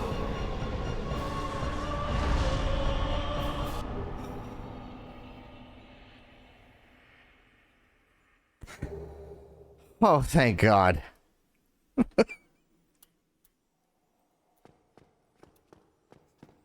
Jesus. And then I never had to listen to that music again.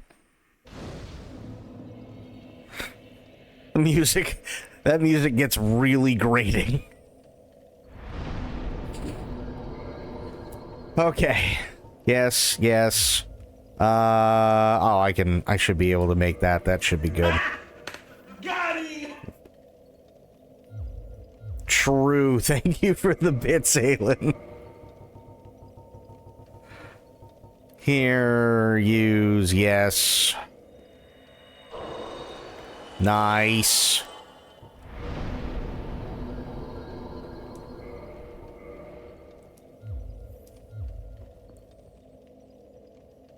Okay. Okay. We killed Seath. Fuck Seath.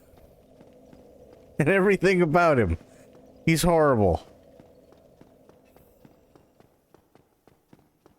Where the hell do I have to go now? I don't even know what to do with myself. Hang on, now I gotta look. Where do they want me to go? I think they want me to do 4 Kings. I think. Which... Oh, and my mouse died. Hang on. I gotta plug it in. Yeah. Good. Okay. Okay. Crystal Asshole's done.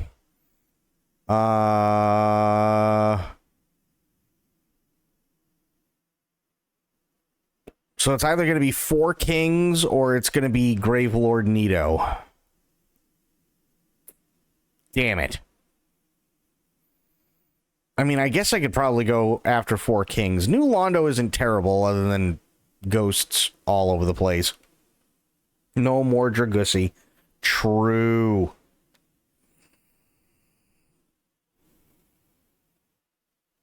I guess I could do New Londo. Yeah, I guess I could do New Londo. That's not terrible.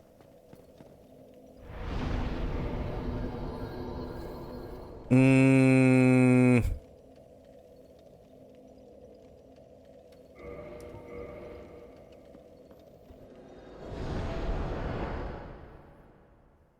4 Kings should be relatively easy now.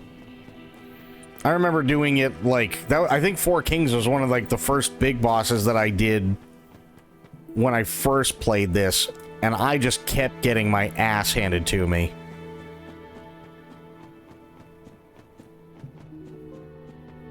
Okay. There.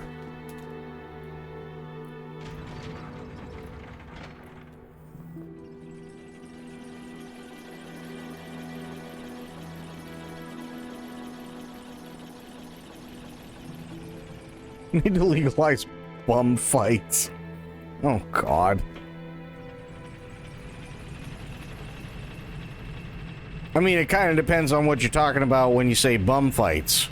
Are you talking homeless people, or are you talking about, like, people mushing their asses together?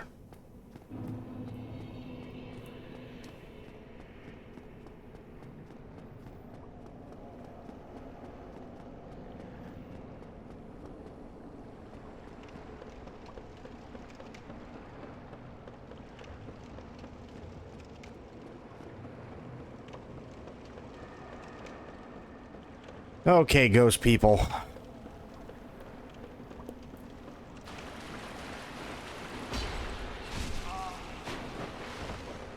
Wait, what the fuck? Why was I able to hit them before and now I can't?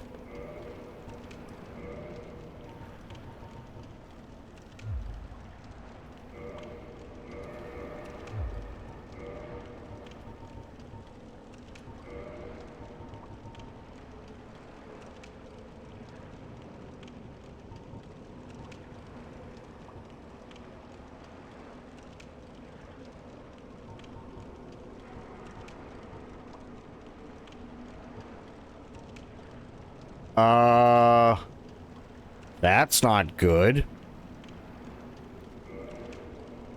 I think I just had the rusted ring, didn't I?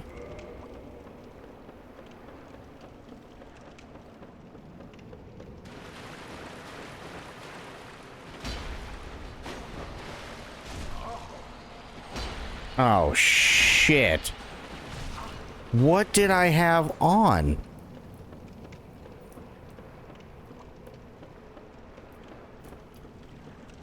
That's really bad. What was I using? Was it the helmet? There's no way it was the helmet, right?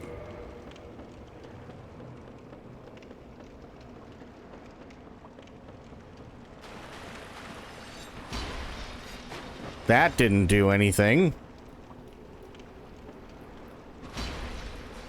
Oh, shit. So, wait, what? That's the same, that's the helmet that I was using. So, what changed?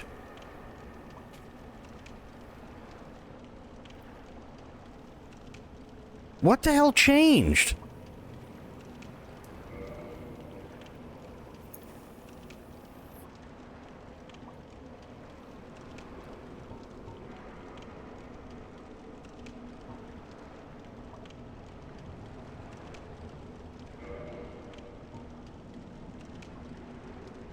Maybe it was Covenant?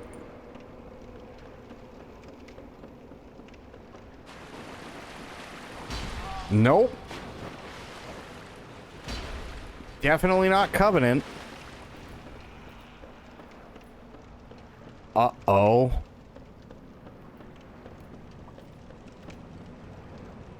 That's the wrong button.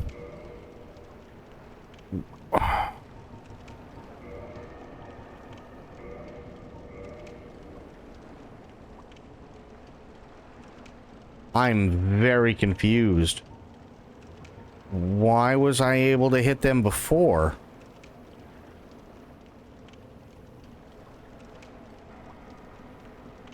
Oh, shit, you're right. Oh, yeah. Alright, well, death run. Because fuck being cursed.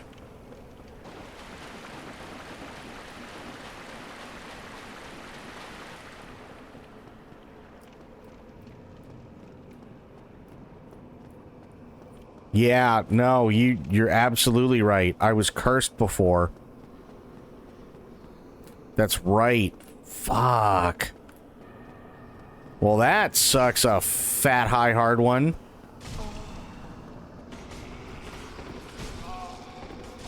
Ow. Ow, ow. Jesus, lady.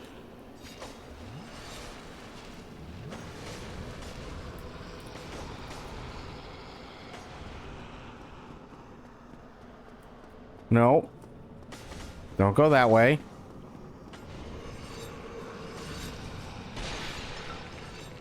Excuse me. Over. Oh, shit. Yeah. Transient curse. No. Do not. Oh, shit.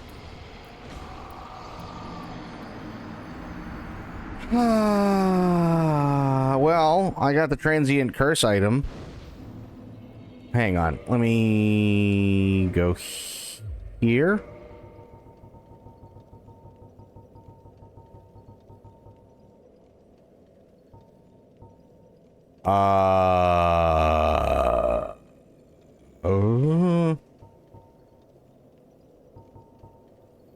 There once was an abomination who had no place in this world. She clutched this doll tightly and eventually was drawn into a cold and lonely painted world. Oh.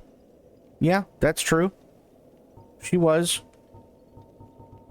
These are all keys. Why am I looking at keys?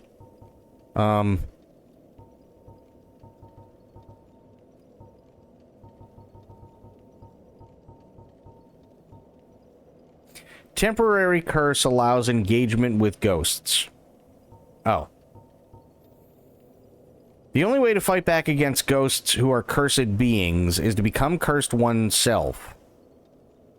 The safest method, however dreadful, is to cut off an arm of the dead. Yeah, it sounds pretty awful, if I'm being honest.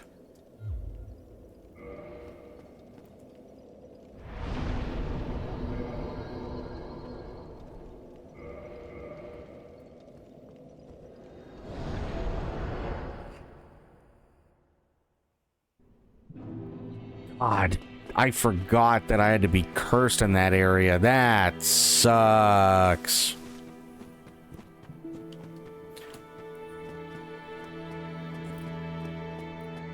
No, the corpse's hand was already cut off. I just picked up the item.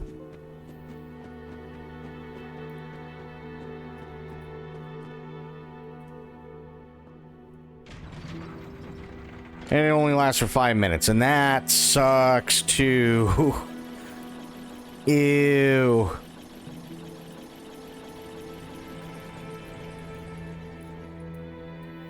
Which means I better get really good at death runs.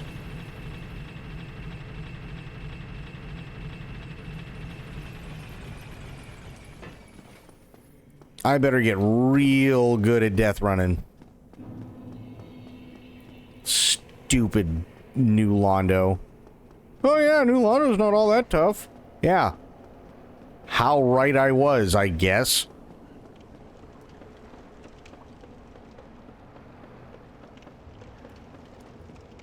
Okay, so...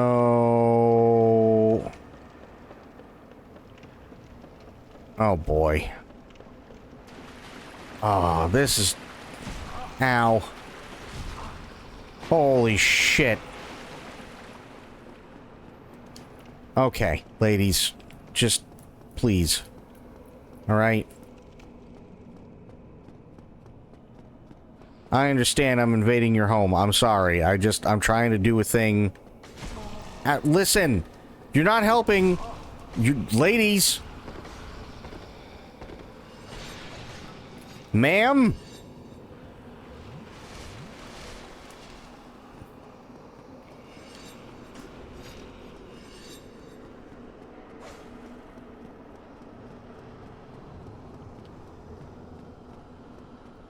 No, don't go that way.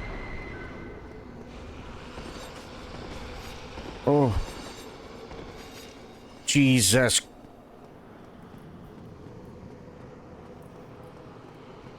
Okay. Amlot. Oh, well. I don't think it really matters.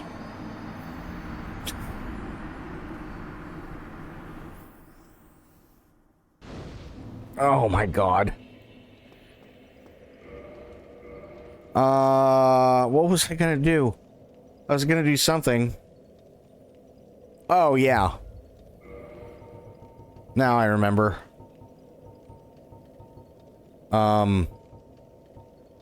Yeah.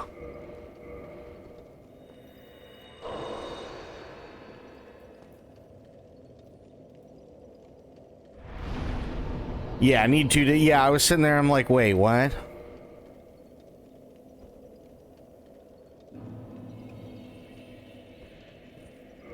What? Why would I stand back up?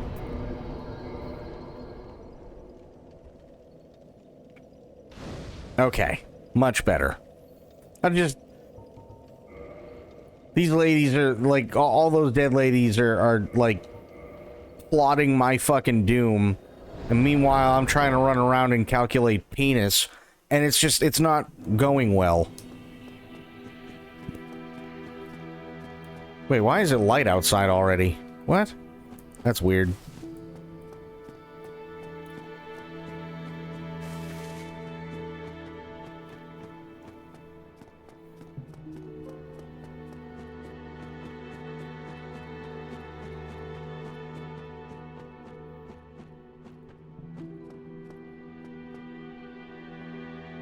Thank you, Blue.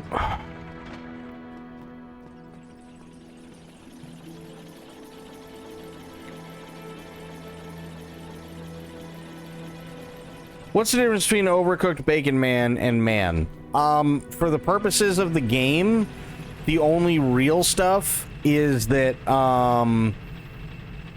there are some things you can and can't do. So, for instance, if when you're Bacon Man, which is basically you're hollowed, or in the beginning stages of being hollowed, some of the NPCs won't talk to you, or they may be hostile towards you, because they think you're going feral.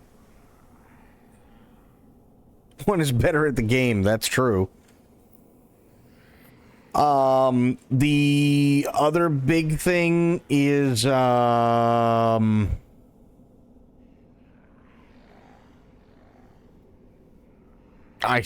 another big thing, but my brain is... Yes. Am I lying, though? No, you're not. You're not lying. Not at all. Man hasn't done shit other than die. Bacon Man's killed every single fucking boss.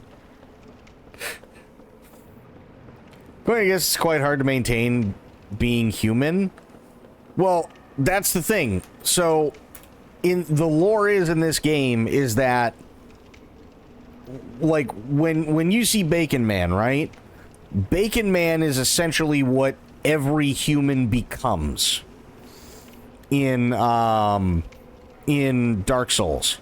So every human is born and they're already cursed with that. Because unless they get their head lobbed off or something like that, they are immortal. They cannot die of natural causes. But because they cannot die, they basically end up turning into like these feral beings that want nothing more than to just eat souls, essentially. And long story short, they're kept that way on purpose by the gods.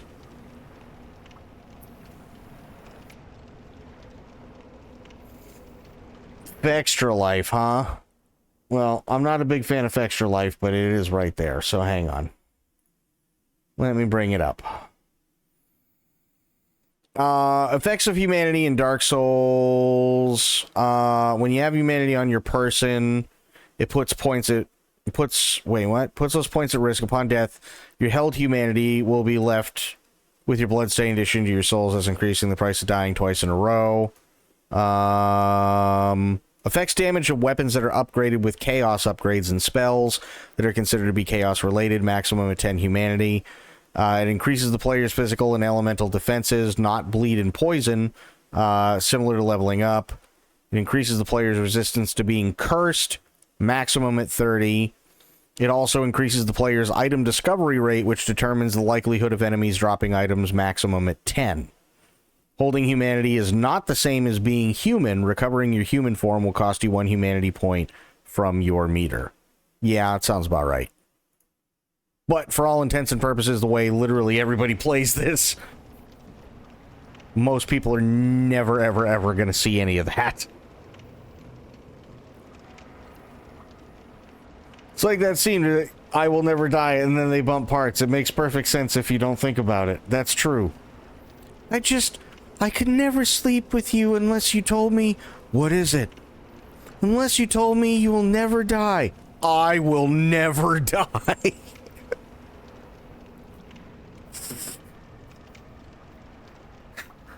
Oh, that fucking scene. One of those people, the ones that were the most popular only for abusing how Twitch worked? Yeah, Extra Life was, yeah. Instant laid, right?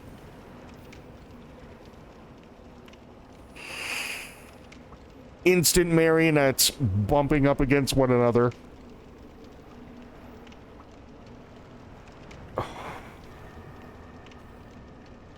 That's that, and the puking scene and when he first gets into the limo are my favorite scenes in those movies. Not because like the puking is kind of funny because it's overdone, but what makes me laugh even more is the guy in the balcony. You gave up on life, didn't you? You fucking bum! Like, that's the part that just fucking destroys me. That's why it's funny. Well, yeah, but it's like... It's over the top when it comes to the puking scene, which is funny. But it's, to me, it's the guy in the balcony that absolutely fucking just slays with that line. And it... Oh my god, it gets me all the time. That and then the limo scene. Well, now I've seen everything. Have you seen a man eat his own head? No. Well, then you haven't seen everything, have you?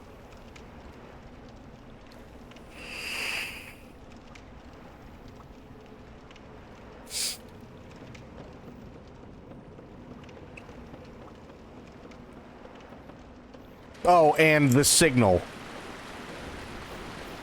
The signal was funny, too.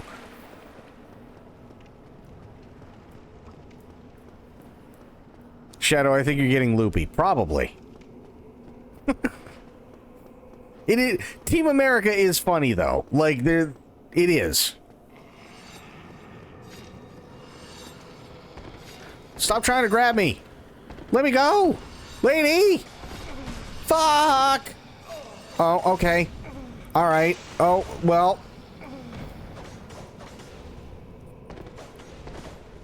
Okay, well, I kind of made it.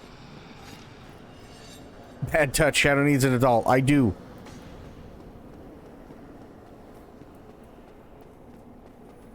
There's a... Here we go. Yep.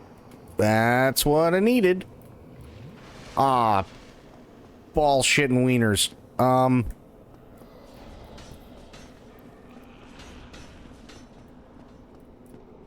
Going down.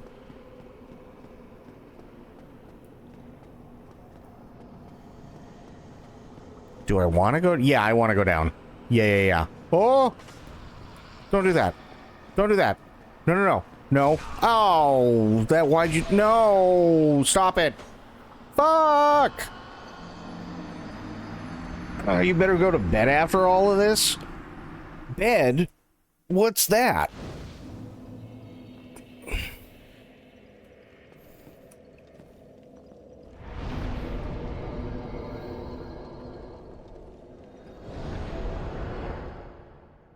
What is bed? I don't remember it.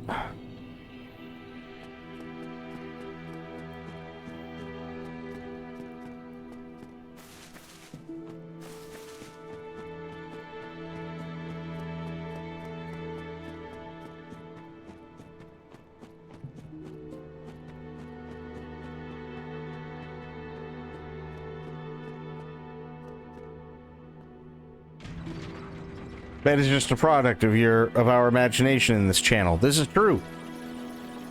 Just wait until Metal Gear Solid Delta comes out. I'm gonna beat that fucking first day.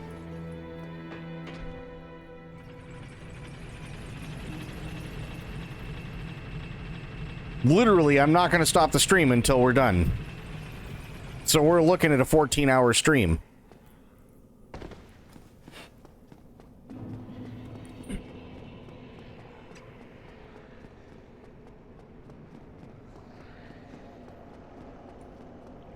We're getting close to release? Fuck yeah, we are.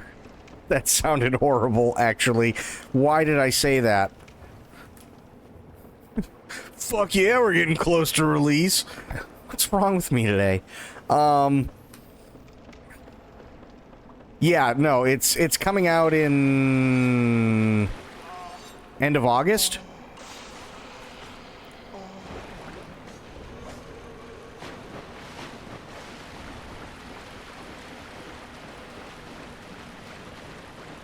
No, okay. I almost butt-fucked the bunker on that one.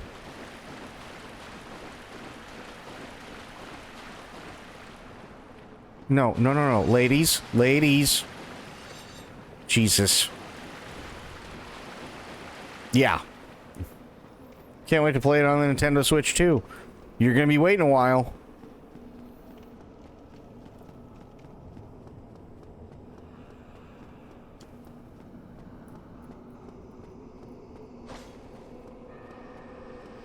Aha! She moved. Yeet! Damn it! Shit, lady! There we go.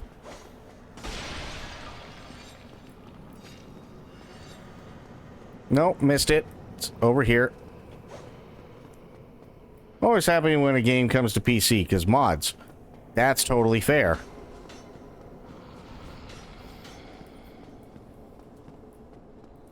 Think our PCs will be able to handle the game?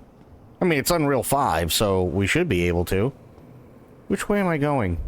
Don't go that way. Okay. Go this way. Maybe. Ah, penis. Okay. Okay. We're good. Yeah, good. I went around in a circle. Oh boy. No. Gotta go this way. And then this way. Just keep moving. And pray to God. Curse bite ring. Ooh. No! Stop hitting me! Fuck! Ass! Shit. Fuck. Fuck. Ladies. Oh God. No. Okay.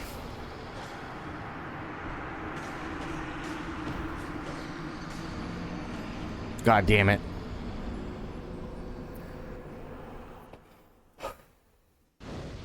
Do you like movies about gladiators? You ever seen a grown man naked?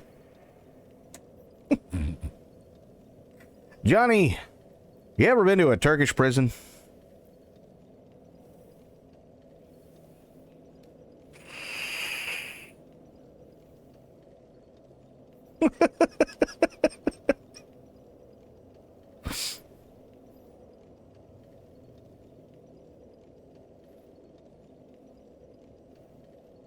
Well, so those come from Airplane way back in the day, which I love that movie. The white zone is for loading and unloading only. The red zone is for loading and unloading only. Jane, the white zone is for loading and unloading only.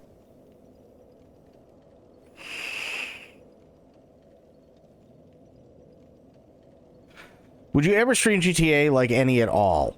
If I was doing GTA RP, sure. The problem with a lot of the old stuff is, and this is gonna sound weird. Yeah, it comes out of fucking nowhere with, you just want to have an abortion. Like, what? No, the problem with GTA is DMCA, and not just because of the music. So, people own mechanical licenses to a lot of sound effects, even in GTA 5. And streamers have had to go out of their way in order to buy a specific set of mods that eliminates those particular sound effects. Otherwise they can get DMCA'd. There's actually RP and GTA. Oh yeah. Oh yeah. Absolutely. There's GTA and RP. There's GTA and RP. There's RP and GTA, and there's also RP in RDR2. So they have what are called private whitelisted servers, and I'm part of one of them for RDR2. Where it's hardcore roleplay. Lot of fun, but I mean, shit. I've literally done like 13 to 15 hour streams doing Red Dead RP. I've been in the wrong servers. Yeah. Well, again, they're private whitelisted. And you also need, for GTA, you need a mod called 5M. And for RDR2, you need a thing called Red M. They're actually both launchers, and those are the only way you can even see the servers. It's become quite popular among the top Twitch streamers. Well, they're the top. Some of them are the top Twitch streamers because of GTA RP.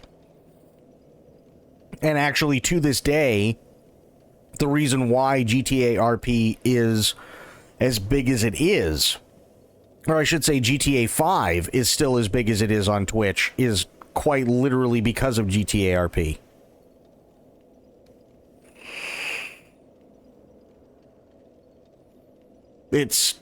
It's insane. It's absolutely insane. Yeah, I mean, they've been going for, I want to say, like 5-6 years now, something like that.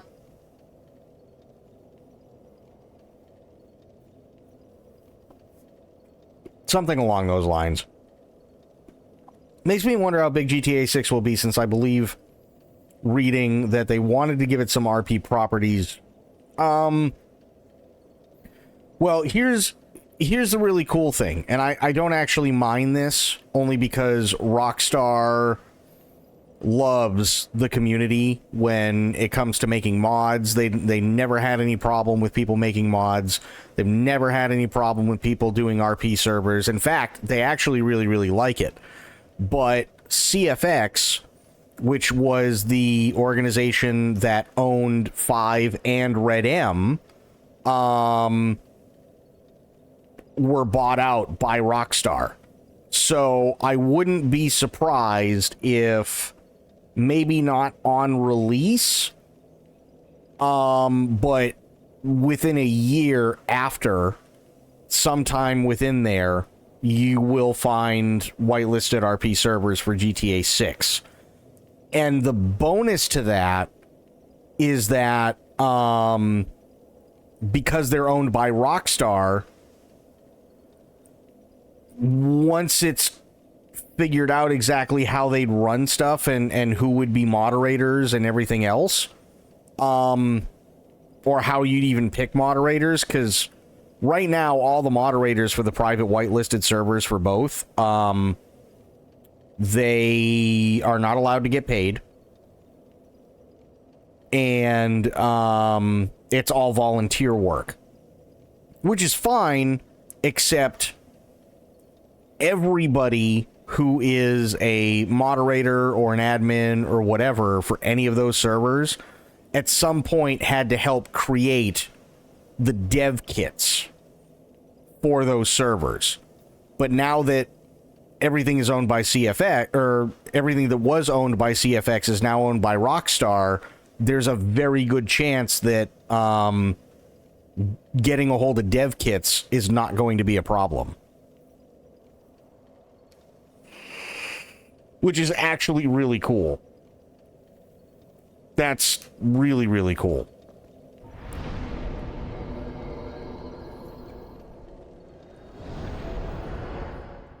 So, like, for instance, RDR2 was out for, I want to say, the better part of, like, 2 years before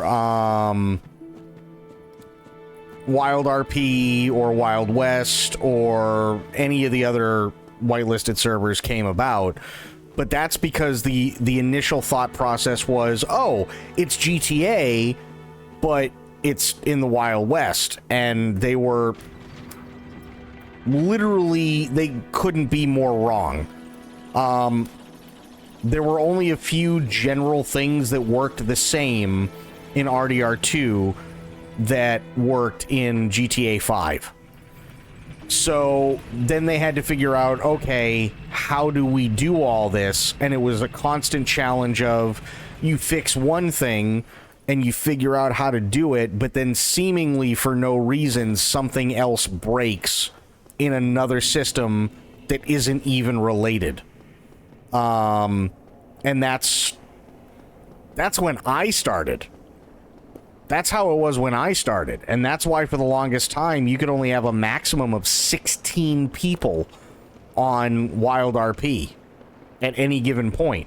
I've said this before, but when I started on Wild RP, I would literally have to sit in queue for 4+ hours every single night.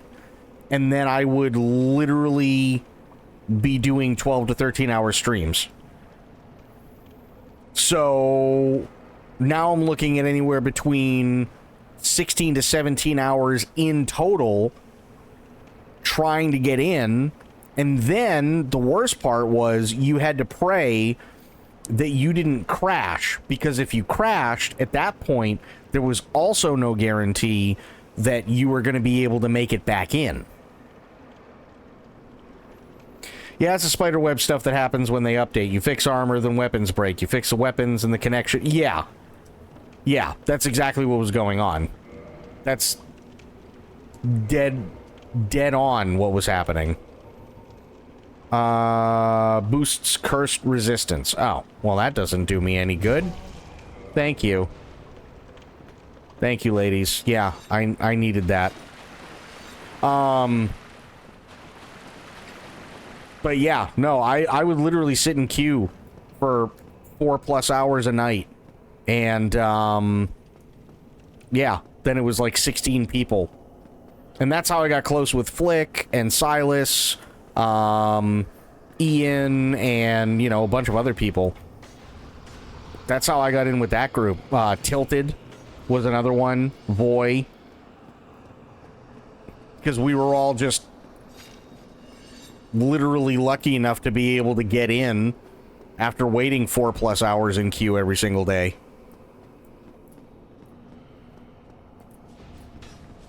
Oh, your job deals with that. No shit. Okay.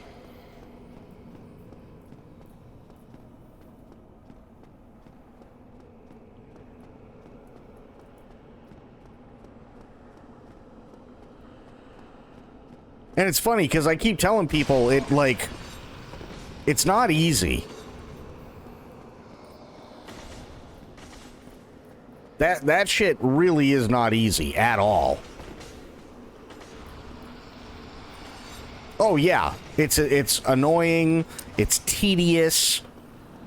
A lot of the time it may not even make sense, but that's how it works.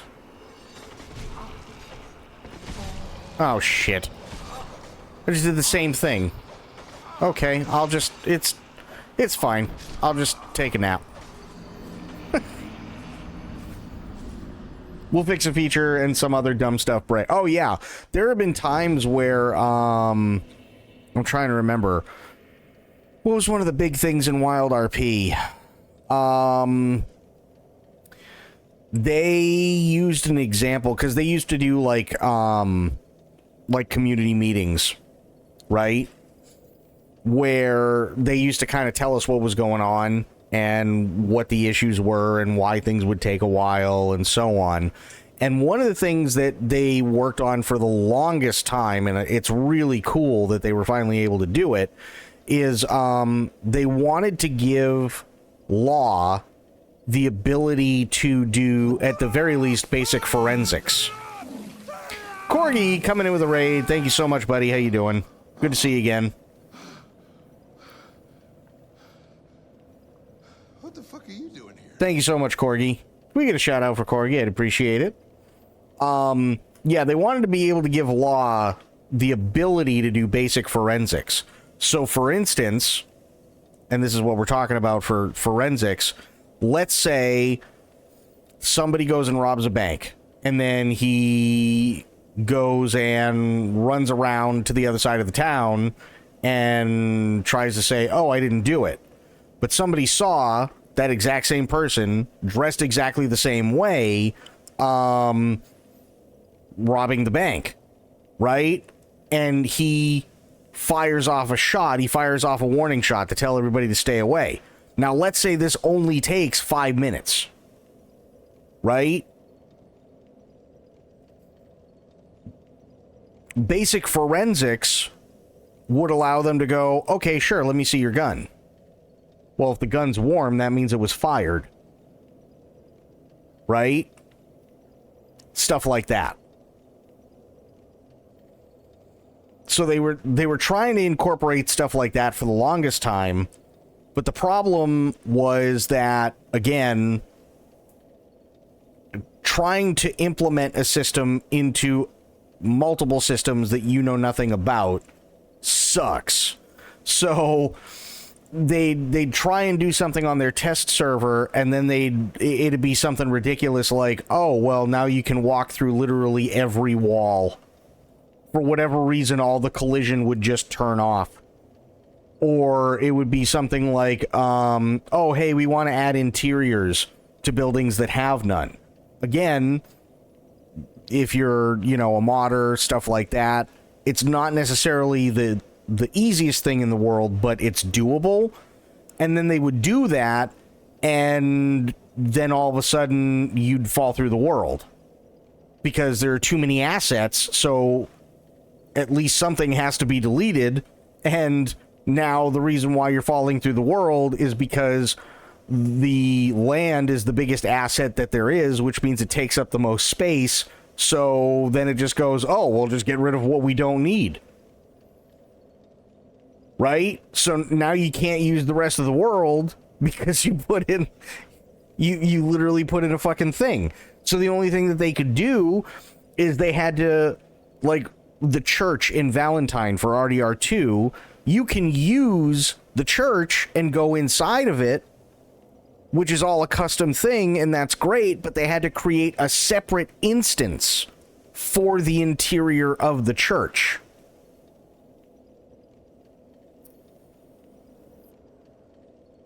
So it's stuff like that, and it's a giant pain in the ass. Massive pain in the ass to get stuff like that done, especially when you don't have any dev kit. They had no SDK whatsoever. So, yeah. I feel RDR2 was half-baked? No. No, it wasn't half-baked. It was just a new way of doing things. That's all. You gotta remember, if you look at how GTA 5 plays compared to how RDR2 plays, RDR2 is leaps and bounds more sophisticated than GTA 5 could ever be. Which is great, but that means that there's a lot more things that are a lot easier to break. And when you start fucking with a system and you don't know how it works, congratulations, you've now just opened yourself up to a whole world of shit. And that's what they had to do, unfortunately, to figure out how things work, why things work the way they do, and then create a dev kit based around finding out how to not fuck it up.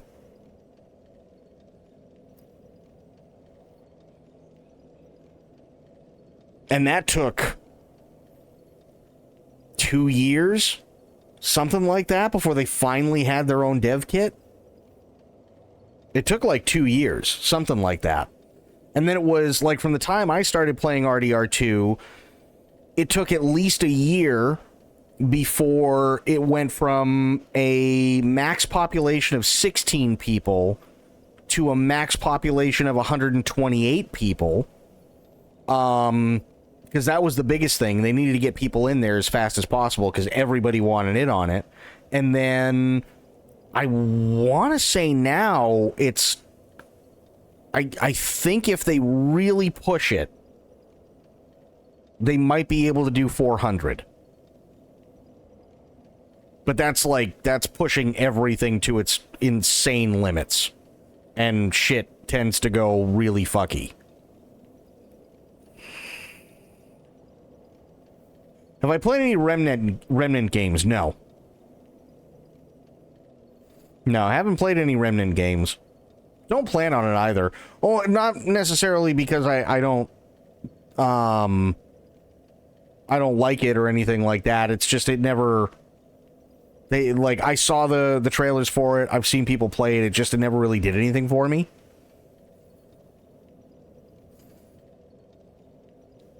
But yeah, 400 is ridiculous, isn't it, Blue? Imagine 400 people in Wild RP all at the same time. That's a lot of people on that map all at the same time, right?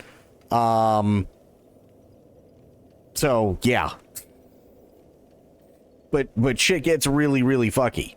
And the worst, the whole thing is, too, is because CFX at the time wasn't owned by Rockstar yet, for both GTA and RDR2, it's not a multiplayer thing. So what it actually is it's an instanced single-player game.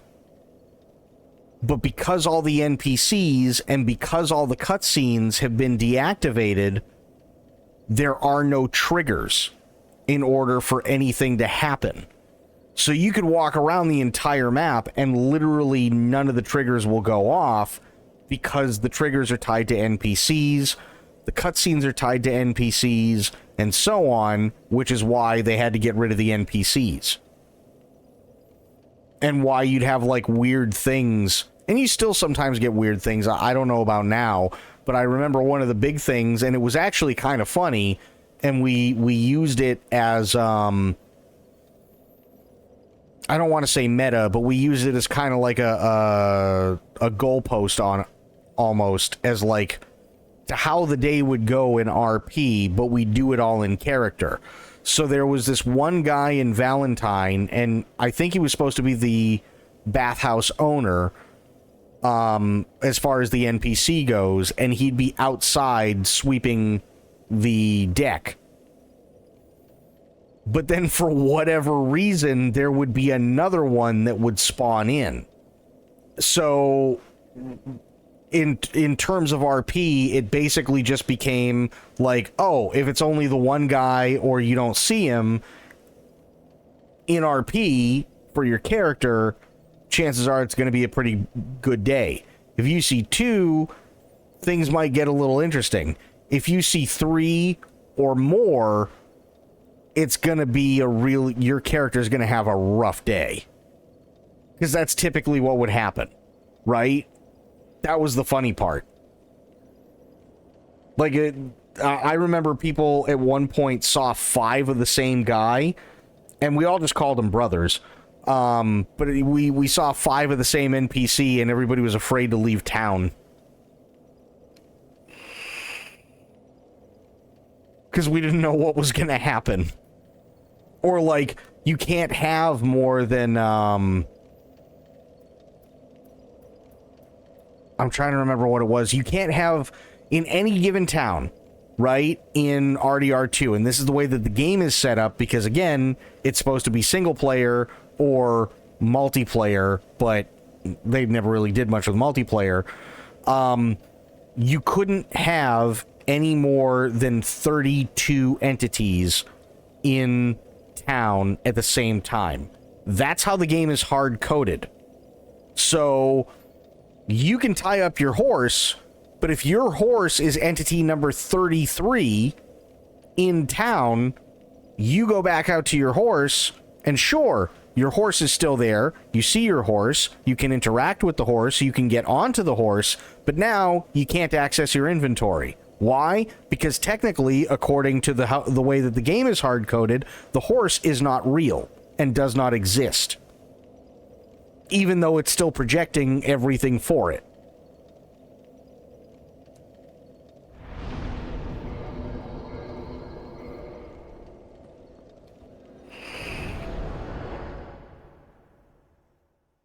Like, there was a lot of things like that. And I'm sure there still are. I don't know what the new stuff would be, but I'm sure that there's more complicated shit now. For sure.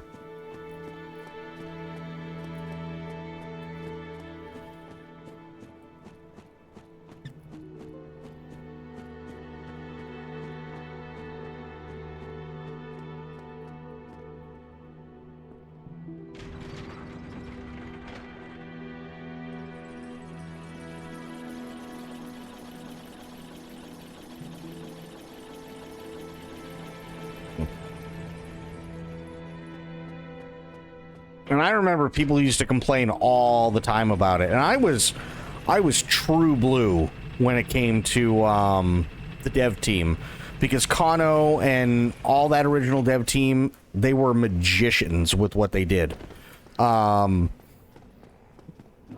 people would start pissing them on, oh man, this really sucks. Why is it every time I get, why is it every time, it's busy or whatever, the fucking horses don't work? And it's like, bro, they're in uncharted territory. What exactly are you looking for here? Like, they're not going to be able to figure everything out in a jiff. It's going to take a minute, because That's how shit works, right? You need to break shit on another server in order to figure out how a thing goes, unless you want them to break it on this server, in which case you won't be playing. Right? And these guys are all doing it literally for free. And they got lives. So what? Uh-oh. So it's like, what do you think? You know, how do you think shit ends up getting better? Trial and error.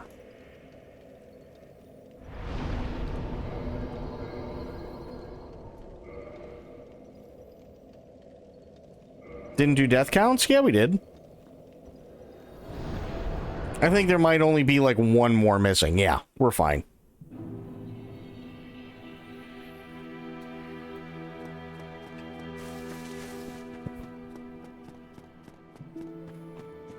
But I mean, to be fair, it's also a Saturday. I'm sure everybody's tired.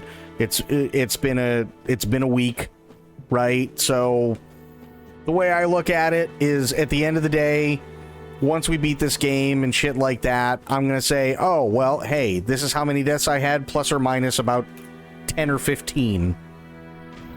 And I don't think anybody's really gonna complain.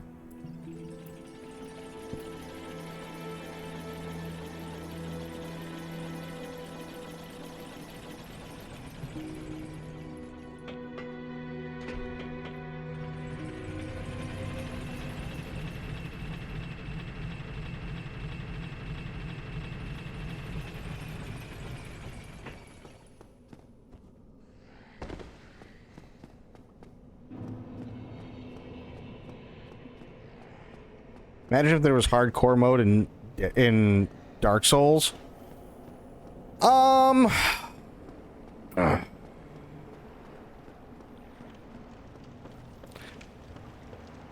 mean, I can imagine it. I don't think it... I think it'd be insane. And honestly, to be fair, I wouldn't be surprised if somebody's already made a mod for it.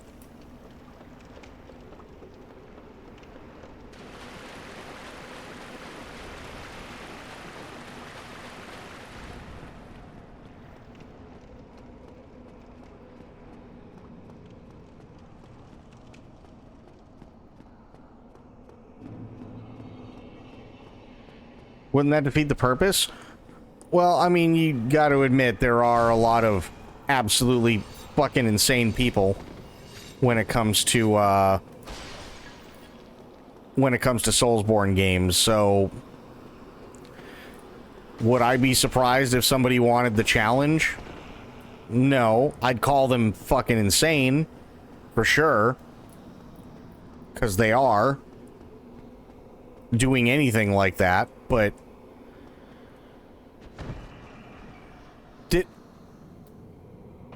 okay, I just kicked a ghost. Roger.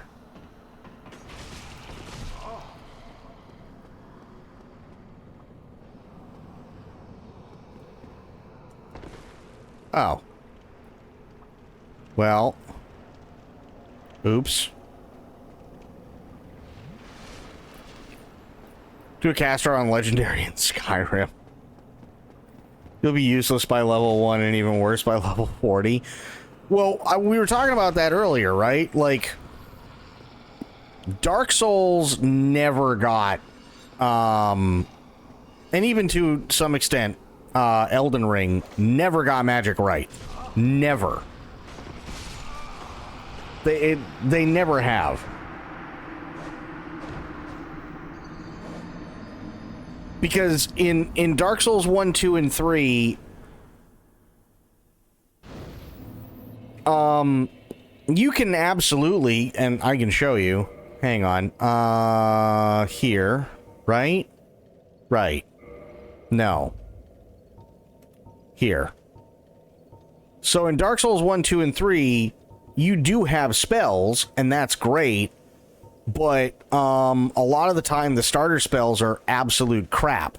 So, Great Chaos Fireball sounds amazing, but it takes forever to cast, and it's incredibly slow. So, most of the time, unless you're able to goad multiple enemies into a small area and then use it, it's completely useless, you know? And unfortunately, it doesn't get any better the higher you get with anything, whether it be sorcery or wizardry or pyromancy or whatever. It really doesn't get any better. Even with clerics, it doesn't get any better. And most of the game, you're just suffering all the way through until you finally get to a point where, you know, you end up getting spells that actually do much of anything other than, like, do chip damage. So yeah, like, Dark Souls 1 through 3 is crap when it comes to magic, and magic users really have to suffer. Elden Ring did it a lot better, which is great, but when it comes to Elden Ring, I'm still of the opinion that it doesn't make any sense to use the FP bar. Because for literally everyone who isn't magic, which I would assume is the majority of people, FP is literally just another stamina bar, but only for weapons. Right? So if I want to use, like, the special skill that a specific sword has, it takes it from the FP bar, not the stamina. Well, actually, it takes it from both stamina and FP bar, right? Because you're exerting yourself to do a thing, but you have to have the physical ability, I guess you could call it, to be able to pull it off in the first place, which is fine. But if that's how it's going to go for the majority of people, and they're all using Western magic user tropes, then why is it that you're pulling from the same pool of fortitude that melee users would use when your character is not supposed to be somebody who's walking around like a brick shithouse?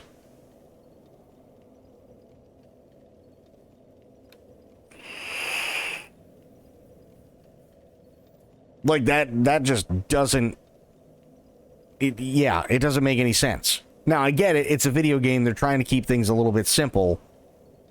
Makes sense. The game's already challenging enough. You don't need, like, 18,000 different things you have to keep track of. But it just... It to me, that's still insanely weird, right? If I'm playing D&D and I've got a wizard in my party, I would expect that wizard to be like, okay, hey, I'm going to be in the back. That's perfectly fine. I'm going to sit here and support you guys as much as possible. And I'm also going to throw out a couple of shots here and there. I can be a missile boat. And then there you go. But you don't want them up close because they're just going to get curb stomped.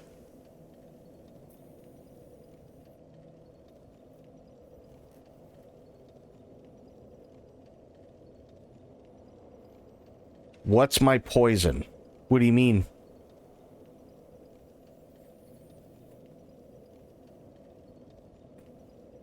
I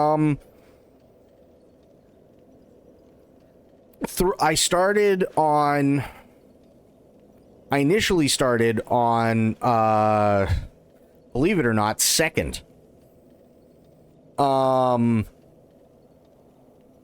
Yeah. I initially started on second, and then I went to third, and then the longest that I did was 3 and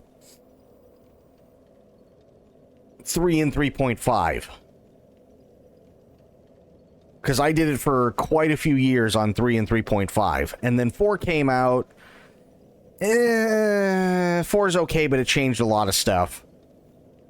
5 I didn't mind.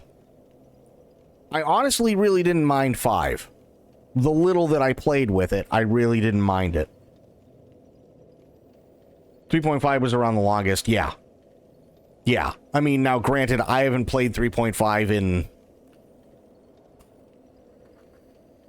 probably 20 years. But, Yeah, I had a lot of fun with 3.5. 5e is a lot of fun, though. From what I played of it. I skipped 4. I had a couple of friends who tried 4, and they're like, oof.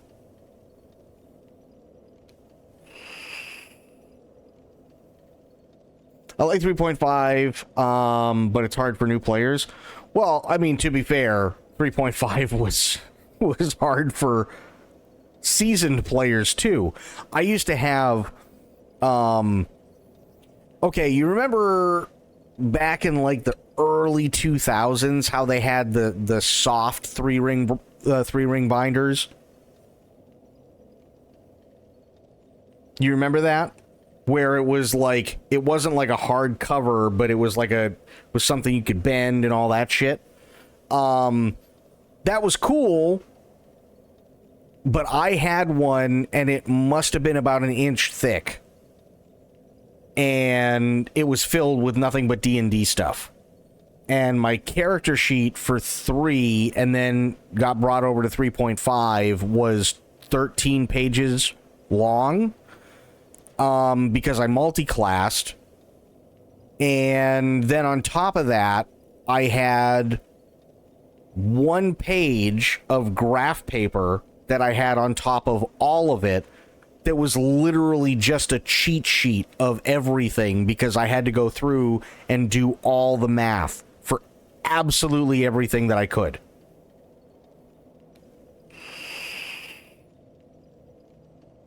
So literally the only page that 90% of the time I was looking at was literally the cheat sheet that I had on the top, so that I didn't have to do any math. And the only time I would have to change anything is if I got a new weapon or I got new armor or whatever, and then I have to go back through everything and look it all up and go, okay, and do the math and figure it all out and then put it on the cheat sheet.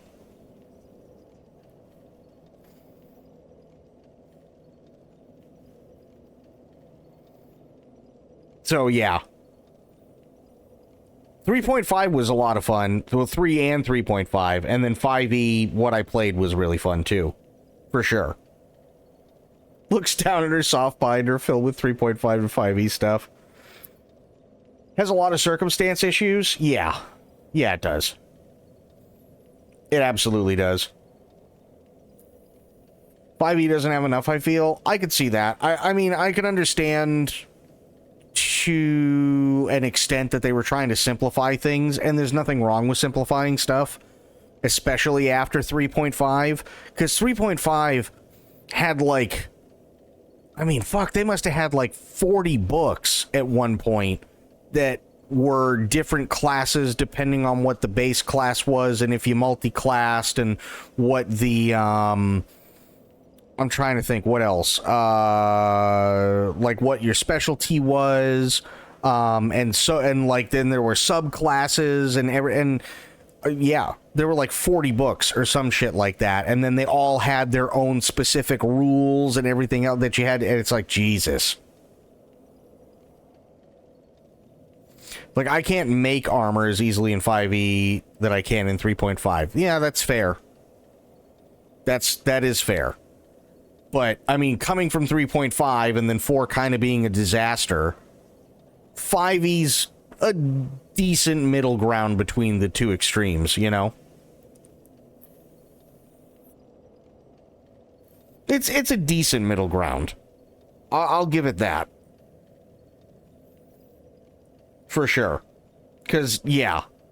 3.5 was great, but, I mean, obviously, you played 3.5. Aelin played 3.5. I played 3.5. How much fun did you guys have when you would sit there and the DM is doing their thing, right?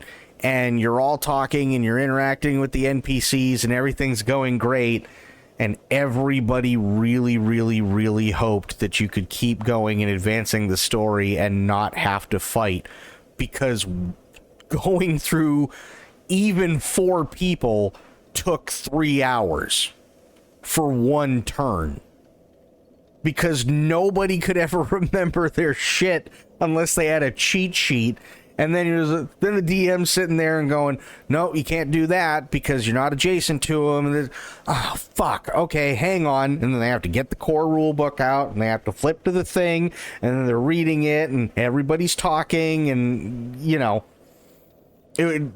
yeah. Meanwhile, right, the whole fucking thing with 4 people doing what they're supposed to be doing in the first round is supposed to only be 20 to 25 seconds, and it's taken 3 hours. It was... I loved 3.5, but there were times where it was just a disaster.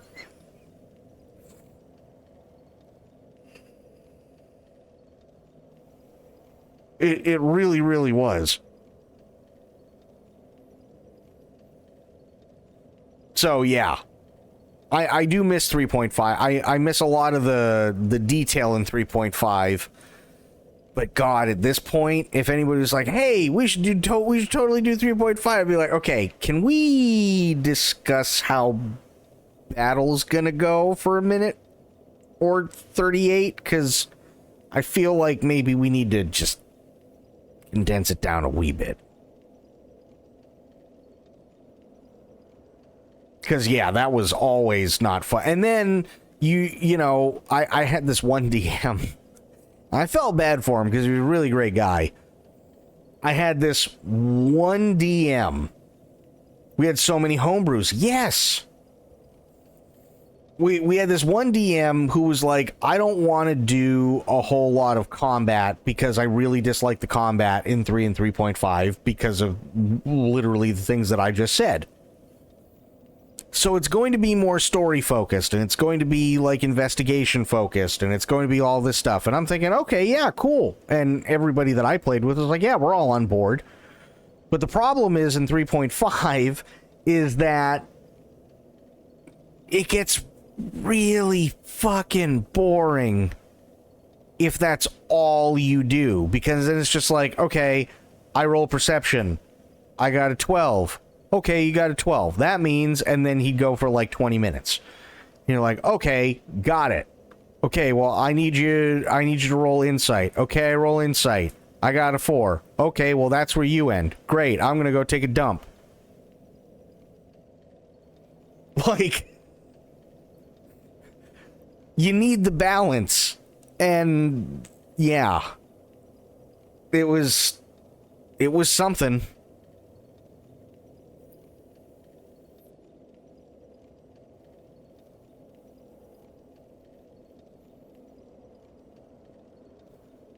Because I used to go, oh, God, it was every Tuesday, and I was in high school, but it was every Tuesday, and I'd get home from school, I'd have half an hour to kill, go over to my buddy Mark's house, and then we would go to his brother's workplace, who closed up by 4, and then we'd go from 4 till 1 in the morning. Every Tuesday. Yeah, oftentimes I'll tell them, yes, you see it, or nope, you don't see it. Yeah. Exactly, right? Roll perception. Oh, I got a 14. Oh, good. You got the in-between number. Fantastic. Like, god damn it. Lance is stuck as forever DM no matter how hard I try. You'll get there.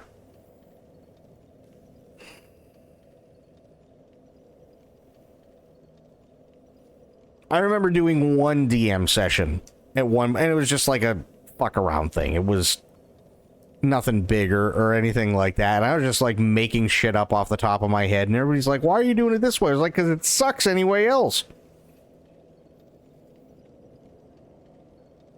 I was like, imagine rolling a 14 and trying to figure out what a 14 is going to get you. Unless you're doing the, 10 to 20, you see it. 0 to 10 or 0 to 9 you don't. Like, unless you're doing it that way, a 14 sucks for the DM. It really does. Or even a 13 for that matter. So yeah, there were tons of instances like that. Tons. And it's just like, oh man.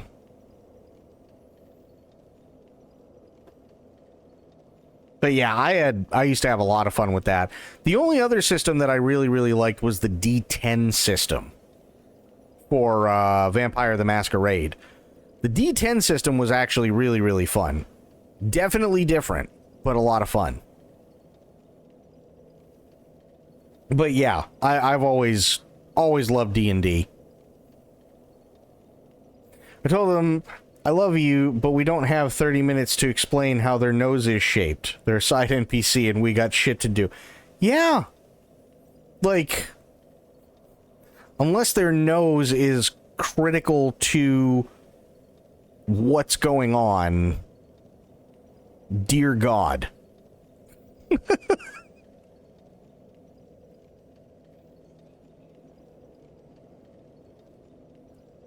We used to do shit like that all the time. They're like, and let's face it, there's a time and place for everything. And we had this one DM, and we loved just fucking with him because we knew he would let us, and that was fine. And we would it'd be something like that, right? Well, how does his nose look? And then he'd go for like 10 minutes describing this person's nose. It's like, okay, well, do I notice anything else? It's like, okay, well, what do you want to notice?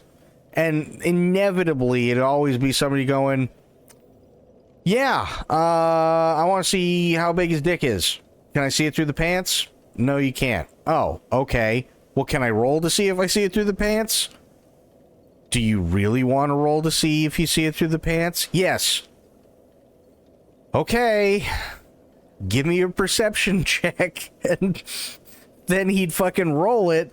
But because he's a rogue and he's got all these other stupid stats and all this other, like, it's like, oh God, why are we learning about this guy's fucking veiny baseball bat between his legs?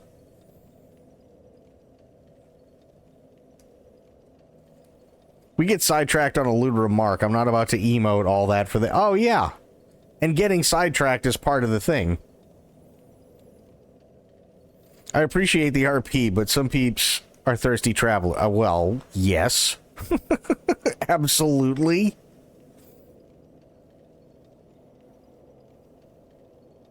Absolutely they are. They have... I'd have to find it. I think I have a PDF of it somewhere, and I've never used it in anything, but I was like, I have to grab this just for the novelty because I see it now. And there is an entire book devoted to how to DM ERP in D&D. I've never read through it either, because I'm just like, I don't typically DM, like, at all. But just to sit there and go, yeah, no, I have this.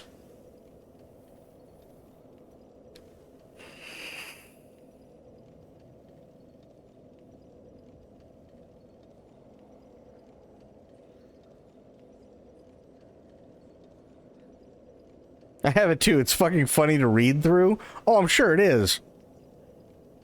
I had a person not just kiss a succubus in 3.5, but went all the way. Damn. Damn. I always liked goofy house rules. I don't know about anybody else, but I always loved, like, really goofy house rules. There was one where we had a guy who wanted to play a bard, and let's face it, most people don't like bards because most of the time, unless there's a very specific thing that's happening, bards are cannon fodder. So he wanted to play a bard. We went, okay, fine. And we made a rule where every single time he wanted to do something that was out of the realm or outside the realm of what you could do on your character sheet, he wouldn't have to roll, but instead he'd have to sing a song in order to do it. And the other thing he'd have to do, because again, he's a bard, is he'd have to attribute a song to whatever ability it was that he had. And it would take X amount of time for it to actually go through because he's a bard. So he could, one song, you know, like he could be boosting somebody's attack power or something like that, right? But in order for it to work, and it wouldn't go off until maybe the end of the round, and you're doing everybody else's shit, they would be in the middle of everything singing Danger Zone by Kenny Loggins. And depending on how well they did with the song, determined how well the spell went off. I just had them hand me their character sheet at the end of the session, like, you died, bro. You gave them the whole swiggity swooty and gave her that. Wow. Yeah, that's definitely kind of. Yeah. I mean, listen, I get it. I get it. But there's a lot of fucking weird ass people. Lot of weird ass people for sure. I ended up, I created a wizard at one point, and I don't play magic users. I like to hit shit. That's what I like to do. I like to hit shit with a sword or an axe or something really heavy and made of metal, and it goes clang, right?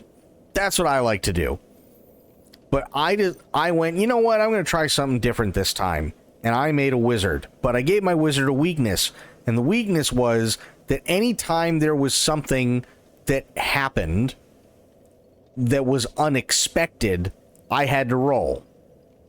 And if it was a nat 20, then I didn't have to do anything else because my wizard was not distracted, he wasn't spooked or anything like that. So nat 20, never had to do anything else. If it was a crit fail, then I made up a failure table that I'd have to do percentiles on, and depending on what it was, it might be good, it might be bad, we don't know. If it was somewhere in between, you could kind of fudge things a little bit and so on. But it basically ended up turning into every single time something good would happen to the party, my wizard got insanely scared, or he'd break down and cry, or he'd just be that asshole that while everybody else is celebrating would stand there and shit his pants. And just because he can, not because he has to, but he can. And then anytime something bad would happen to the party, for whatever reason, he'd basically end up with an erection.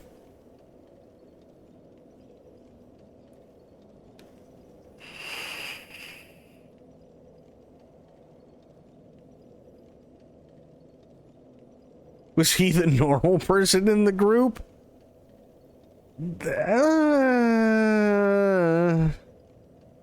Define normal. So, like, we were in a dungeon at one point, right?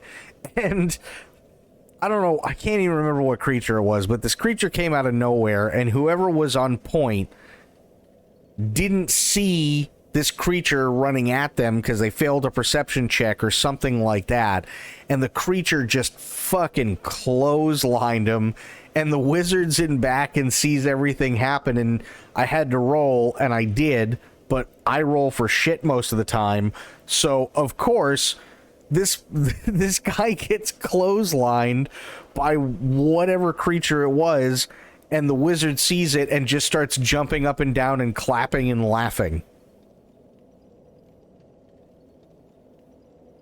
Meanwhile, like, he is all fucked up, like, because he didn't see it coming, so he couldn't be prepared for it, and, like, there was a massive injury because he failed his resistance checks and, like, all of a sudden, here's the wizard, yay! And, he, like, Everybody's like, bro, what the fuck is wrong with you? Shut up.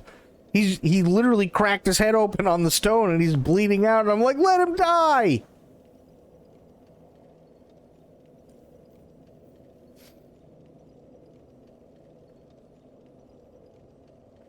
We had a joke in one game. Kid you not, the entire joke of one player was if he was a normal person, trapped in a fantasy world, like he woke up and was in this. Oh, okay. Actually, that's not a bad idea. That's not a bad one at all. I like that. Basically isekai'd himself. Yep.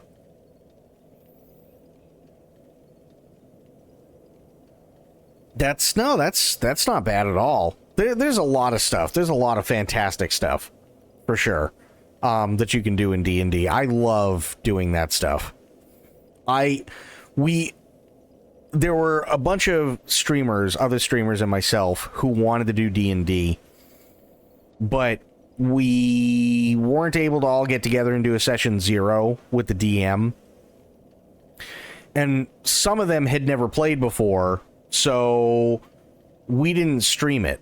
But there was one night where I was doing D&D, and it was the only session we ever had.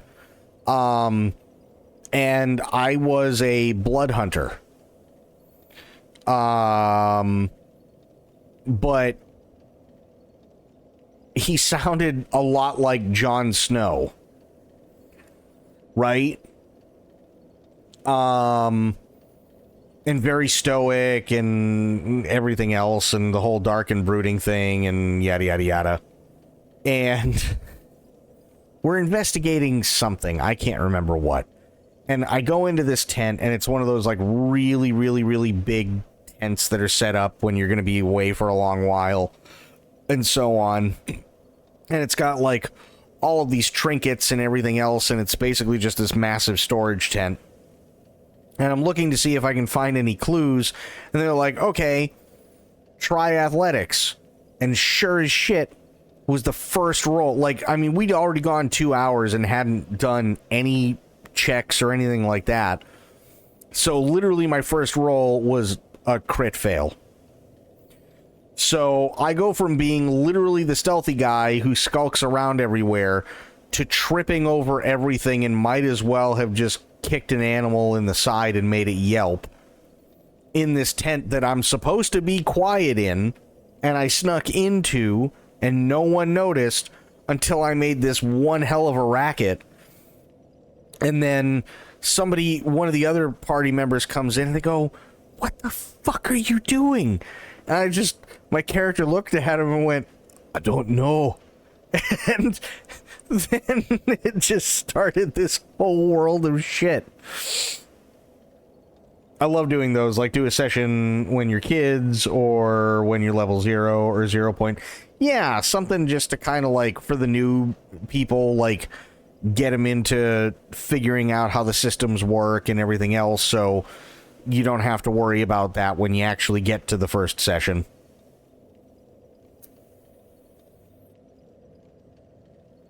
Actually, really funny thing, my buddy John, holy shit, this was one of the funniest damn things. My buddy John and I had been playing D&D for years at this point, and my buddy John had never played D&D, and our buddy Mark was always the DM, and he was starting a new campaign, and we're going, okay, cool. So I made a ranger, and John made a paladin. And basically what it was is our characters came from two different kingdoms that weren't very, they weren't hostile, but they weren't very nice to one another. They were very cautious, right? And there was this massive, massive, massive field that stretched, or this, yeah, field, I guess you'd call it, that stretched out in either direction for miles, right? And it basically became like a DMZ between the two kingdoms.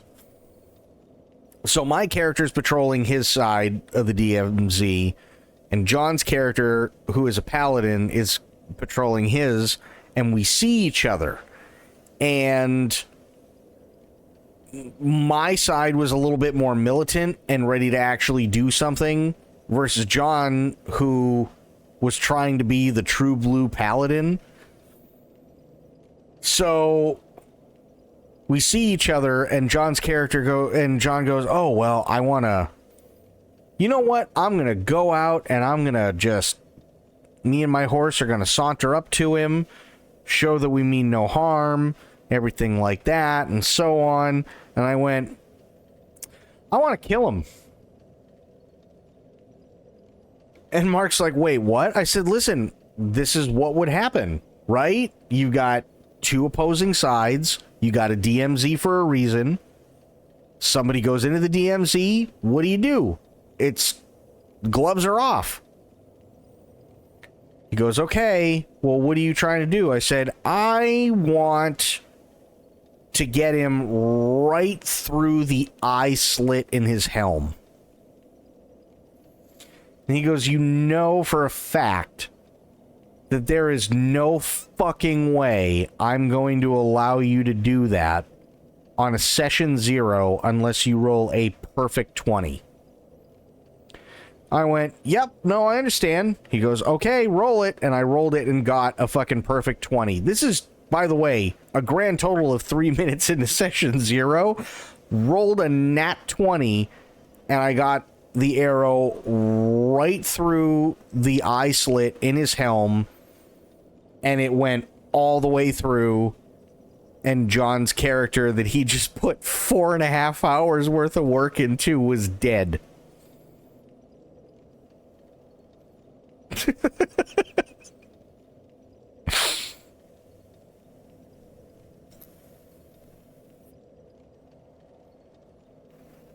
There were some really funny times like that. Really funny times. It's like, no, you know, I want to kill him. Way to put off put another off on D&D. I nat 20 on our first battle session too. Yeah, it's just like, fuck. Because I didn't think in a million years it would happen. I figured something dumb would happen, like, you know, even if I do a crit fail, right? I pull out my bow, and I knock it back, and then I sneeze or something, and I shoot myself in the foot. Something ridiculous. Or you fire it, and it kind of ends up coming off as a warning shot, because it lands next to the horse, or it lands in front of his horse, or somewhere close to him, and he gets the message, and, you know, or hell, even in the most extreme, the arrow lands in his horse. Not it makes it through the eye slit in his helmet and kills him instantly, the end.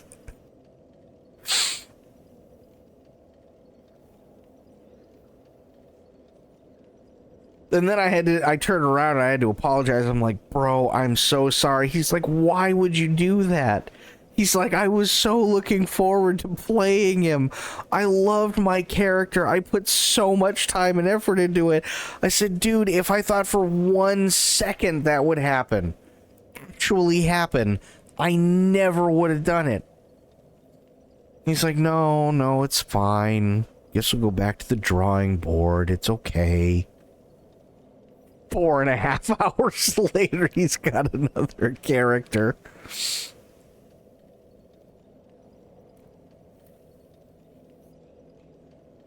I was like, welcome to D&D, because you loved it too much. Yeah.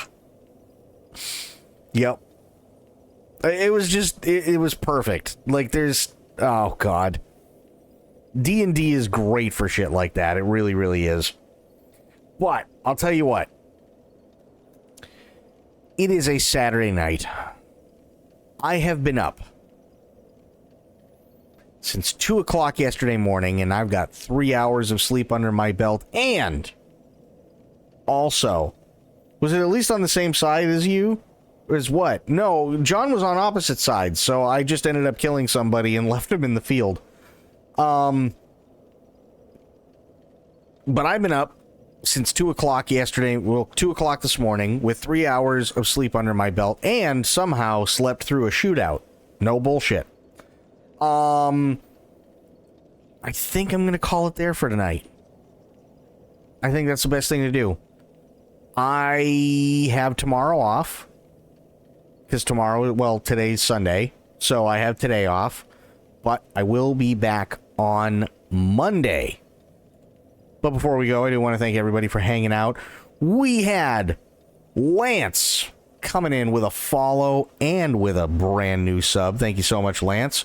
We had Sophia coming in with the Biddy celebration that for whatever reason I still can't see. Thank you so much for that, Sophia. Really, really appreciate that. We had Dawn coming in with a raid. We also had Corgi coming in with a raid. Thank you so much, both of you. Really, really appreciate that. I am going to enjoy my day off tomorrow. But, like I said, I will be back on Monday. And until I see you all then, have yourselves a great day, great night, wherever you are. Be good to yourselves, be good to one another. Stay safe, stay frosty, and of course, the number one golden rule around here. Try to remember some of the basics of CQC. And I will be seeing you guys later on. Thank you so much, everybody. This is my full-time job. So, again, whether you're doing anything with subbing, whether you're tipping, throwing around bits, lurking, chatting, anything and everything else means the world to me, and I wouldn't still be here without you guys. So thank you, thank you, thank you. Having said that, I'm out.